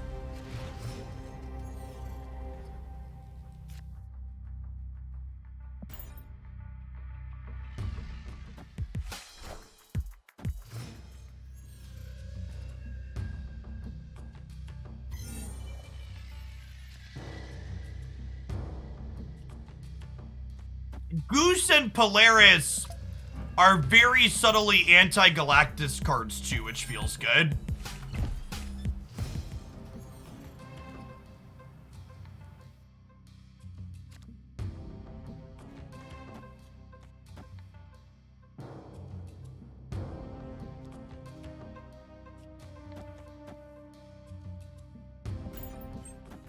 Face the might of Asgard.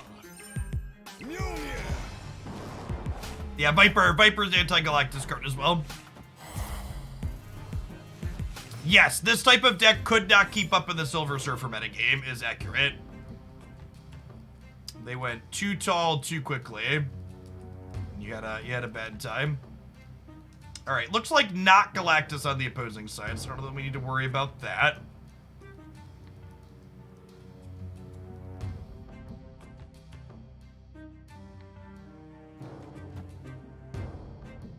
How's this dick doing so far? I mean, it's a little bit rude to come in my stream and call me that, but I'm doing all right, I suppose.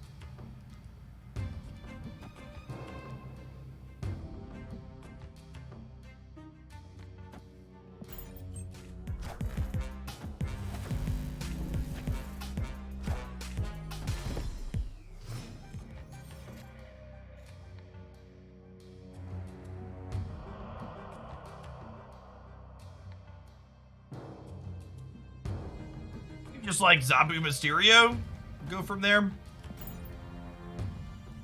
Get some extra cards back.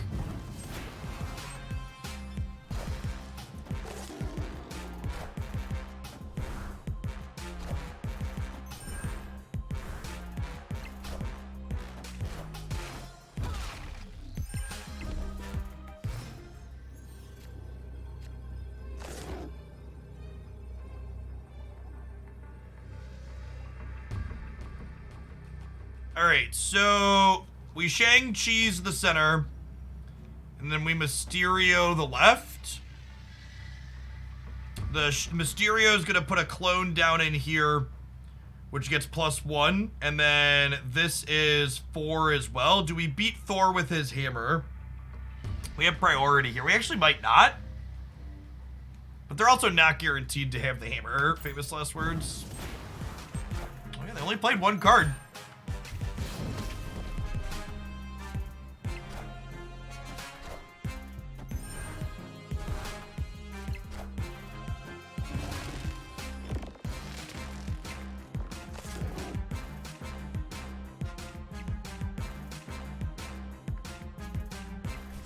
Will the real Mysterios please stand up?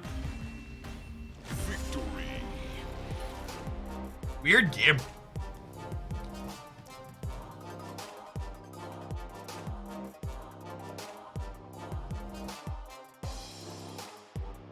Is Death Wave the best thing we do to climb ranks? Yeah, what's one of them for sure? Death Wave or Shuri? Happy Friday to you too, Ben. Appreciate the 5 months. Syntax error. Thank you for the 16 months, by the way. I missed that one a second ago.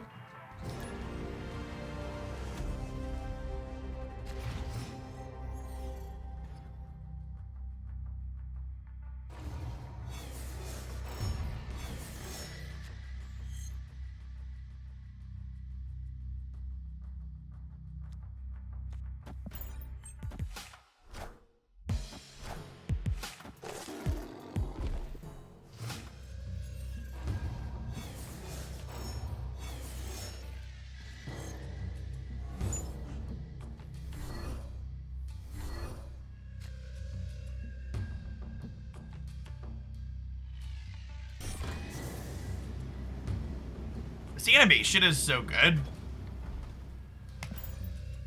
One of my favorites.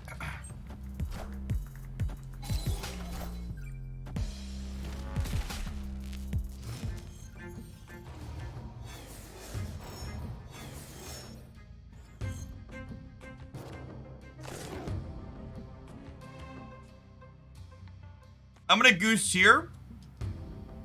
And I'm gonna hood the left, so that way, if we draw Viper, we could do that over here. Opponent snapped.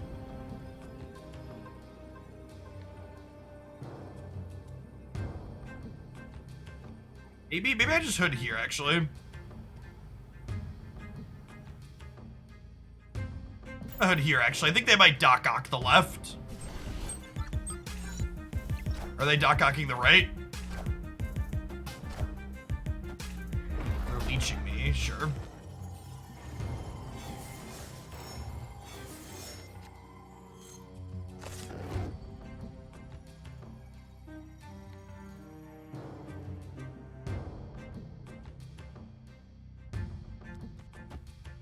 Dramartis, thank you for the 2 months. And Nemesis, thank you for the 43.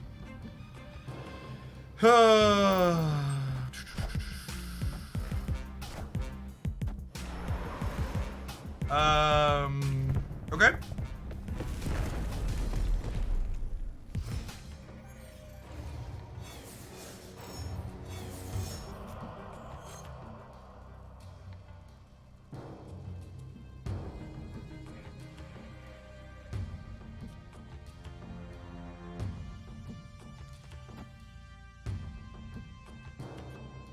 What can I draw here?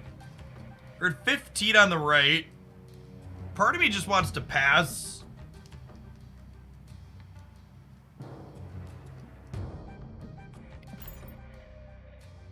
Pass here. Or Doctor Doing. Okay. Captain Marvel's a punish for passing. Only have 13 on the left instead of 19.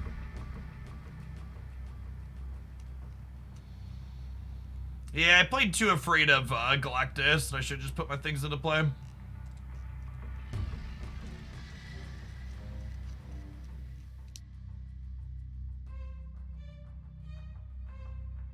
I think we're just dead on average to whatever their big plays are. Escape.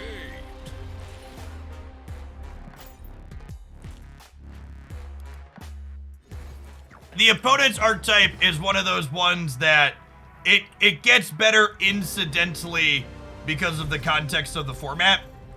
Like the fact that you have to like kind of respect that they could be Galactus by virtue of how the format plays out makes their deck a lot stronger.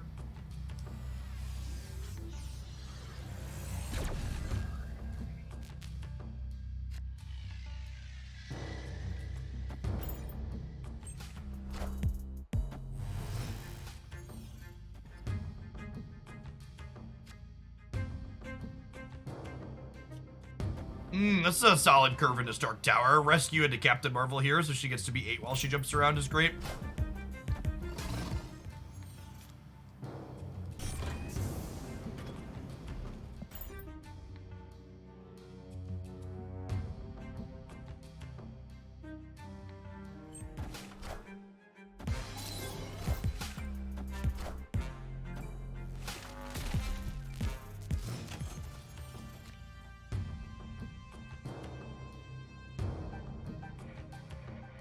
And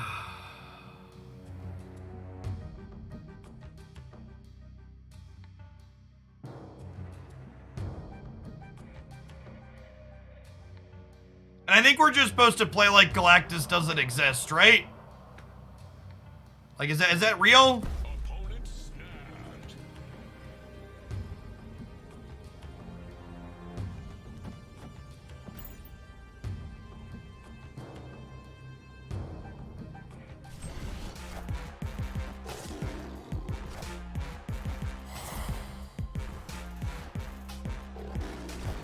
Get the fuck out of my game!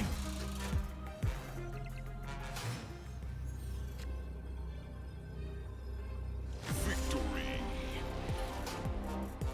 Hate this deck, chat. It's so stupid. Gold background Kirby Crackle Galactus dots. It's just like doesn't. It's not even like. It's just like they're shit games even when I win.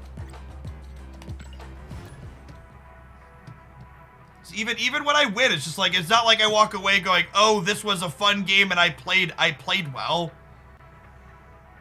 I mean, it's not my opponent's fault their deck fucking sucks to play against.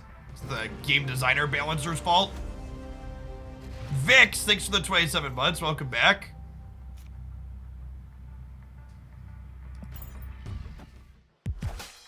They only play Galactus. Gross. That's true. At least in this game, the offensive decks have the decency of killing me quickly.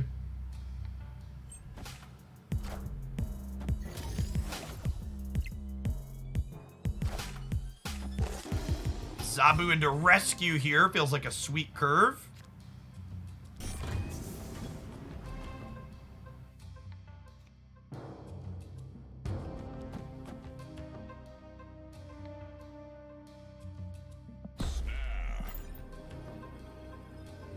I get Polaris yoink a friend down into the negative zone too.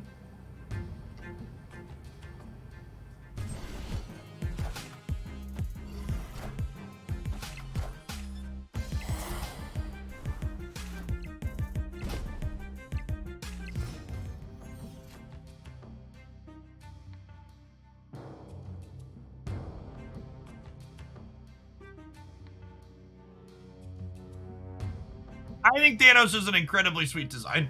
I like Thanos as a card a lot.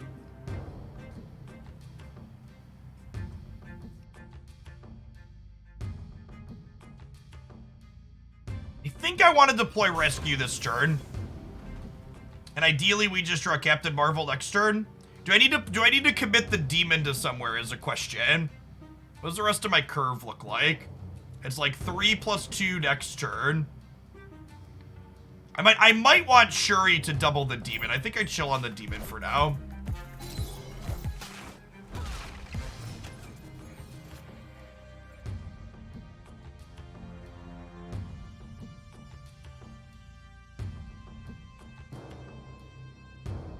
What if I go Goose into Polaris, and then next turn we could go Shuri, Demon, Mysterio? I think I'm into that.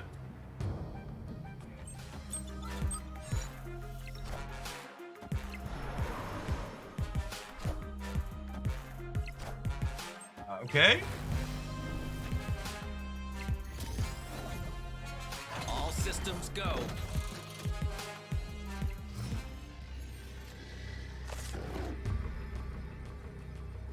Shang-Chi actually can't win the right because not only armor, but they're also small. I think we go Shuri into Demon into Mysterio here, right? And the Mysterio is going to take the Monster Metropolis bonus. This plays for all three. This is going to be 12 minus 3. So now we're going to 10 here.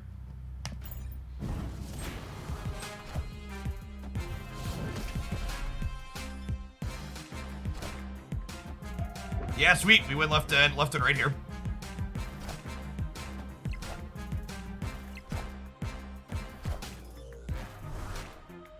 Will the real Mysterio please stand up? Victory.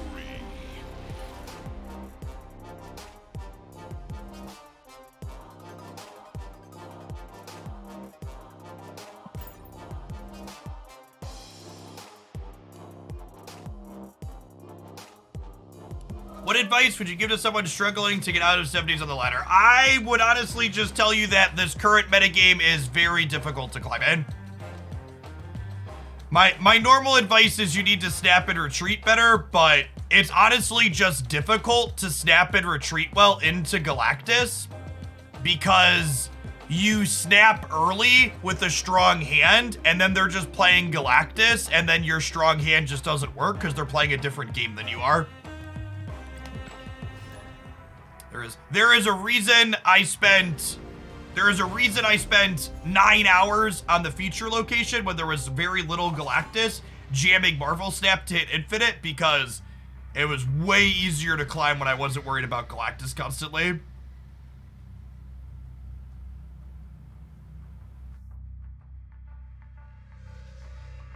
I love Viper chat. She's so good. Well, that's lovely for our Shuri as well. Hoping to draw any of our 2 cost cards here. Actually, every draw in our deck other than Jessica Jones is playable next turn, right?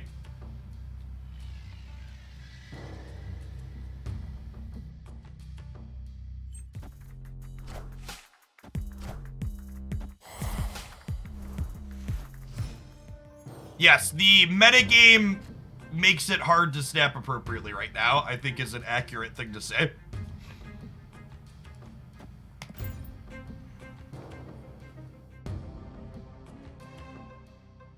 There's so many punishing cards in the current metagame. Insert Spider-Man meme here.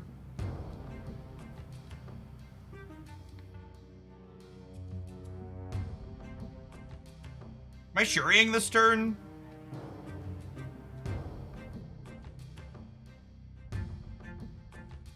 What if I Polaris into the center here?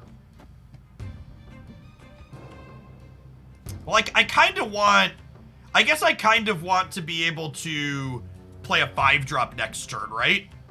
Yeah, I think I'm supposed to Shuri here because I want to play a 5-drop next turn. And then we, like, double 3-drop on the last turn.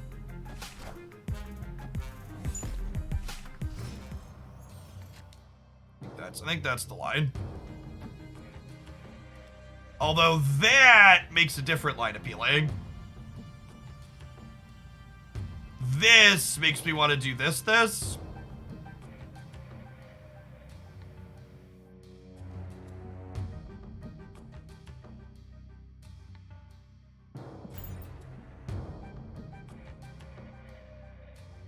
Change of plans. It could go either way. Captain Marvel had the ability to win the raid.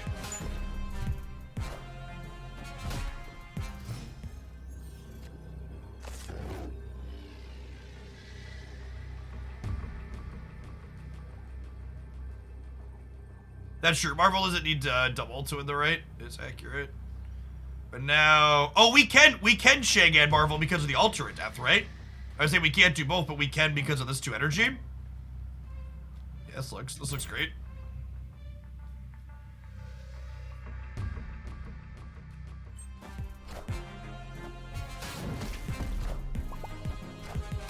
I think I found my happy place, chat. I've been looking for my Marvel Snap happy place, and this feels like home. Victory. This is all the cards I want to play in it.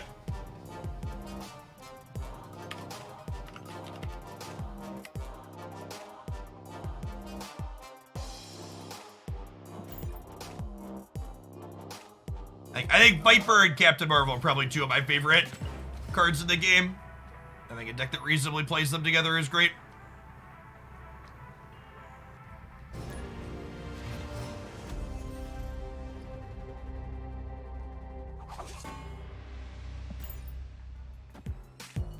I've hit infinite the last 3 seasons. This season, I'm not even trying. I'm just trying to break my FOMO of not hitting infinite every season. I think that's honestly a great attitude to have. Just like at a certain point, you're like, all right, I gotta crack myself of this habit.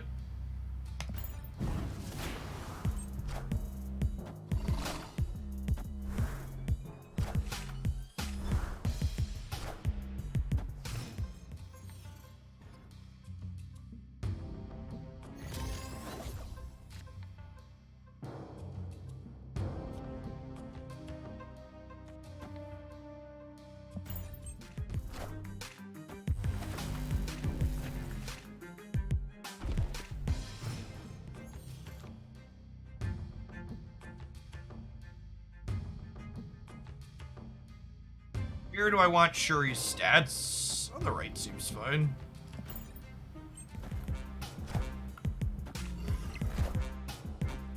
Nice. Yeah, I think if we were playing for keeps, we would snap here. Because they have a symbiote. I can Shang-Chi in the middle now. So I get to go Captain Marvel for 12 stats here. And then we have Shang-Chi plus Lizard on the last turn, which is a great one too. They passed. Does She-Hulk plus Arrow beat me? And if it does, can I play around it somehow?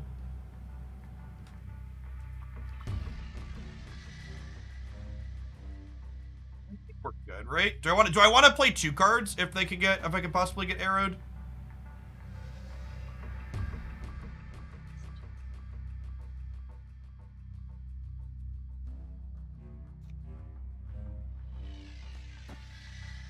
If I play this here, this means I'm beating She-Hulk here, even if Captain Marvel jumps. I think I like this.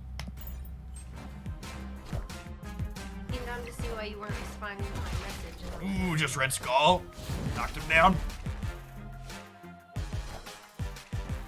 Shang-Chi's is a wonderful, wonderful card.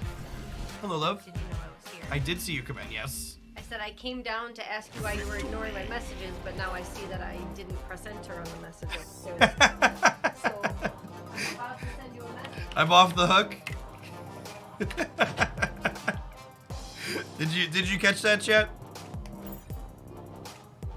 I came down to see why you were not answering my messages. It turned out I didn't press enter. Batches, thank you for the almost 3 years. Welcome back. Saved by the technology. Sometimes lucky.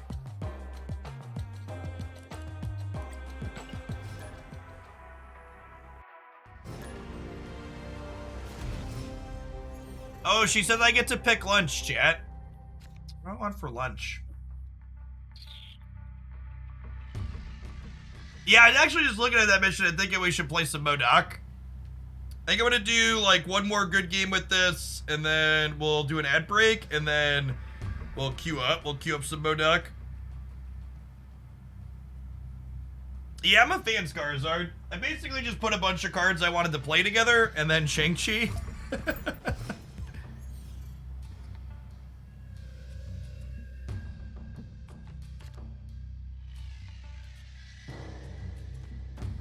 Mysterio. So some people have been asking why Mysterio in here. Mysterio's like a decent on-rate card.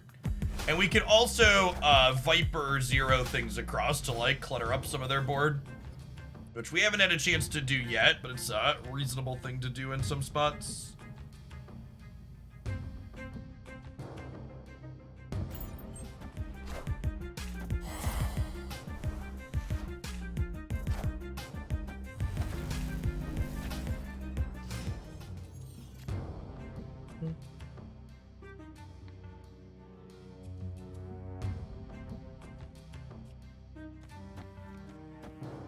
Doing this. Tacos. Yeah, maybe it'd be a Chipotle kind of day.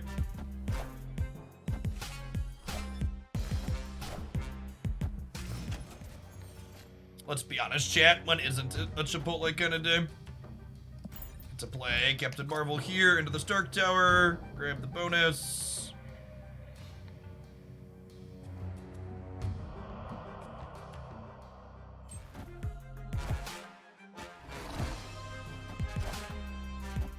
Systems go.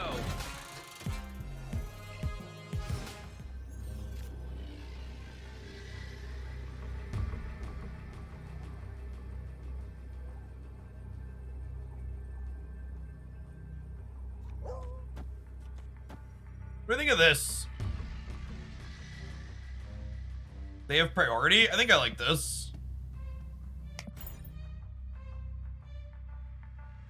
This is winning the left because it's, well, I guess it's tying the left, but like Captain Marvel also plays for center, which is nice.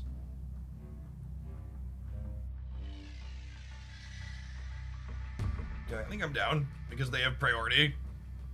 And just Shang the right to clear any big thing here. Oh, Mysterio's winning the left. Yeah, that's true. We're not tying. We're winning because of Mysterio. This is +4. Or Shang instead of Lizard. This is Crimson Cosmos. Also, they could be playing a big thing here because it's Crimson Cosmos. They have like a Chavez or something here on the last turn.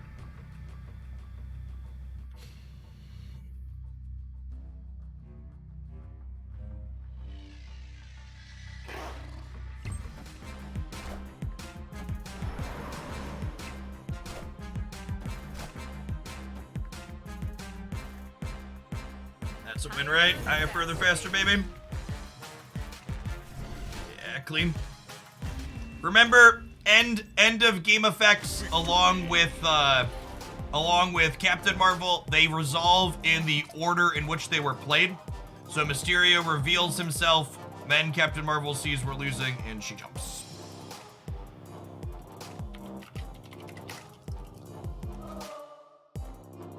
All right, I'm gonna run to the restroom. I'm gonna tell my wife to pick up some Chipotle, and then we're gonna play some Modoc when I get back. So we do the discard cards mission. See you in a minute, chat.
Alright, I think we want to play the collector version of Modoc, I think is my favorite.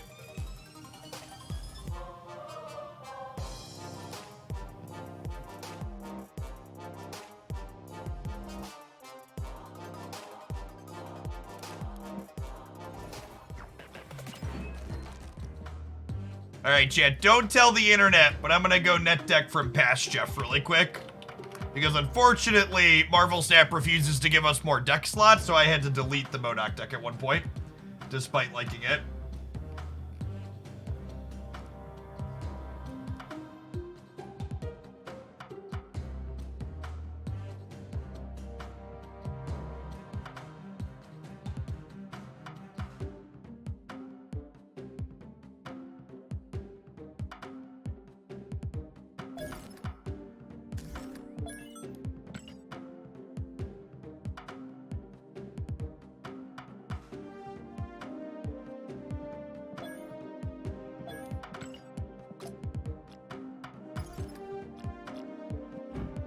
I need 21 more boosters to split the helicarrier, chat. We have a goal.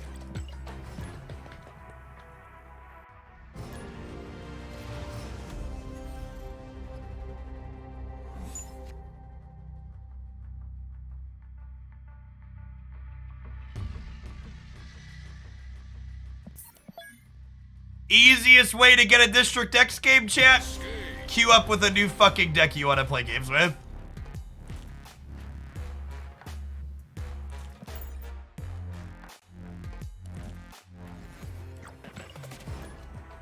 District X or Weird World. Queue up with...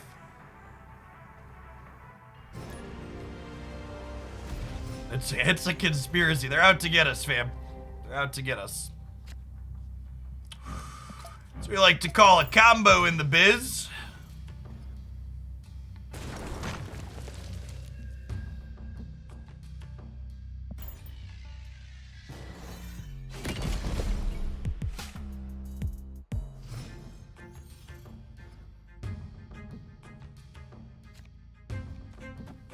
Oh, I forgot to cut Wolverine. I want to swap Wolverine for Gambit.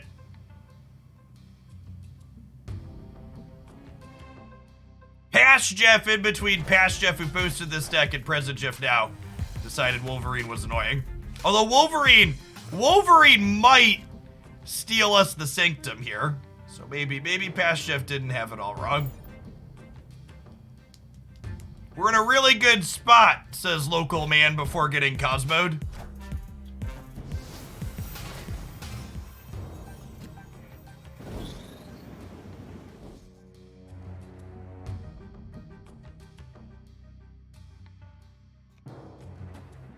Okay, this might be crazy. Call me maybe. What if I go Collector here, Colleen Wing here to try and juke the Cosmo? And then if they don't Cosmo us, we can Modoc here next turn and the Collector and the Morbius both get huge.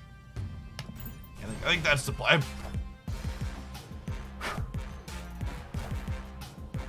Hit the Swarm! Hit the Swarm!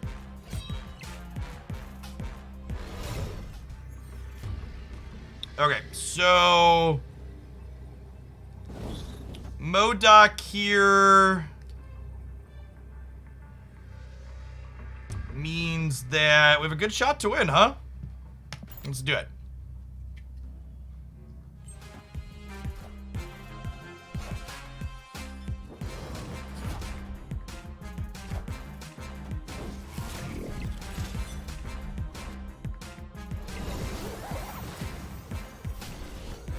Fast forward to the part where I win the game. Thanks.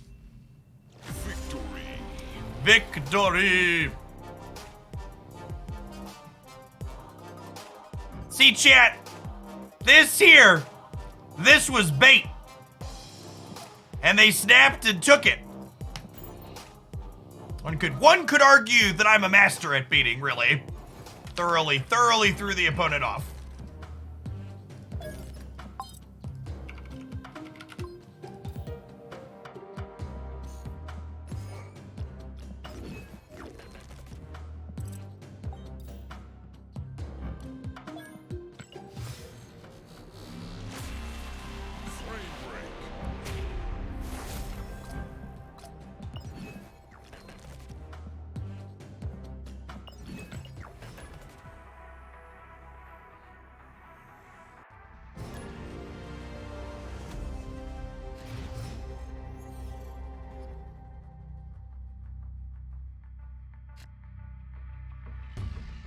Guys, gals, and non-binary pals, it's Morbid time.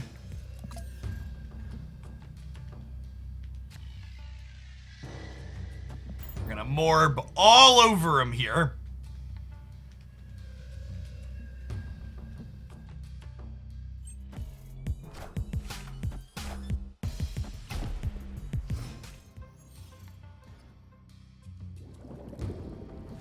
Mystique? Collector? Agent Coulson, yeah, I think we're down to Clown with the Coulson. Drop him here, probably build up a Wong path over here.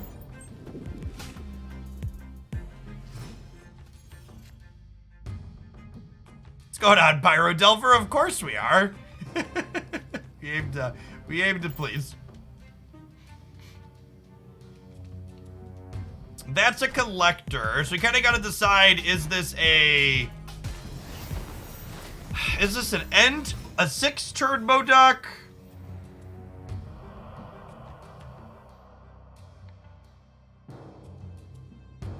Huh. Is this a turn 6 Modoc, chat? It could also be a turn 6 Gambit. We'll see. We'll see how the mood strikes. This might be a 4x Gambit game.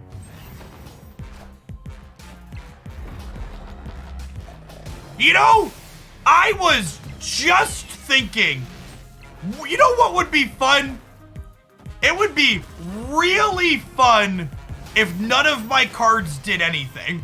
I was just thinking that this card-based gaming that I am currently doing would be more enjoyable if my cards, instead of doing things, did nothing. And I'm glad that our opponent could assist us in the doing of the nothing. It really feels like they get me, you know?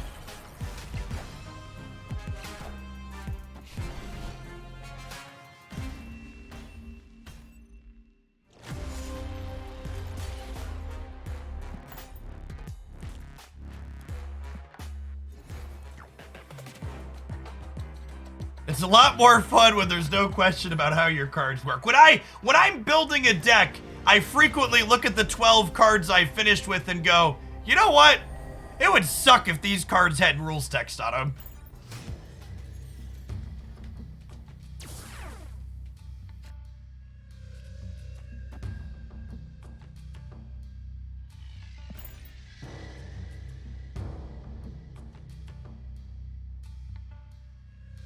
That's how I feel when I look at my Patriot deck. It's a patriotic take.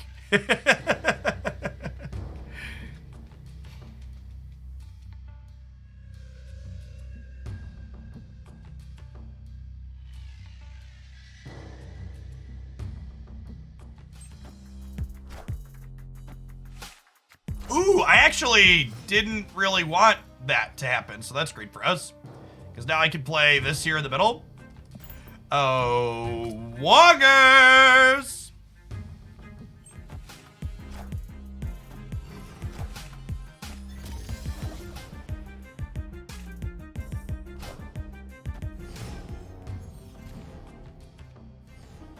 Oh no, I can't Modoc though, right? That's fine. We'll get to Khalid Wing into the Wong.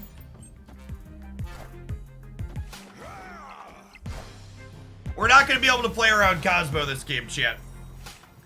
We're not going to be able to play around Cosmo this game.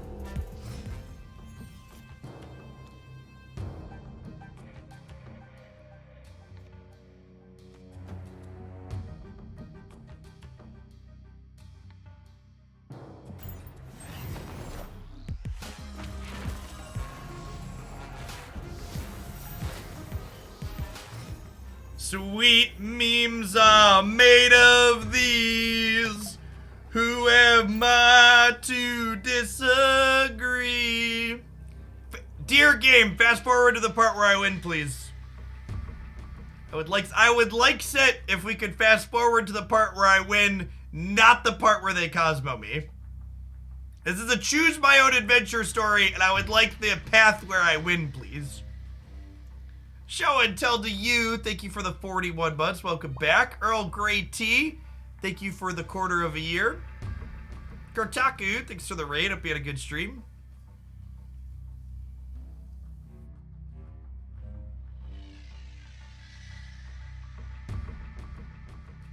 Opponent snap. Yeah. Cosmo me. I'm gonna mute them before we call this because they emoted earlier. I get it. You played the card I can't beat. And her name is Arrow.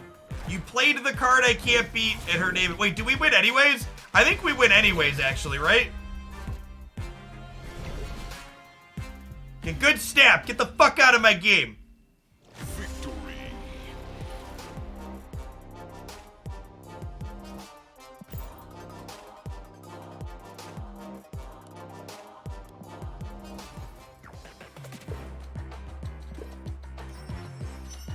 Sorry, chat. She makes me angry.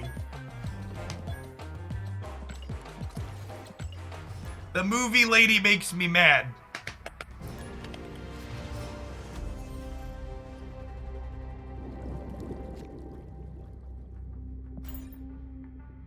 That's true. We only won the game because of Top Deck Apocalypse.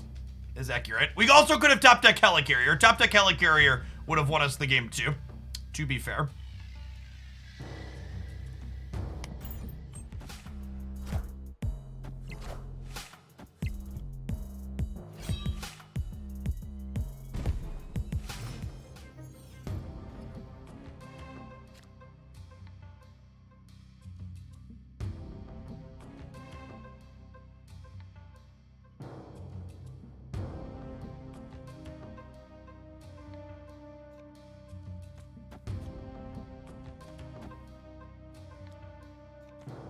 We do this, so I don't want to overfill my hand.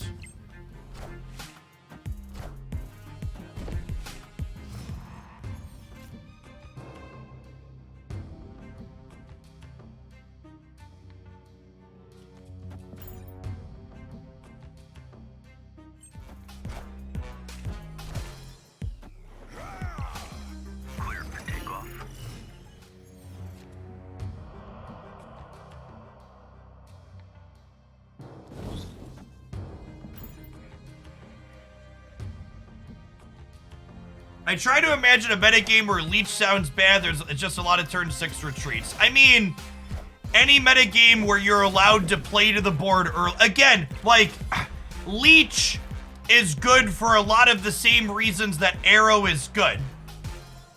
The strength that Leech brings to the table is largely based on the fact that people that want to play to the board early get bullied out of the game by Galactus and Killmonger.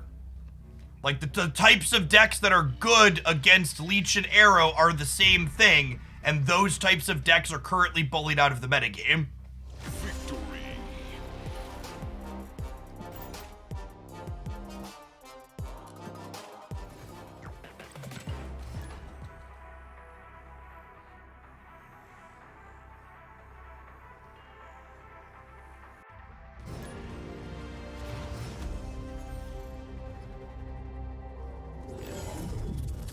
Decks that play to the board early can also get bullied out by the snapshot users. I don't think that's true. Like, Galactus is very good despite getting pushed around by that as well. Also, decks that play to the board early frequently play cards like Blue Marvel and Khazar that allow them to surprise add stats to the board after the fact, giving them reasonable cube equity.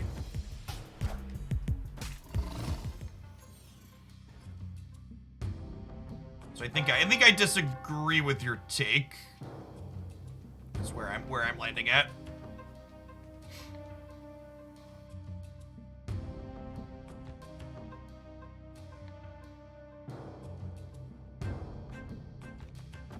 Let's go shoot some stuff. Yes, Spectrum's another good card that goes wide that's bad into those other things.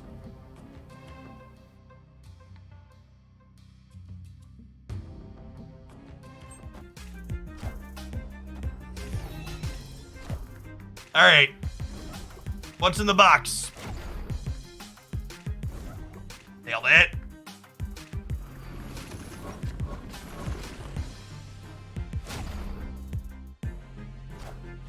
Yes!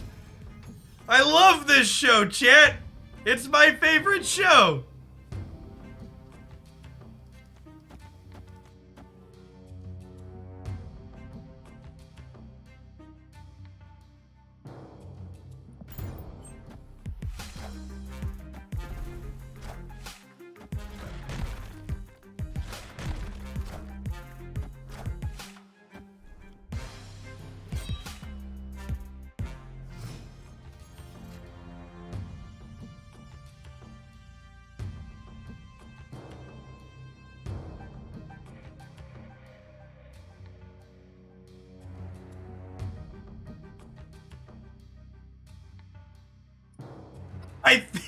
I think we're playing Destroyer next turn. Let's find out though, huh?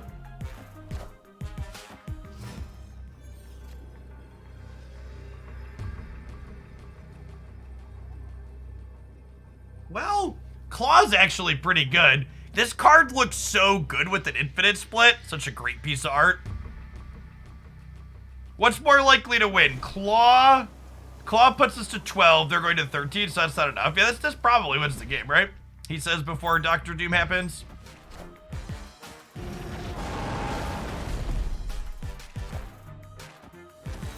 Never lucky rubber ducky.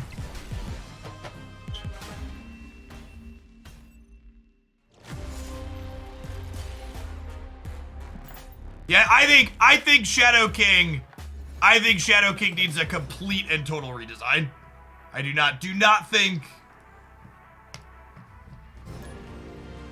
I think the best suggestion I've heard for Shadow King is he should have like 1 or 0 base power, and he should gain the stats of all the things he takes away. Eric Tron, thank you for the over 2.5 years. Welcome back.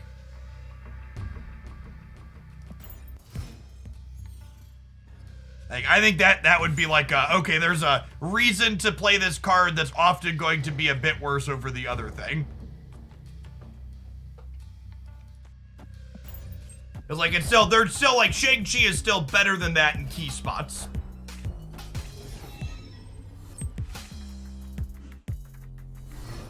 Yes, older data mines had different text per Shadow King. Is accurate.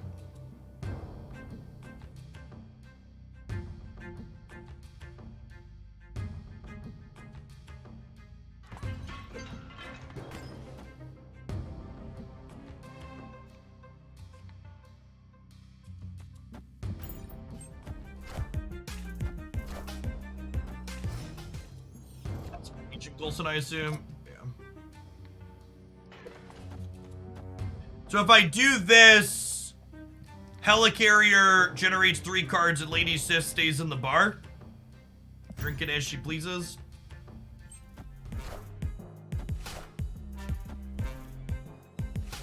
There is a hard hand size limit of 7 in Marvel Snap. And if at any point...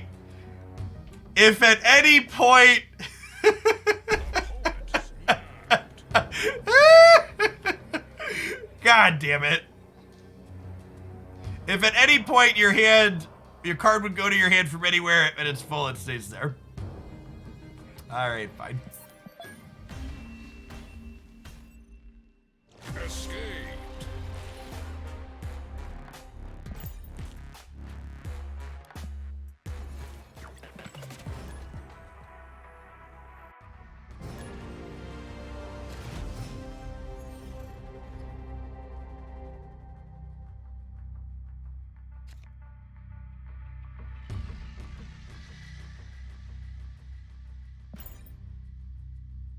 Hey, not just fun. Thank you for the sub gifts. That's super generous. Happy Friday.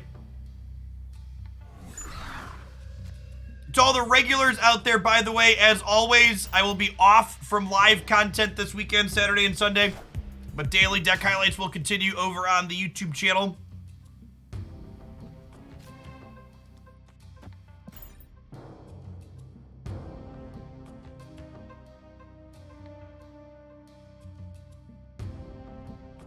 I hate when I board the Helicarrier and it turns out I'm seated next to Agatha. Yep.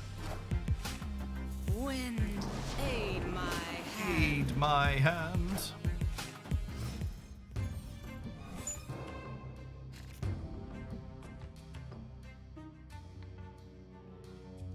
Well, that's actually super awkward because now I can't generate cards with my cards that want to generate cards.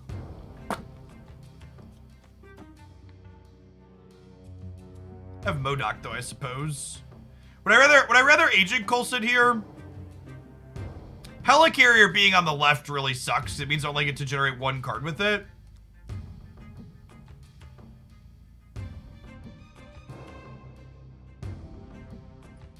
What if I Cowling Wing, actually?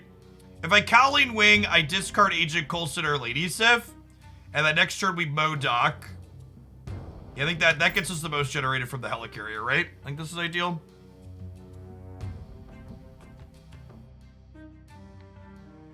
Hey, thanks not just for fun. If you weren't here earlier, we played a Dr. Octopus movement deck that was a ton of fun. There's definitely going to be a highlight on that one next week. Ooh, and we hit Swarm too. That's so good. Okay, and now the Helicarrier will give us 3. This is just a ton of generations, right? Yeah, love it. We'd snap here if we were playing for keeps, but we're playing for content, so we're just gonna do the thing. But it's Morbin time. He's gonna jump up to 12. The collector's gonna get 3, 4, 5, 6. So he's gonna be 7 to 15 here. And then next turn we'll have a 12 power Apocalypse and 2 swarms to deploy.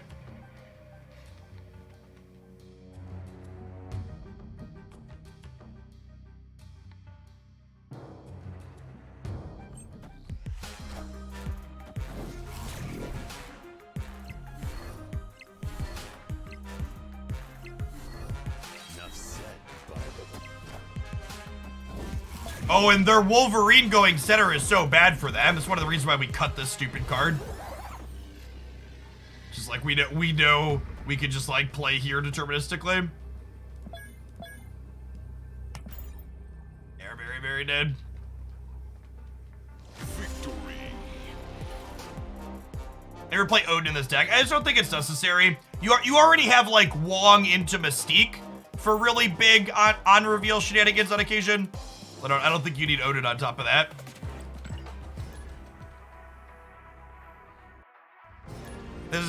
These 12 cards are definitely the most competitive Modoc deck I have played in the format. I do think it's worth calling out that this archetype is definitely like B, maybe B plus at best. You have a hard time into some of the better decks, but you can occasionally pop.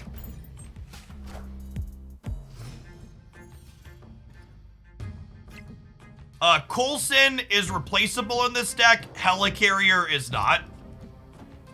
Coulson could just be another card like Maria Hill or Agent 13 that generates you cards. Helicarrier is a pretty unique effect.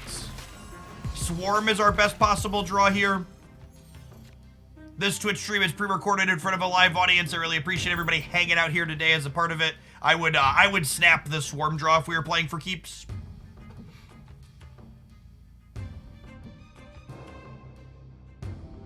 I need Helicarrier, because Helicarrier is a card that generates you more things to discard and makes your collectors better.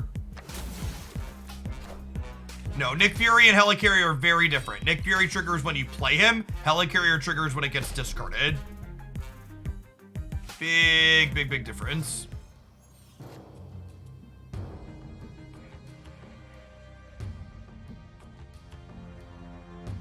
Okay, the correct play here is to play Modoc this turn. However, I'm gonna play Wong. The correct play is to play the Modoc. The fun play, however, is to do this. Could you play Dracula for Cole? So Dracula's pretty bad in this deck because your Helicarrier creates a lot of random stuff that often stays in your hand. You also want the ability to just like play Apocalypse on turn 6 instead of discarding it to Drac. So Dracula is clunky and not good in here in my experience. Yeah, it's a different shell for Dracula, I think. Dracula builds of Modoc specifically don't want Helicarrier in my experience.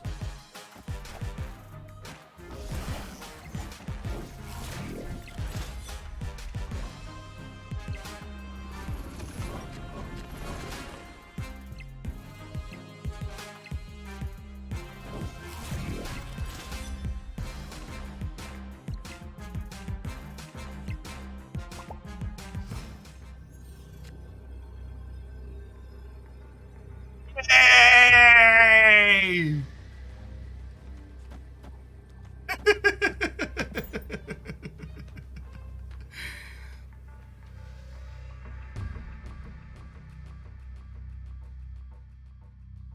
It's pretty, maybe a little above rate for a 2-drop. Tedious Tidy's a bit above rate. Chat, if you're someone who is hanging out and you haven't seen this fantastically fun Modoc deck before, that means you're not checking out the daily videos I post over on my Hooglandia Snap YouTube channel. I've had a different deck featured there almost every single day since Marvel Snap released back in October. That will continue to be the case for the foreseeable future. So if you want a lot of really fantastic decks here, I play a ton of stuff on stream, and all of the things that are the most fun, interesting, and competitive end up in a daily highlight there.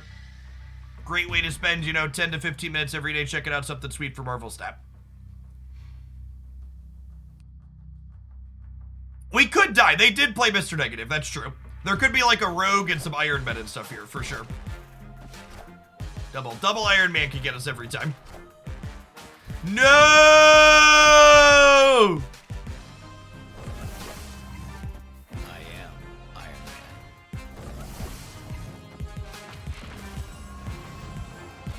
I am Iron Man. Also, this is a good reason why our deck is... Remember when I said our deck was B tier at best? Basically, every deck in Marvel Snap should be playing Shang-Chi right now, and I think Mr. Negative included. I've been playing Valkyrie, which is a little bit worse in this matchup, but in general, Shang-Chi is very necessary.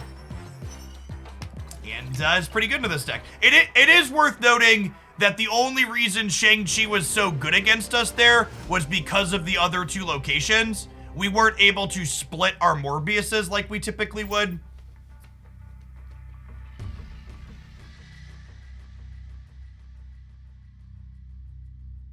So, if we had been able to split our Morbius effects across 2 locations that game, we probably would have beaten the Shang-Chi.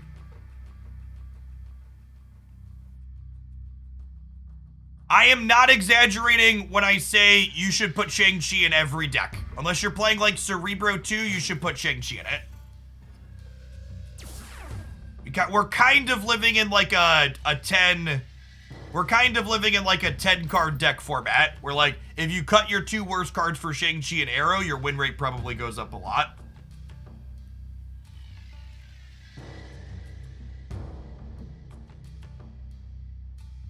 Yeah, I mean, C3 with Valkyrie and Bast is real, and it gets to play Shang-Chi for sure.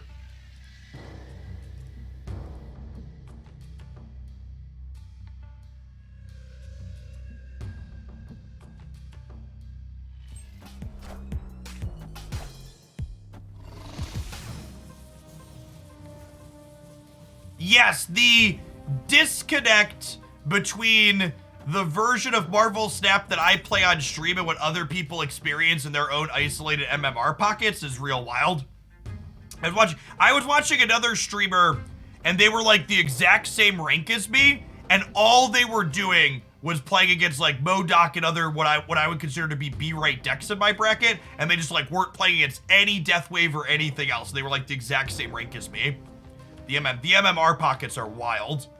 Makes the ladder experience drastically different between players.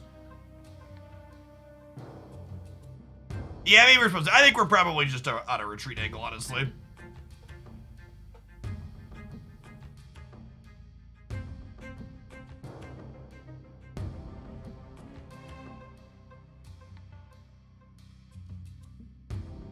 Opponent's wasting my time, I'm just gonna leave. Yeah, you're only ranked 55, you just did 4 death in a row. Yeah, well, that's the thing, right? It's not about your rank. Your visible rank doesn't really determine who you play against. It's an internal player strength MMR number. We can have similar MMRs and be 30 or 40 ranks apart and get queued into each other because it thinks we're a good match.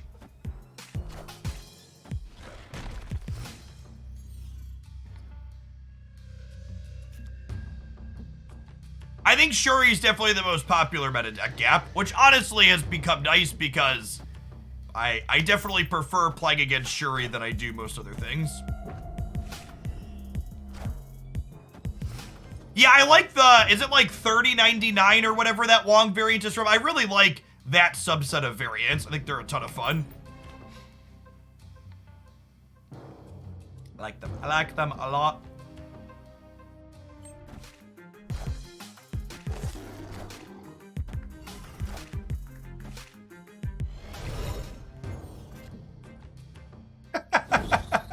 Okay, now that's kind of funny.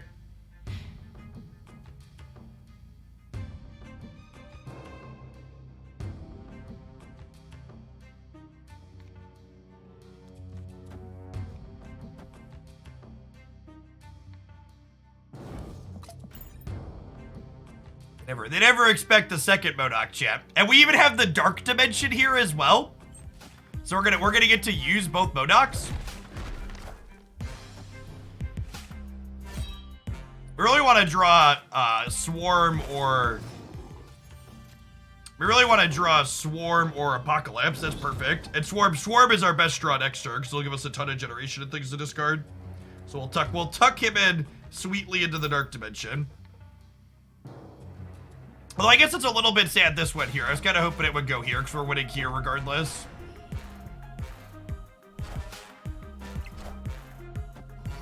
Alright, one of your finest swarms, please, deck. How about a rock? Alright, if I put this here, we're discarding 4 cards, putting us up to 11. And then we're discarding 4 cards, putting us up to 19. So this plays for all of them.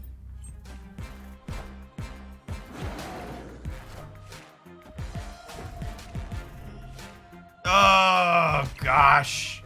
We lose them both by a little bit.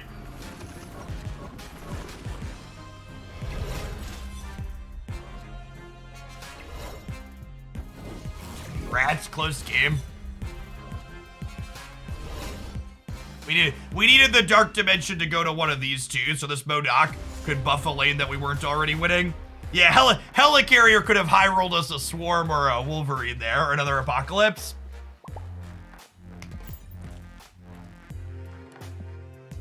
Close. Our agent Coulson generated us a Modoc, because he's a pal like that.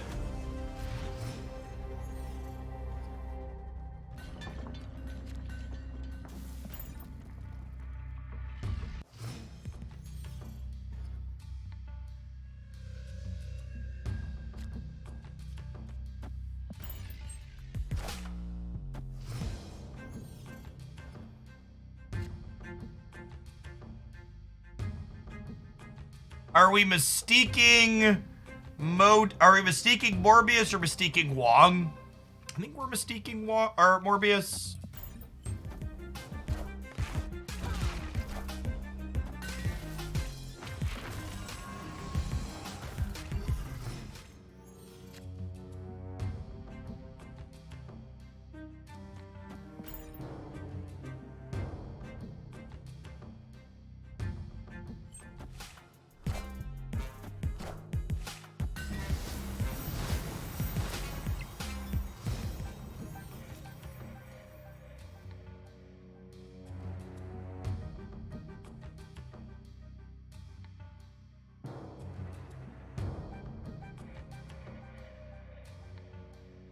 Okay, so this is a little bit of a gamble, but I think we Colleen to discard the Swarm, and then we Gambit to kill whatever they Shuri and She-Hulk. And if we're really lucky, we'll still have Modoc next turn to pop off with. I'm gonna snap them back.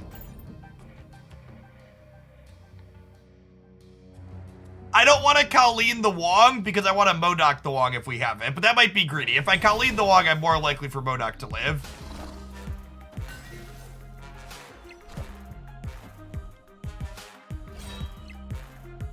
Okay, so they snapped because they were Cosmoing us, but I think we win this game probably, right? This is 16 here and 8 here.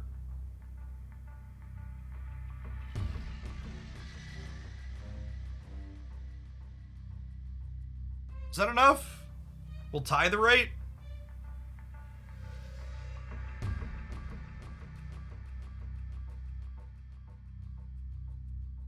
This wins the right, but leaves us slightly less power on the left.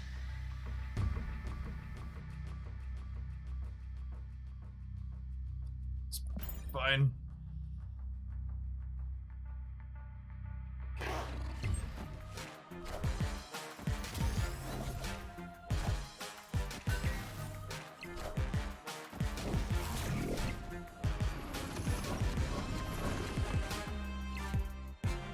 It's honestly been kind of impressive how much we've beaten Cosmo today. We've beaten a lot of Cosmos during this set. Victory.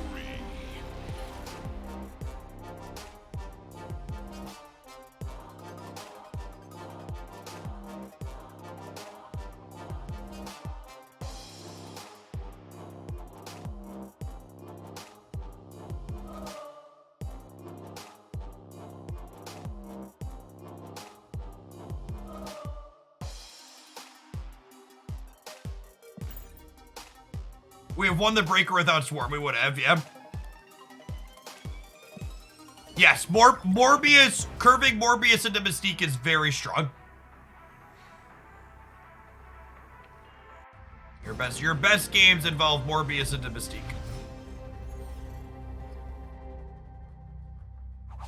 Yeah, the Shuri deck has started playing Cosmo because Cosmo answers Shang-Chi and Valkyrie. So they get to play that card as a hate card because it protects their stuff.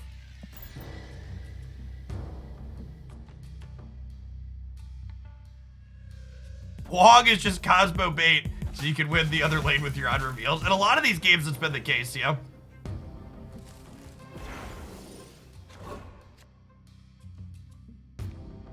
Alright, it's Morbid time.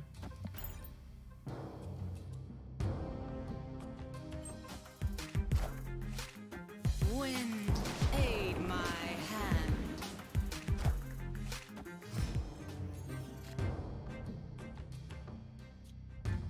Alright, we just need Modockerson. And we shall be good to go. 2 draws. 2 draws at the lad. 4 cards in the deck. Our 2 best draws are Modoc and Swarm. Are the two card. We picked our 2 of our 4 draws. Modoc followed by Swarm are the 2 we want.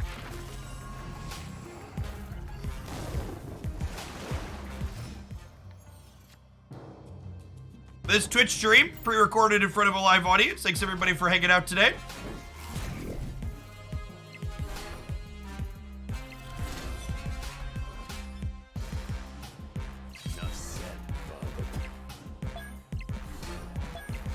Alright, so they have 2 Swarms and a 12 power Apocalypse.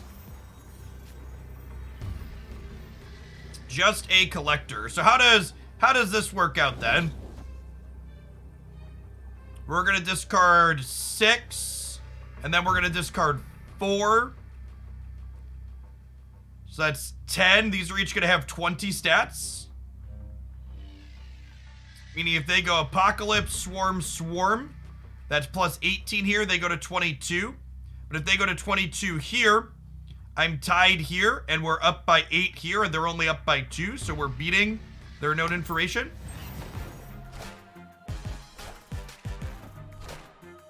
We win. Winner, winner. Modoc dinner.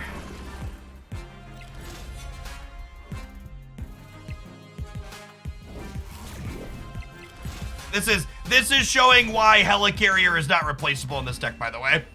Just this kind of effect with your long draws, there's just nothing else that does it. Makes the deck a lot more powerful.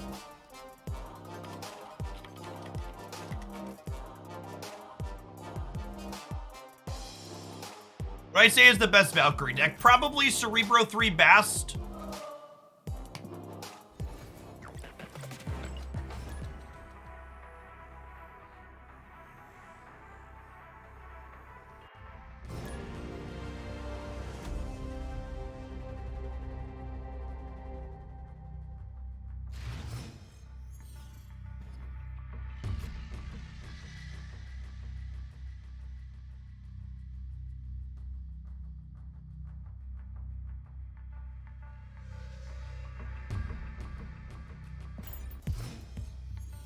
This deck, I have a video on Cerebro 3. I do, yeah, it was highlighted in the last little bit. Check out the channel. I think this deck is doing a powerful linear thing that is susceptible to disruption. Arrow, and Shang-Chi are gonna get you sometimes.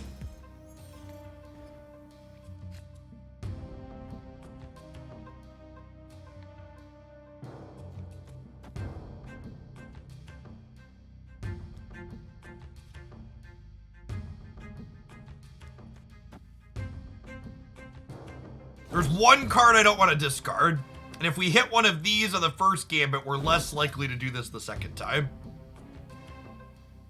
Sure. Oh, I wasn't expecting the Dark Dimension play. Ah! Never lucky rubber ducky. This was a good pickup after we hit the Modoc.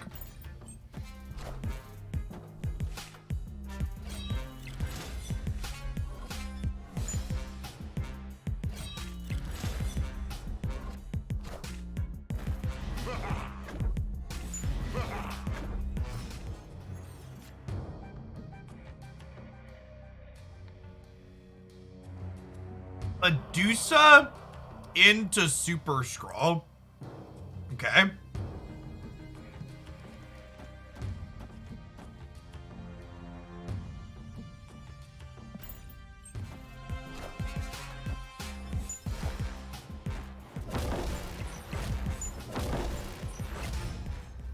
I like some kind of funky Spectrum deck.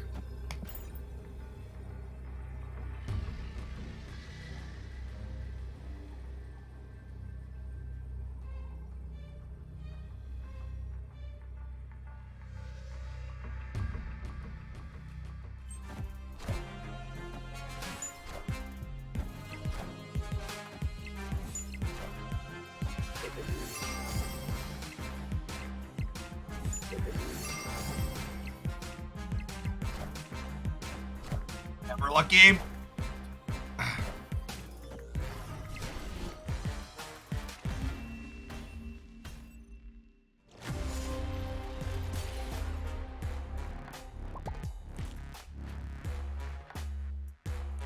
Lost the coin flip on this one.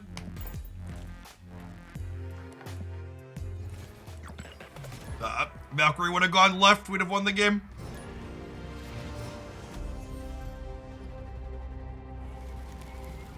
This just in.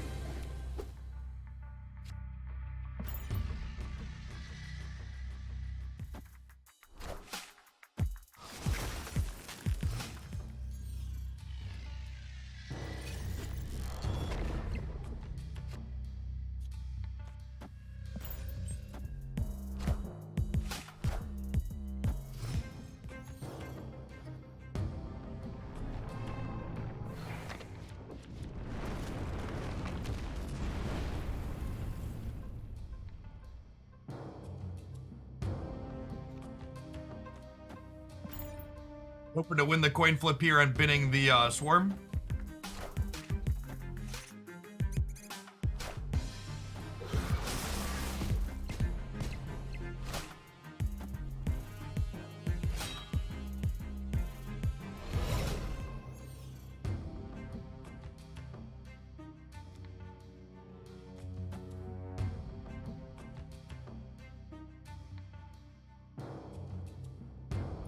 Blue chick.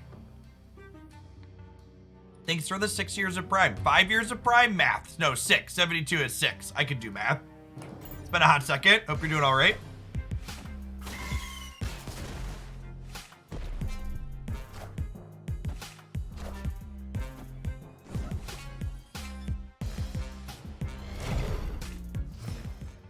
All right, that could have gone worse.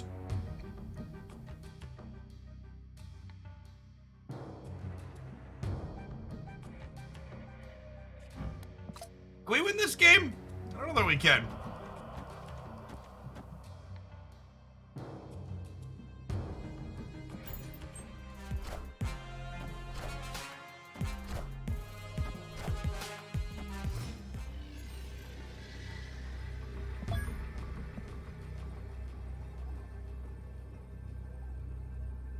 Victory. Alrighty.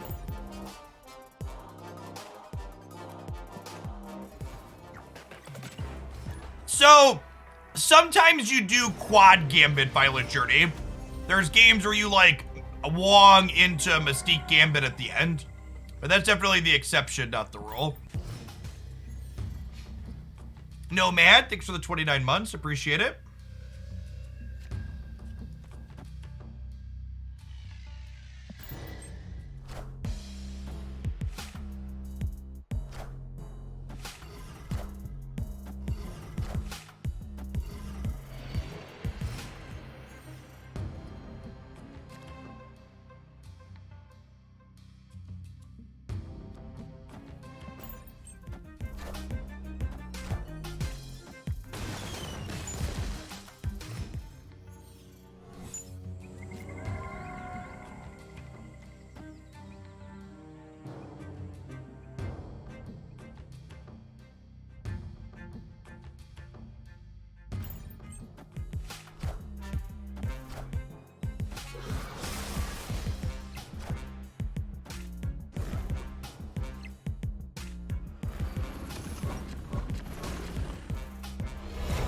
I would like to dedicate this gambit to everybody in chat who didn't believe in me and thought that we would discard a worse card.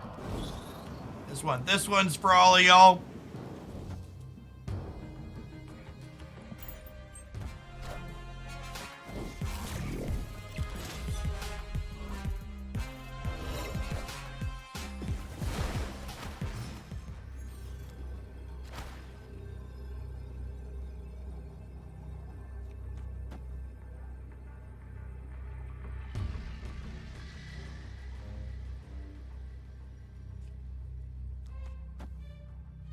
Who's got 2 thumbs and loses to Shang-Chi, Death, and She-Hulk? This guy. We could have lost this game, champ. If they had the right combination of cards, we could have lost. Shang-Chi is the meta build of Deathwave plays Shang-Chi. Just for reference. You should expect Shang-Chi out of the Deathwave deck. Optimal Deathwave is playing Shang-Chi.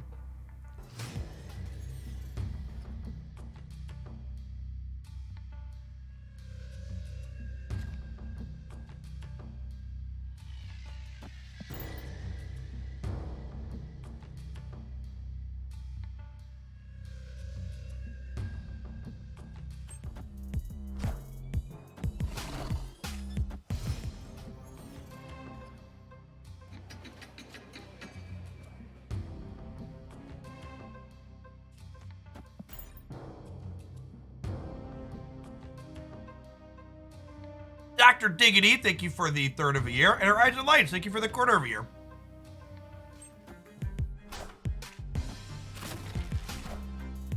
And chat, if you're sitting at home wondering, Jeff, what do you think optimal Deathwave looks like? Check out my best decks video here from earlier this week, where I answer exactly that question.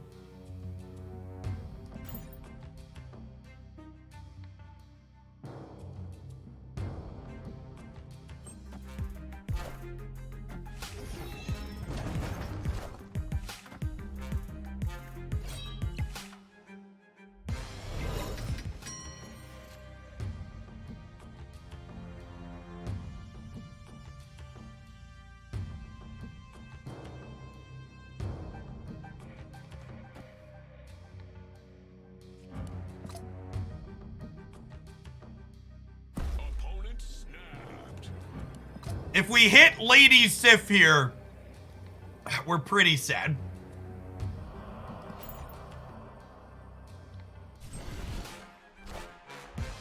We're gonna be a cube feeder here and hope that Agent Coulson or Swarm goes right.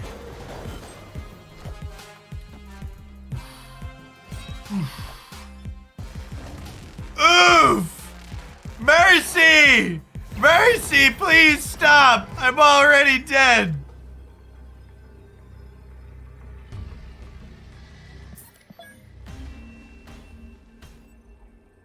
Escaped.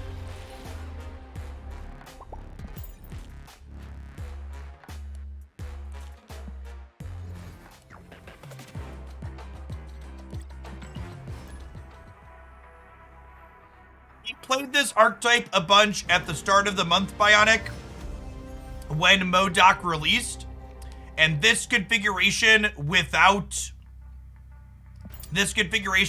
Dracula is my preferred build. Dracula felt like it was clunky to get set up with, and I wanted to deploy my things that were like winning me the game earlier, thus Collector and Morbius and Mystique for it.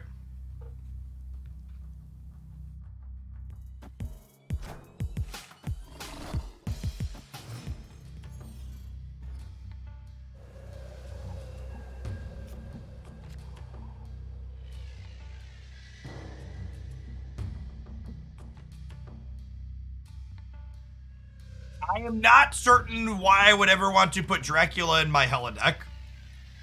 That doesn't make sense to me. Those two cards are anti-synergy with each other.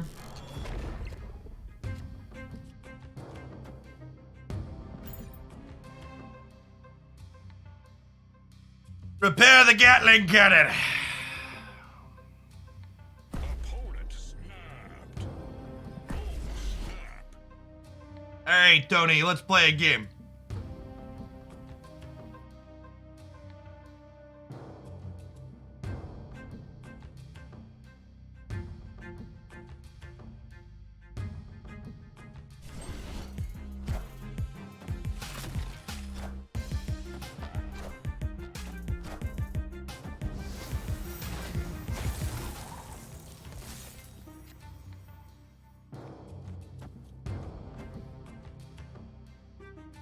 For those of you at home not familiar with this game, it's called Lose to Cosmo.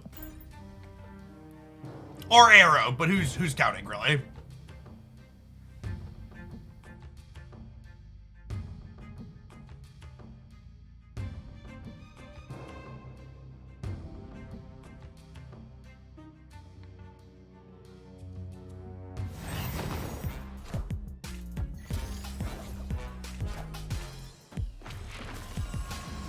can.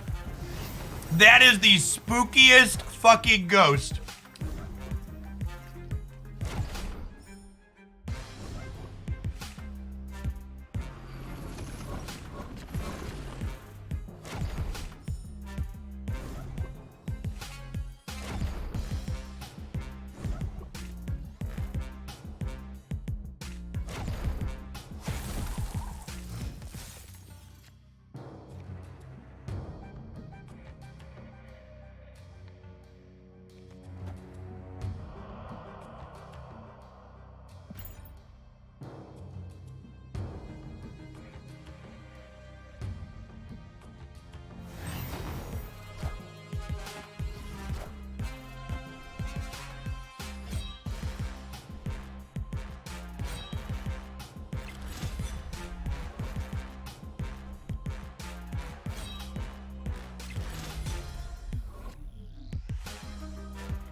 All right, we want to draw Morbius next turn, champ. It's Morbin time. Lost the 1 and 4.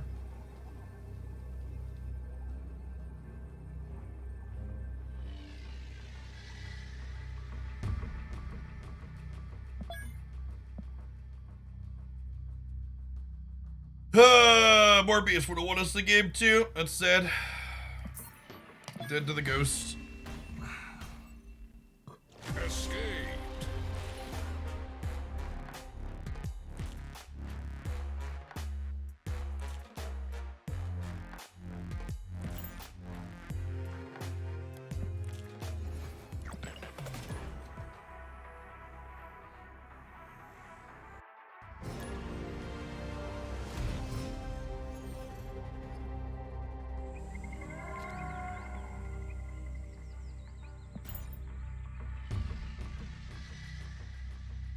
Panda, thank you for the 40 months. Welcome back.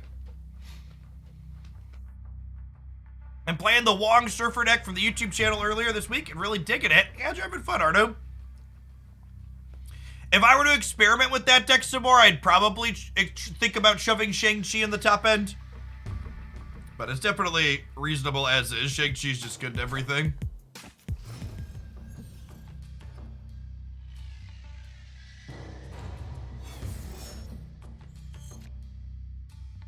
I didn't have Wong Mystique into play, Wonky. I had exactly Wong in play. So stop it. How often do you think I get stream sniped? I think myself and every other streamer on Twitch.tv gets stream sniped way less than we claim we're getting sniped. The truth of the matter is, chat, 9 times out of 10 when a streamer suggests we are getting sniped, we're just being a salty little bitch, okay? And we just lost our card game to a bad beat, so just let us be a salty little bitch. You don't gotta logic with me about it. Just smile and nod.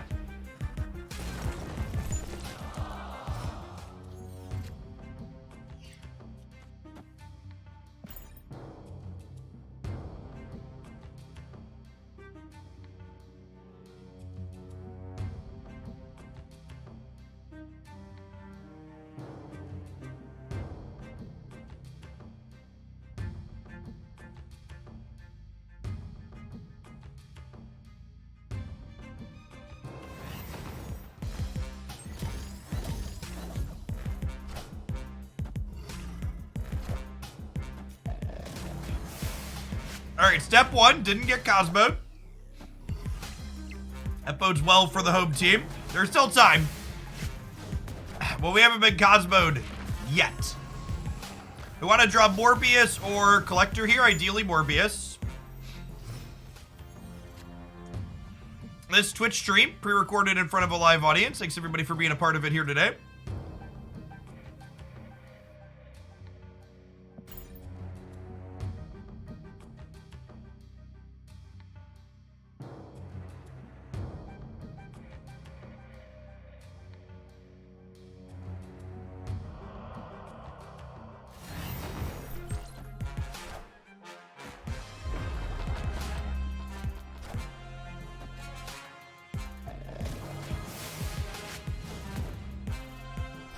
like to thank my opponent. This is good. This is good. The thought that just ran through my mind was I had too many goddamn abilities on these cards. And they have simplified things for me immensely with their play. This Gambit, chat, could easily win the game. This Gambit could easily win the game. I believe. Burn the Leech! Burn the Leech! No! Come on! Fuck!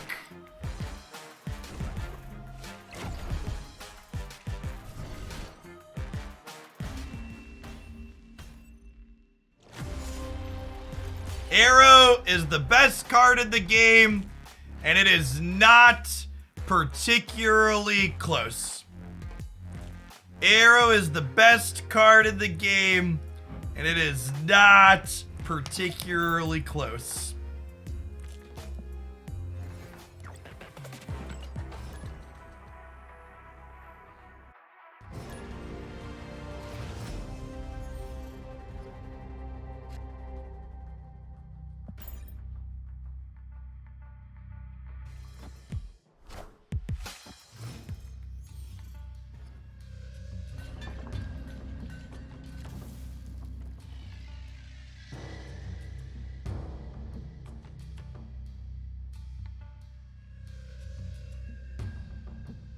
Oh, chat.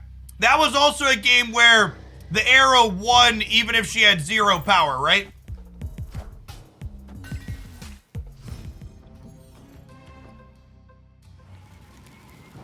Breaking news. The classic arrow won the game even without stats.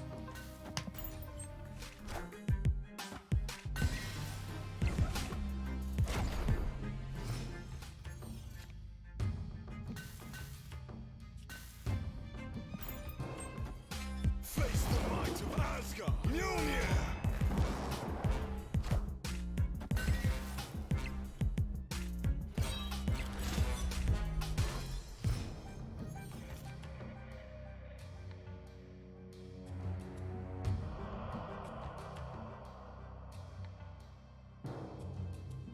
Unfortunately, we just don't have any of our payoffs, right?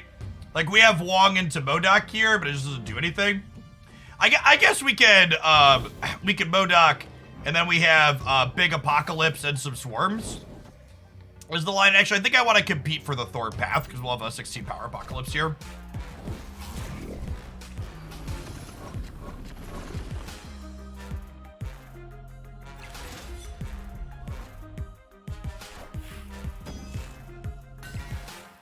Mjolnir. To me. What deck got me the most cubes this season? I climbed 120 cubes while the feature location was going on, because the Thanos deck was cracked in half. Absolutely brutally busted.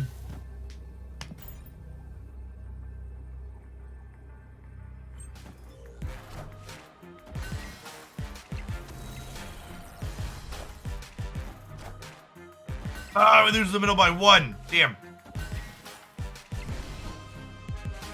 Close.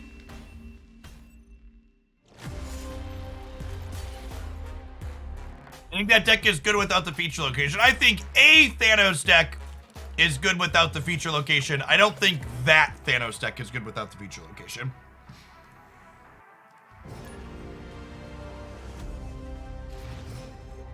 Like there's a handful of different reasonable Thanos decks.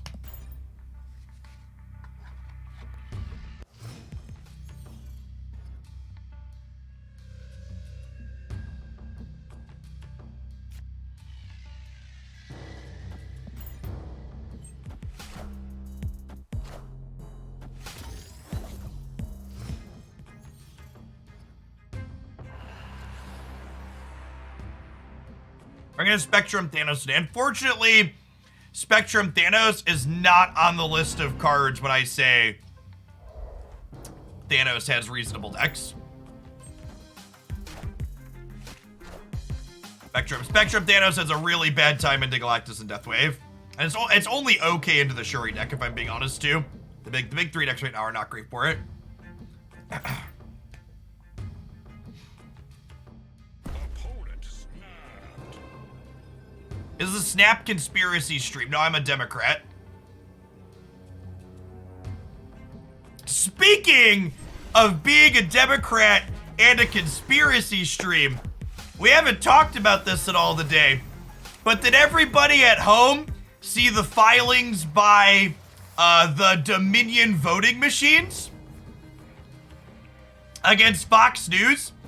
And they have piles of text messages from the Fox News hosts talking about how they knew it was all bullshit. It's fucking, I hope they take that network to the goddamn cleaners. Because nothing criminal will happen, because our criminal justice system is just like not built to punish rich white men and the news networks that they own. But it is like, I honestly, I almost couldn't believe that these people were stupid enough to write it down. Almost. I can believe it, but I almost couldn't. It was quite the trip. Thanks for the quarter of a year, Fry. Welcome back.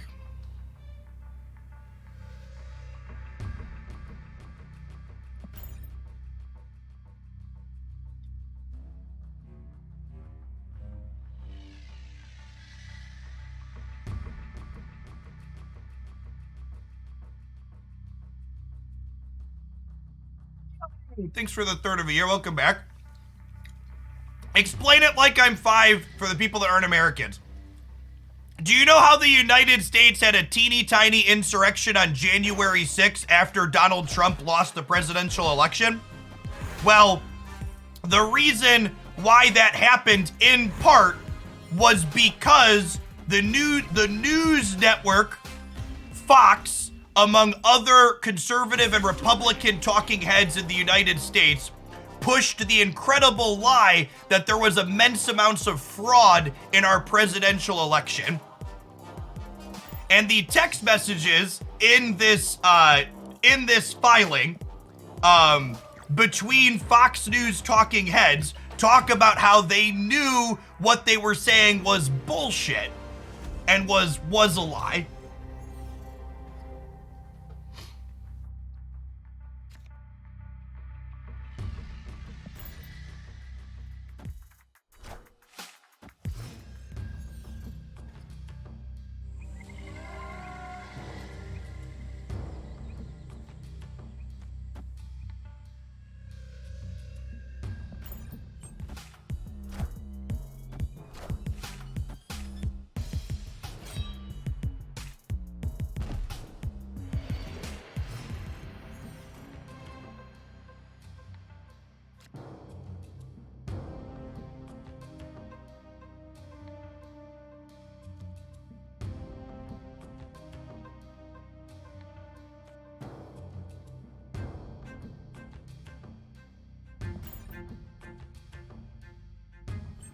Not a Trump fan. Reality has a liberal bias, and unfortunately, I am smart enough to understand reality. Knowledge is a curse.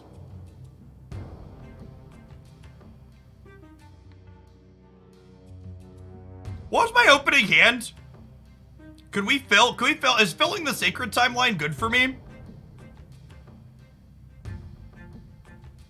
I think filling the sacred timeline might be good for me.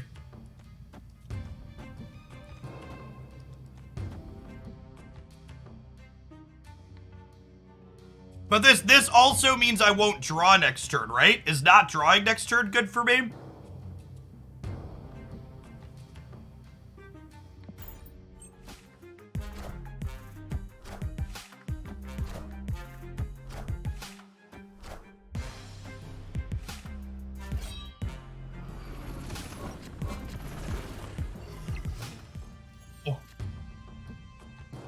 Oh. candy. A piece of candy. We might still lose to them generating something really large here. Like a 30 power Red Skull, right? Yeah. Alright, so Modoc is 10. And then this is plus 10, which unfortunately means we're still losing here.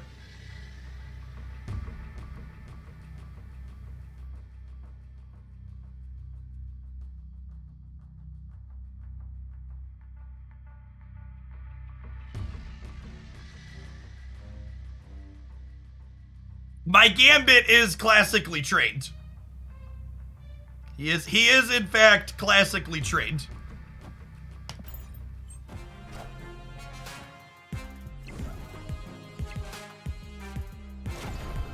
Yeah. We tried, fam. We tried. Yahtzee! No, wait. No! Wait, are we good? Tie? Tie! All right, Gambit. We take those. We take those, Gambit. We take those.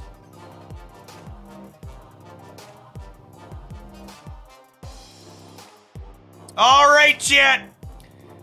It's the Jeff talked about politics and reality for a second. So we had a little person ignorant of reality pipe up in chat. So we need a 30-second both sides sidebar. This is the 30-second both sides sidebar. Chat. I will never defend the Biden administration and the Democrats in the United States as being perfect or not needing to improve. They need a lot more progressive policies. They need to do a lot of great things for my country that they're not currently doing. That being said, when you look at what has happened in the United States, there is only one party in the United States that voted against capping the price of insulin. There is only one party in the United States that voted against marriage equality. There is only one party in the United States that's continually restricting the bodily autonomy of women. And there's only one party in the United States that is currently trying to harass lots of different people on the LGBTQIA spectrum. Trans rights are human rights, and there's only one side that is consistently trying to deny that fact as well. So you're right.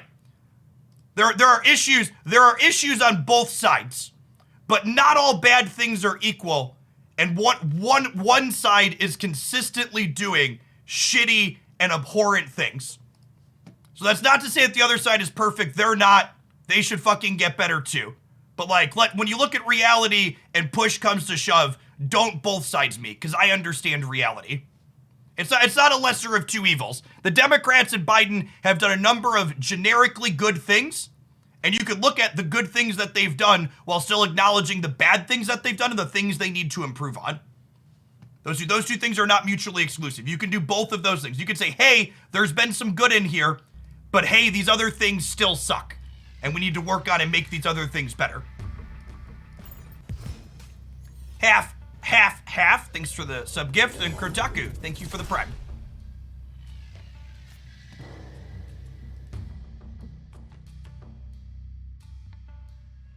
I would love to put a Morbius into Carbitage. This is Willow earlier. Someone said they only ever play Galactus. Yeah, looks like a Galactus gamer. Honestly, chat, I don't have fun playing against Galactus, so I'm just gonna retreat here. I don't really want to play this matchup. Escape.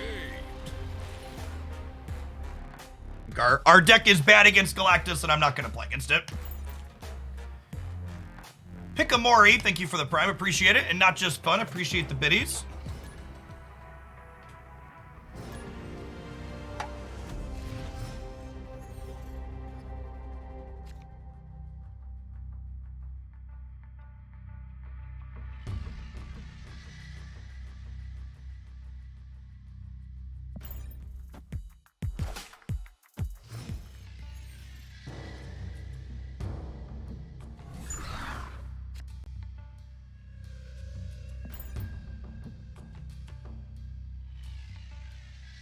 And remember, too, we had a couple of new subs in there, I assume, for the messaging.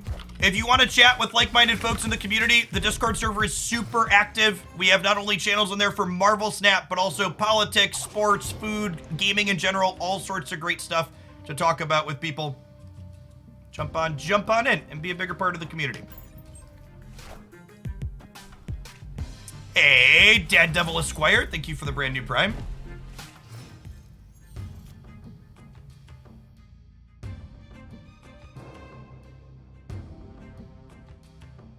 Okay, we've got Wongers, and we do have the Gambit combo, but that's less good into these Raptors and the Shadowlands. This is probably just a Modoc into Wong. We'll see, ideally we draw like Morbius next turn, and we get to like Morbius, Mystique, Morbius.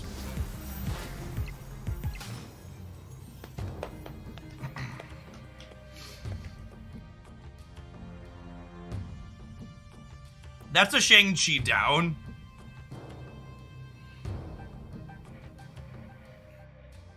I think we just make a big apocalypse and we go from there.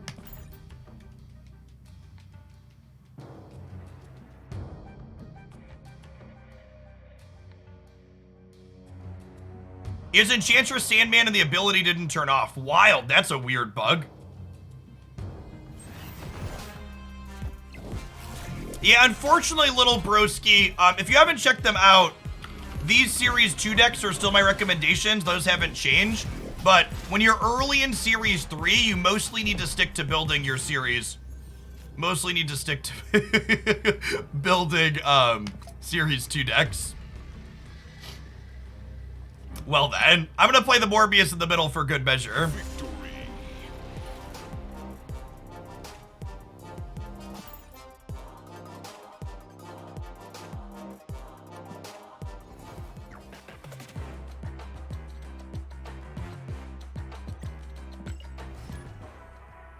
We did go full Morb. This is just, like I said, easily the best Morbius deck, or Morbius, well, it's the best Morbius deck too, the best Modoc deck I've played.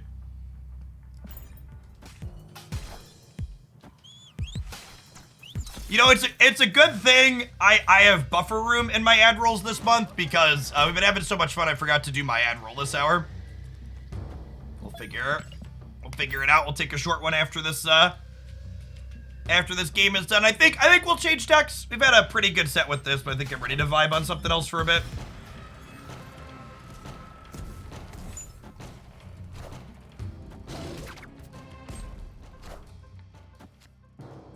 Any idea we're likely to see the new downgrades?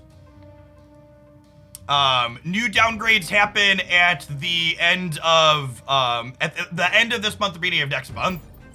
Not very Democrat of you to run ads. Listen, I get that Republicans tend to not be very bright. That's why you vote for Republicans that constantly do shitty things that work against your best interest. But the idea that Democrats don't think people should work and make money is so fucking stupid and unrealistic. But you believing bullshit like that is probably why you're a conservative here in the United States. One of the problems with the Democratic Party, in my opinion, is that they're too beholden to capitalism. If the Democratic Party that Fox News complains about every night was the real Democratic Party, I would be happier than a pig in shit. But the problem with the Democratic Party in the United States is, by and large, that they are too beholden to capitalism. So hold for a minute here, please, while I run some capitalism myself, and we'll see you in 60 seconds. Thank you very much for the sub gifties, Data Square and Taint My Fault. The Taint My Fault gets me every time. It's such a good name.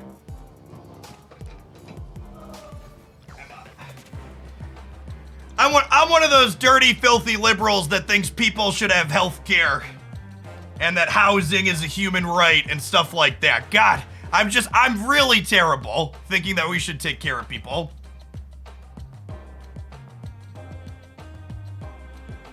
I know, it's one of my worst qualities. I'll try and work on it.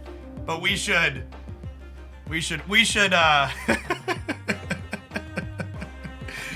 perish the thought. Yep.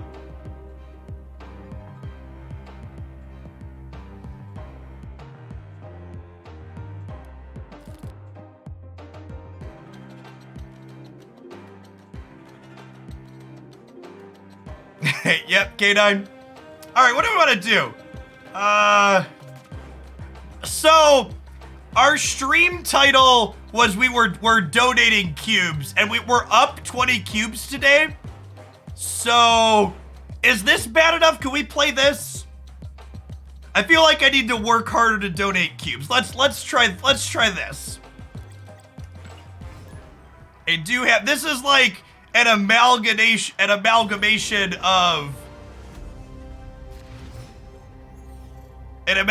of two decks that I like that probably aren't good enough. The bounce deck and the movement deck. They're both a little awkward. I love many of them, but they are certainly awkward children. I have Shang-Chi and I have Darkhawk, chat. How bad could it possibly be? Famous last words.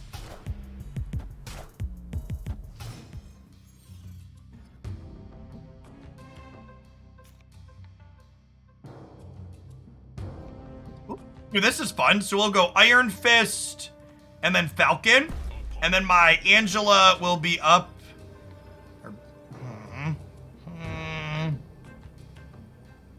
I don't have any of my payoffs. So with this, something close to this deck list, we played during the charity stream because it's mostly bird themed. So this is, we played this with an owl costume on during the charity stream. Okay, so they're snapping the Nightcrawler into Angela. Got it. That makes sense.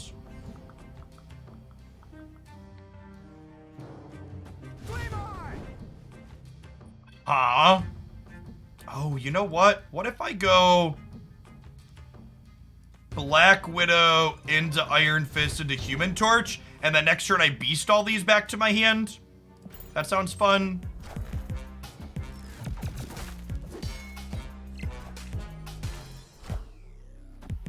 Oh, I need to draw a 1-drop though for this to work. We have to draw Korg. Ooh, we're only 1 in 5 to draw Korg. I forgot about Morag. Awkward. Oh, and we're making their Kraven bigger. All right, yeah, we should have retreated when they stepped.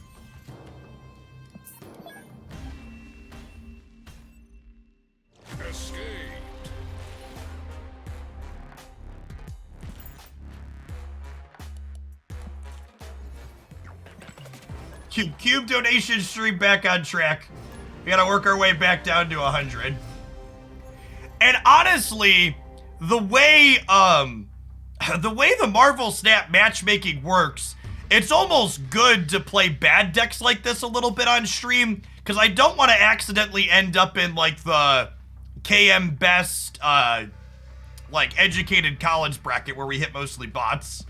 Hitting mostly bots is rough for content.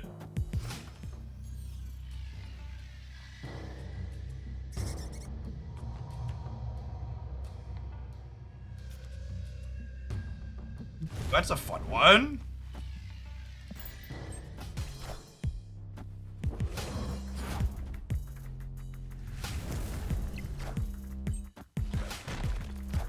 I usually don't see any bots on my account past rank 80.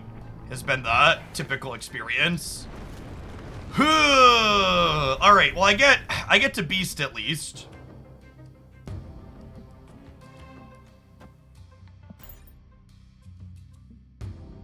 These locations are something. I think this is good for us. If I can manage to get the squirrel back in my hand, this is good for us, right?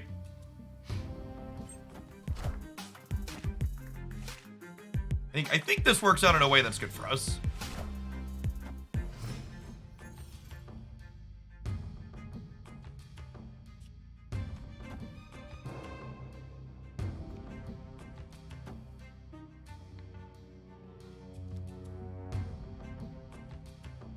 Right? This works. If we were playing for keeps, we would snap here for sure. Because we're pretty ahead.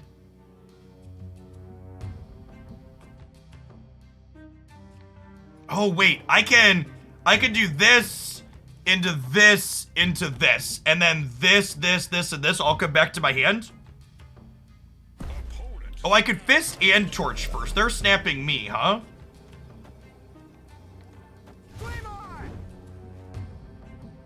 No, this doesn't work. I need room for all of these to come back.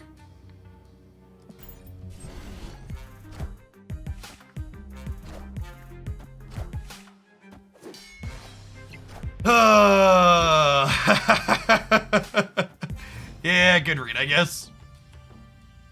Good read. I hope they take stats away from Cosmo. I really do. This card in Killmonger, I just really don't understand why they have their lower mana cost and the same stats as these other hate cards. Like they just do way, yeah, they should honestly be 3/1s. They're like so close to on rate.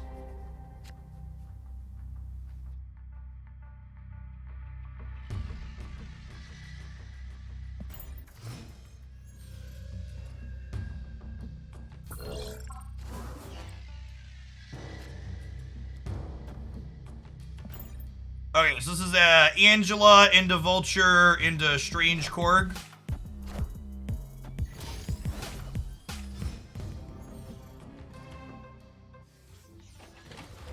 Okay, we're cooking. We're cooking.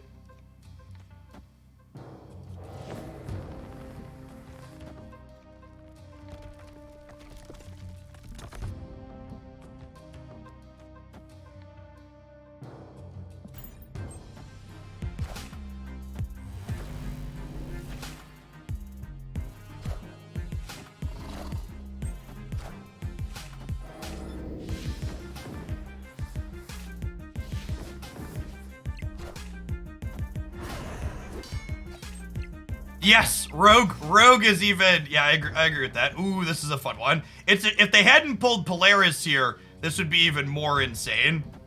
Or they hadn't pulled Angela here, but this works out well. I get to pick the Vulture and the Cloak back up. If they hadn't Polaris me, I would have been able to move the Doctor Strange and pick them up as well.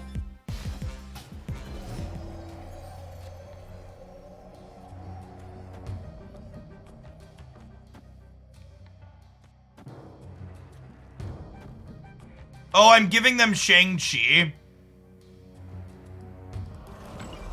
Okay, if I'm giving them Shang-Chi, I want to put Cloak here, right?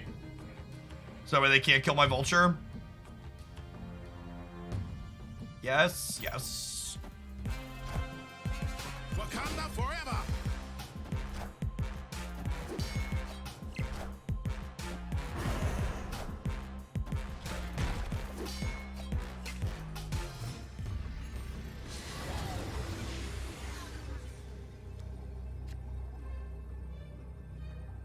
Oh, I should have thought about the fact I could have been getting a Taskmaster and played Vulture. I could have played Vulture last that had a 13 power Taskmaster here. This is 9 at least. But yeah, that's on me. Or sorry, I could have had a 18 power Taskmaster because this would have moved first, right?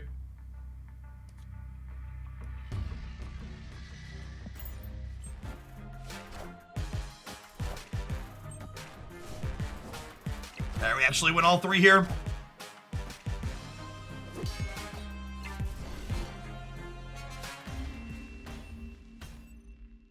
Victory.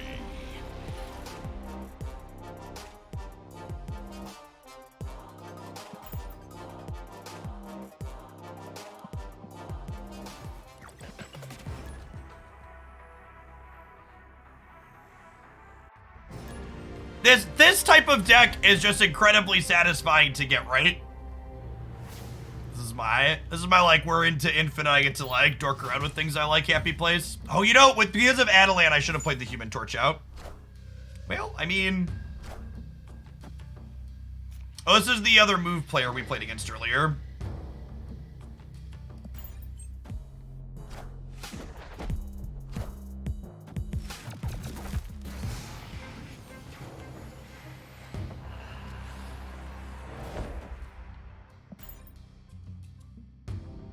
Please remember that the same thing I expect when you are critiquing my play applies to my opponents as well. Meaning you are welcome to be constructive and offer criticism of a mistake my opponent might have made. But just saying things like this opponent was bad or this player was not very good is explicitly not welcome in my channel here. Do not do it.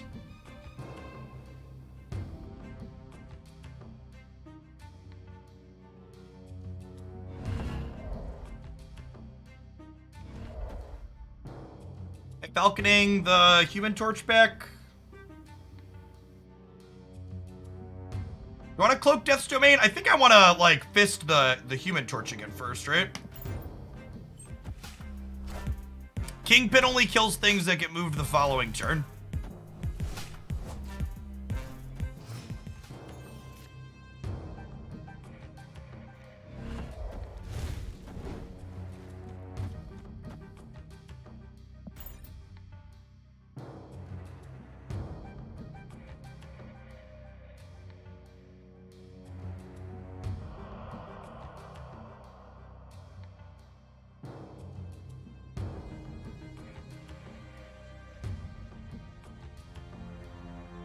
Opponent snapped. I'll leave. I think we're behind that. I'm not going to give him another cube.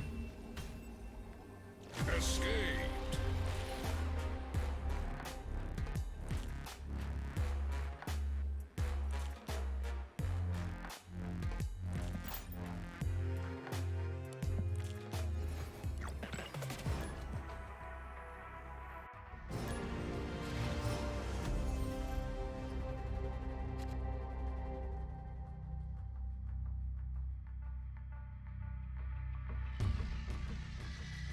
Wow. This is certainly a set of cards with this location.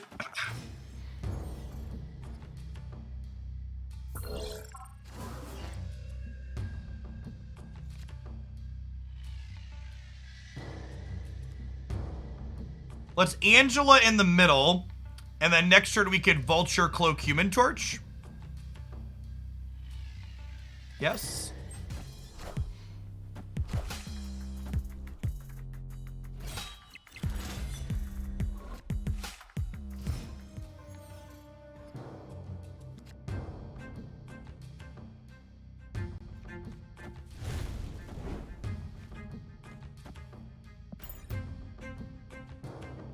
Is a sweet Sif.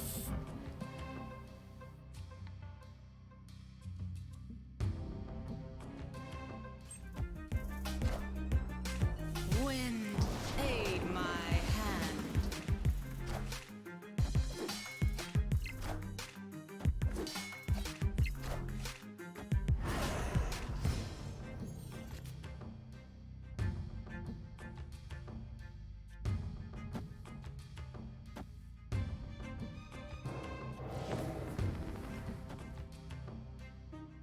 This is gonna be a 13 power Human Torch here, or 13 power Vulture. That's probably good enough, right? Opponent snapped. They're snapping me. Do we think do I need more than 16 power on the right? I don't think so. And I think I'm just waiting on playing anything else out here. Or am I playing the Human Torch? I can't decide. Could go either way. I think because Elysium is up, I just chill. We have priority here, so like even if they're juggernauting me, I still have 13 stats over here. They could Dracula here. That's a good call out.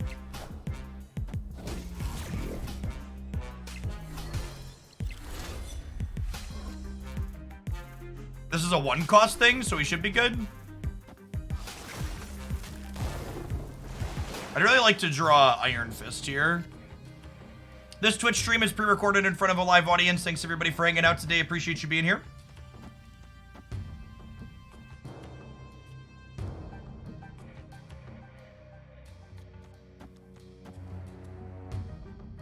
So this ends up with these two back in my hand, and Falcon on the left, and then Hawk plus Angela in the middle.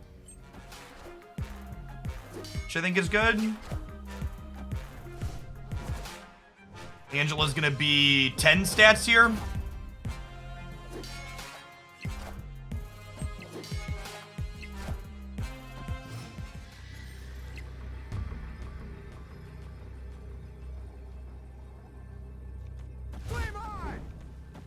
Angela's gonna end up on 14 here, which is pretty sick.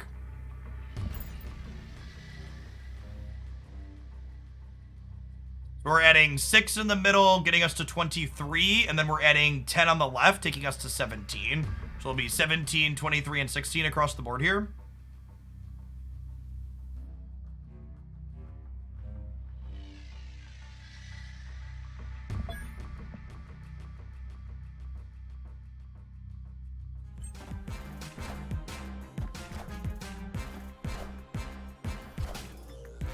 A little bit short. Rough. Close game.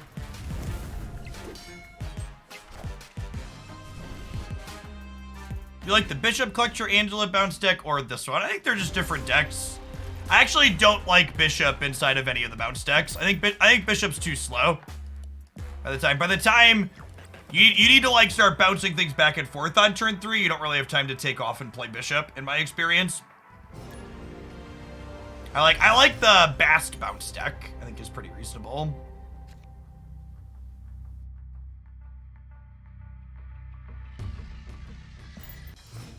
Bishop should be a 2-0. That'd be pretty strong at 2-0.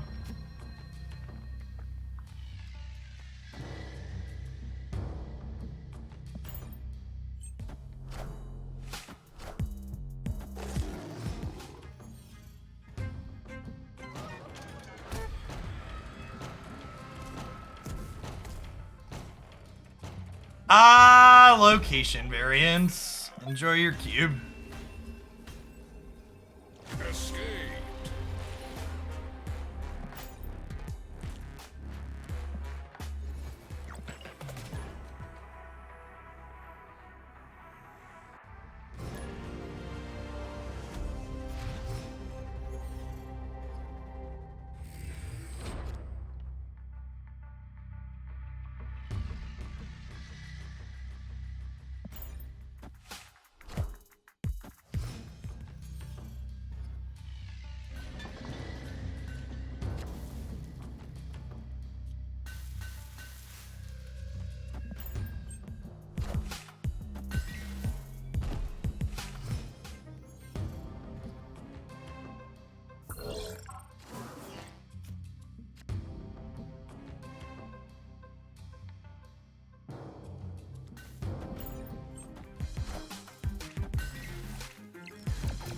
Yeah, I mean, Darkhawk's less important in this deck than it is in most other decks, at least. Is an accurate statement.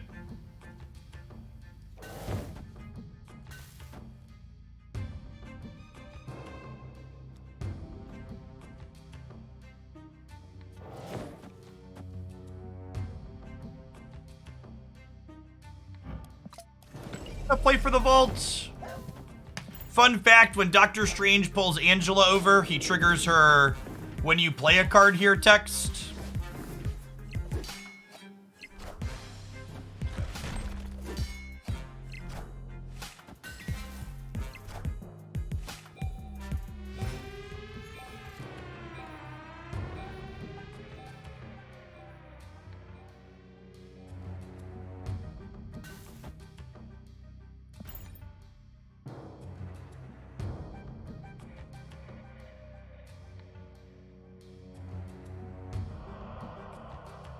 Hey, Emrakul. Hope you're having fun with it. Game's great. Well, see, they could play right and then Arnim, Zola, and across, but if they play left, the Shank is great here, obviously.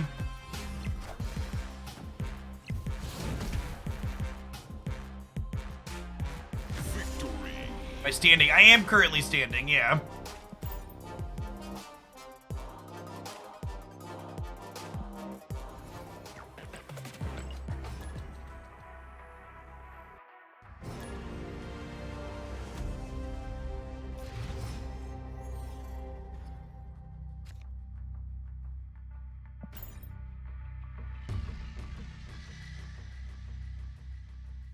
If you don't have Darkhawk, you want to replace Korg and Widow in this deck.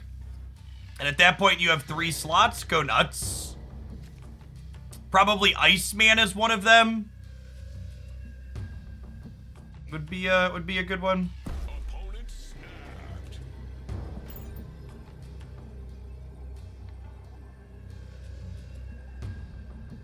Yeah, shove Arrow in at the top end just because she makes every deck better.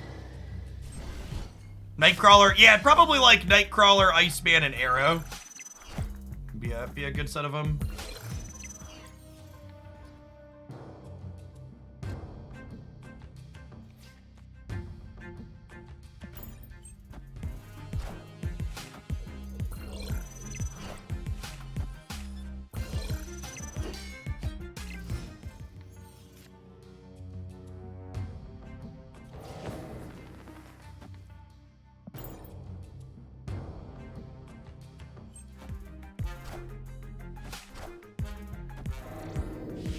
Oh, the Starlit Citadel's about to happen. We might be about to be space thrones in one of these places. That's a little awkward, I guess.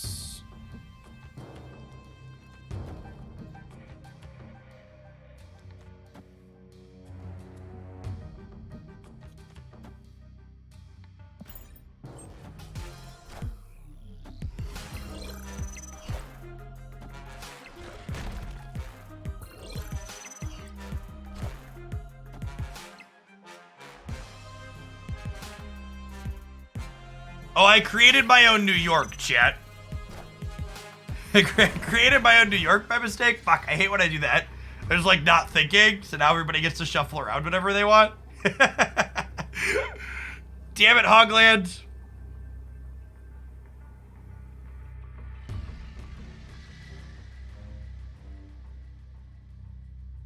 I think we're supposed to leave because I created New York.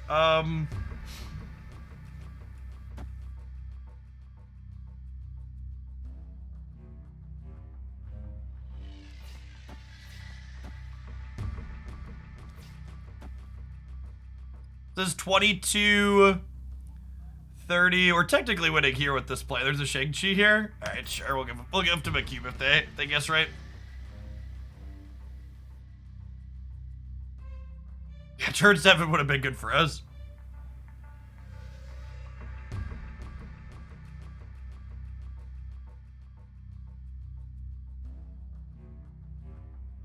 Our play here beats Taskmaster, right? Is like the assumption we're operating off of.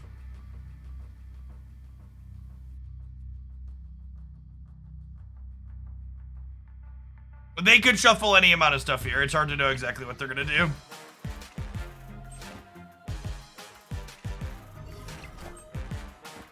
So like this play, oh, they have a 60 power Taskmaster with the Shuri's Lab. I forgot about that. I forgot they were gonna double too. I was thinking Taskmaster's going here. That makes sense though. Yeah.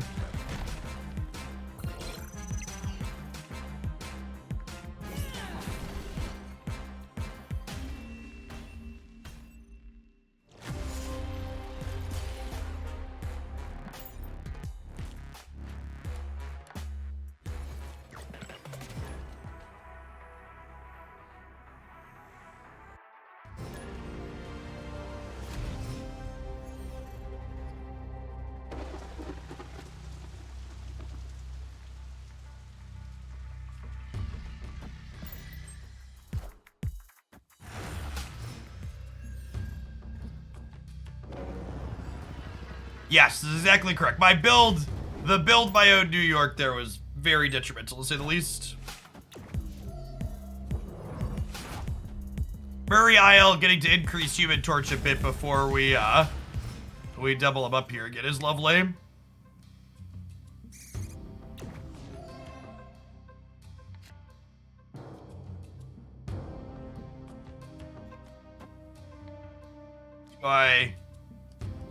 Do I just do this? Or do I Angela first? I'm gonna Angela first, I think.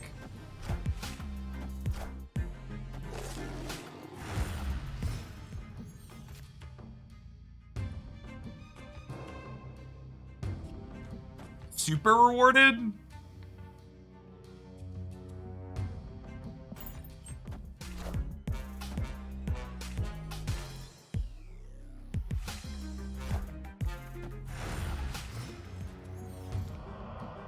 So now we go Iron Fist into Human Torch.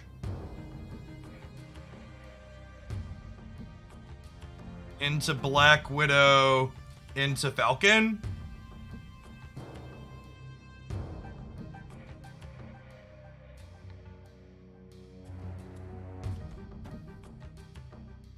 Yeah.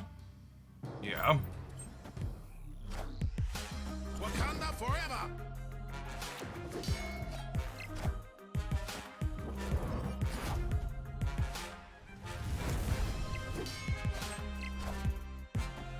This is honestly another one of the archetypes that Killmonger really kind of suppresses, right?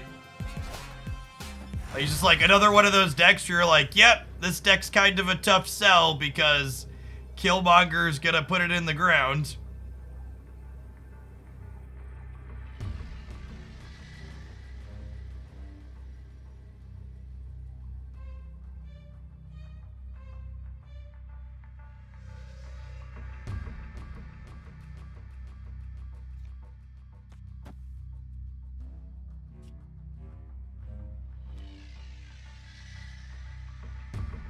How are we winning? We're shagging left? Are we shagging left? Yeah, probably.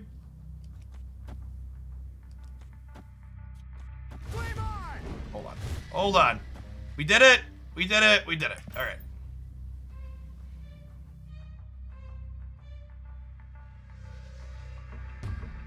It's the best use for Titania. I really like Tanya inside of things like the She-Hulk double up deck and other Moon Girl decks where you copy her.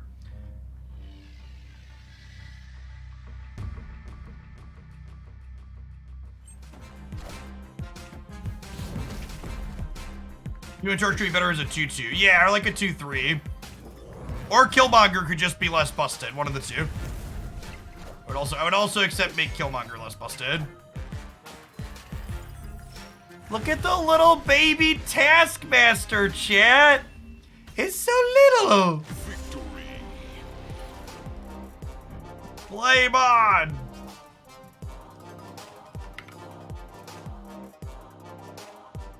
Hey, chat, that was a fun session today. I think I'm gonna go ahead and call it an afternoon. It's 3 o'clock here. It's a Friday. I will be off all weekend from live stuff, but keep in mind, deck highlights will continue here 7 days a week. What deck do you think is the best in this format? I have a video breaking down, speaking of the YouTube channel, the best decks in the current format earlier this week. I'll be back on Monday, 9 a.m. Central with some more Marvel Snap action here. Hopefully see y'all around then, and enjoy your time off.